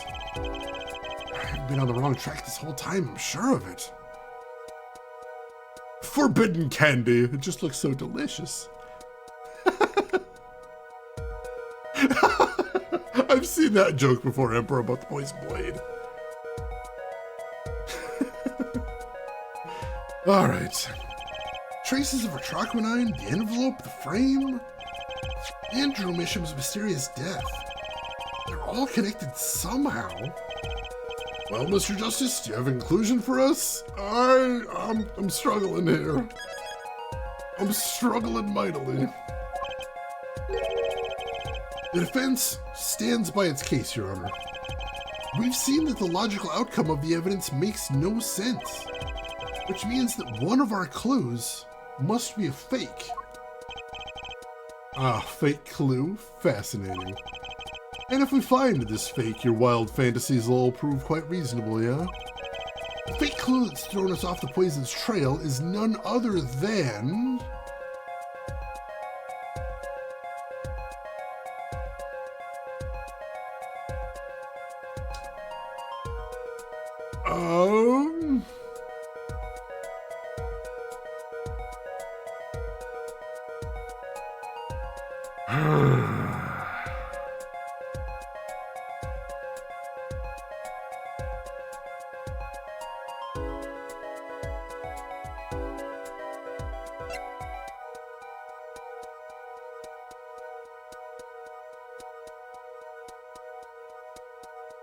I'm gonna guess. I don't know for sure. I'm gonna guess. This frame is the fake clue? Without a doubt, Your Honor. Objection! Hey, Plushie, welcome in. How are you doing today, Plushie? Hope you're doing good. Wasn't it you who presented this evidence to the court? Oh. Hold on a second, Apollo. Poison on the envelope, the frame, and the coffee mug. They're all connected somehow. Oh, right. Hear it already. Looks like the fake was you, hair, forehead. We can flog ourselves later, Apollo. Now it's time for thinking. I don't know where this is going. Sure. The victim was a fake clue? I'm afraid I don't understand. I'll explain. We have an envelope, a frame, and a mug linked by poison. That all makes sense. Doesn't make sense is the victim himself. Objection! Congratulations, you've completely lost me. So the fake evidence is none other than the master of fake himself, the forger? Makes a good story, I'll give you that. Fake clue. Fakes. Forgeries. Ah! I know that face. That's the I just had an idea face. I don't know if I'm right, but I'm going with it anyway. What if our forger is the fake? Come again? 7 years ago, our forger sniffed a trap and stepped aside. 7 years passed. Now the forger stumbles into that very same trap and dies. Why? That's what I want to know. Because the forger who was killed was a fake. Here we are again. The victim was a fake. One forger smelled the trap. One forger fell into the trap. That's 2 forgers, and one of them was a fake. Order! Order! Order! So you're telling us that Drew Misham, the victim, was a fake. Well, if he was the fake, who is the real forger? Better not be claiming there was some kind of switcheroo. I'm afraid you're going to have to back up your story. Mr. Justice, show us who the real Drew Misham was. Drew Misham wasn't the real forger. There's only one other person it could have been. Understood, Your Honor. Forger Drew Misham was himself a forgery. The real forger was... I mean, there's really only one other person it could have been, isn't there? There's only one other person that could have done it. It's gotta be, it's,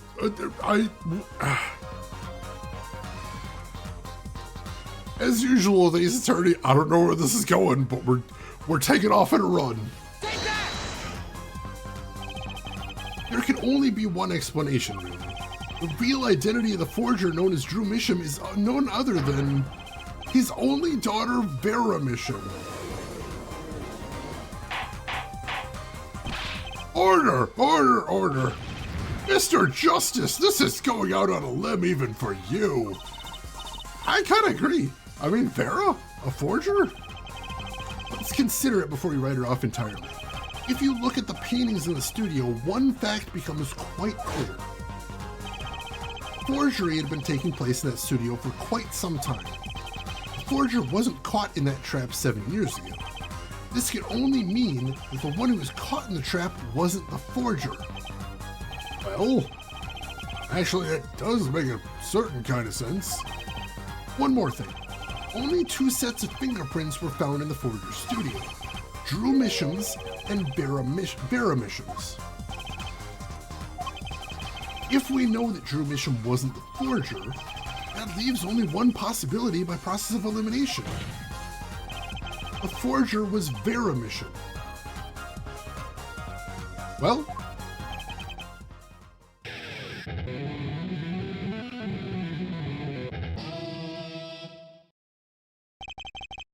fascinating. I mean, it does make sense. There's no one else it could have been. Vera Misham. You've been paying attention to the trial so far? Let's just ask her and be done with it, shall we? Who are you? Who is the forger, Drew Misham?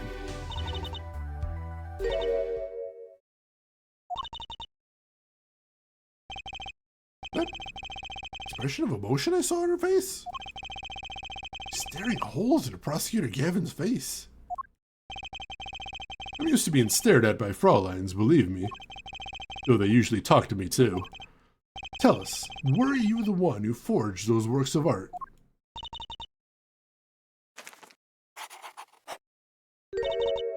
Yes. So the forger Drew Misham was you? Alright, well, there you go. We have now officially taken the exit into a completely different direction. The baby bamboozler. That's a hell of a term there, Grushin. She's too spooky. She gotta be guilty of something. Yes, it was me. Is that a crying face? Very weird drawing. What? Chaos reigns in the courtroom. The court was in an uproar and it wasn't coming down. We had to break for a 10-minute recess. To be continued. Oh yeah, of course, Of course, the case they say is a nice, simple, straightforward one is turning out to be the most complicated case we've ever seen. Naturally. Phoenix Wright! Oh, jeez. Crying emoji right there. Gotcha, gotcha. Thanks, Phoenix, you dickweed. It's a milk. Oh, God, never say milk run. Never say milk run. Oh. So this is a hell of a cliffhanger, and I really, really desperately need to know what happens next. But also, it's getting late, and this is a good place to stop, I think. So we're gonna wrap up here, and then we will pick this up next week. We're gonna be playing this on Friday and Saturday as normal, as per schedule. I'm gonna take a quick look at the walkthrough to see how much we have left for this one. So this one has 7 parts, and we did 2 today. So if we can do 2 one day and 3 the other, we can finish it in 1 week. But like I said, the final case is usually the longest by a long shot, so I can't guarantee that's something we're going to be able to do, but we'll see. We'll see what happens. That sudden but inevitable plot twist again, there's so many of them. Not sure where the heck they're going with it from here. Yeah, this is going to be a long one, I think, and also a very complicated one, but I'm here for the ride. I'm really enjoying this one. I hope you folks are too. That insurmountable pile of BS again? Why do we always have to prove stuff and they don't? That toothbrush again? He's so gross. That nightmare cartoon again? I hope I never have to see him again for as long as I live. That final cases do be a double-length episode. It's true, almost more than double-length sometimes. It's insane. But as always, thank you everybody for coming. I appreciate having you here. This has been a blast. And it sure seems like you folks are enjoying, so I'm glad. I'm really happy, and I'm going to be very excited to see more of this next week. But for now, we do have one last thing to do before we wrap up, and as always, that is... let's see who all else is online. So if you're not done watching Twitch for the day, maybe I can send you somewhere cool. I would certainly like the opportunity to try, but while I am looking to see who all is live right now, there's a couple things you might want to do if you have not done them already. First and foremost, you're going to want to hit you're going to want to hit follow if you haven't already. That'll be the easiest way to find me again. If you'd like to come back, we would love to have you, certainly.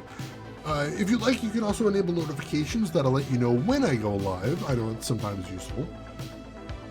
A couple links that we threw in chat as well, if you'd like to check those out real quick. We've got a link to my Discord if you would like to chat with myself or the rest of the community outside of the stream. Feel free to jump in that one. And we have a link to my YouTube, which is where I archive all of my streams. If you would like to check out any of those, I've got full 5 Ace Attorney games there, plus all of the VODs of this game are going up if you missed anything, and you would like to get caught up, feel free to do that. Oh man, we have some good options today. But I see somebody playing a game that I very much suspect there's some people in here would be interested in. It's from a series that I have not touched myself, but I've been told some people have recommended it to me before, is the thing.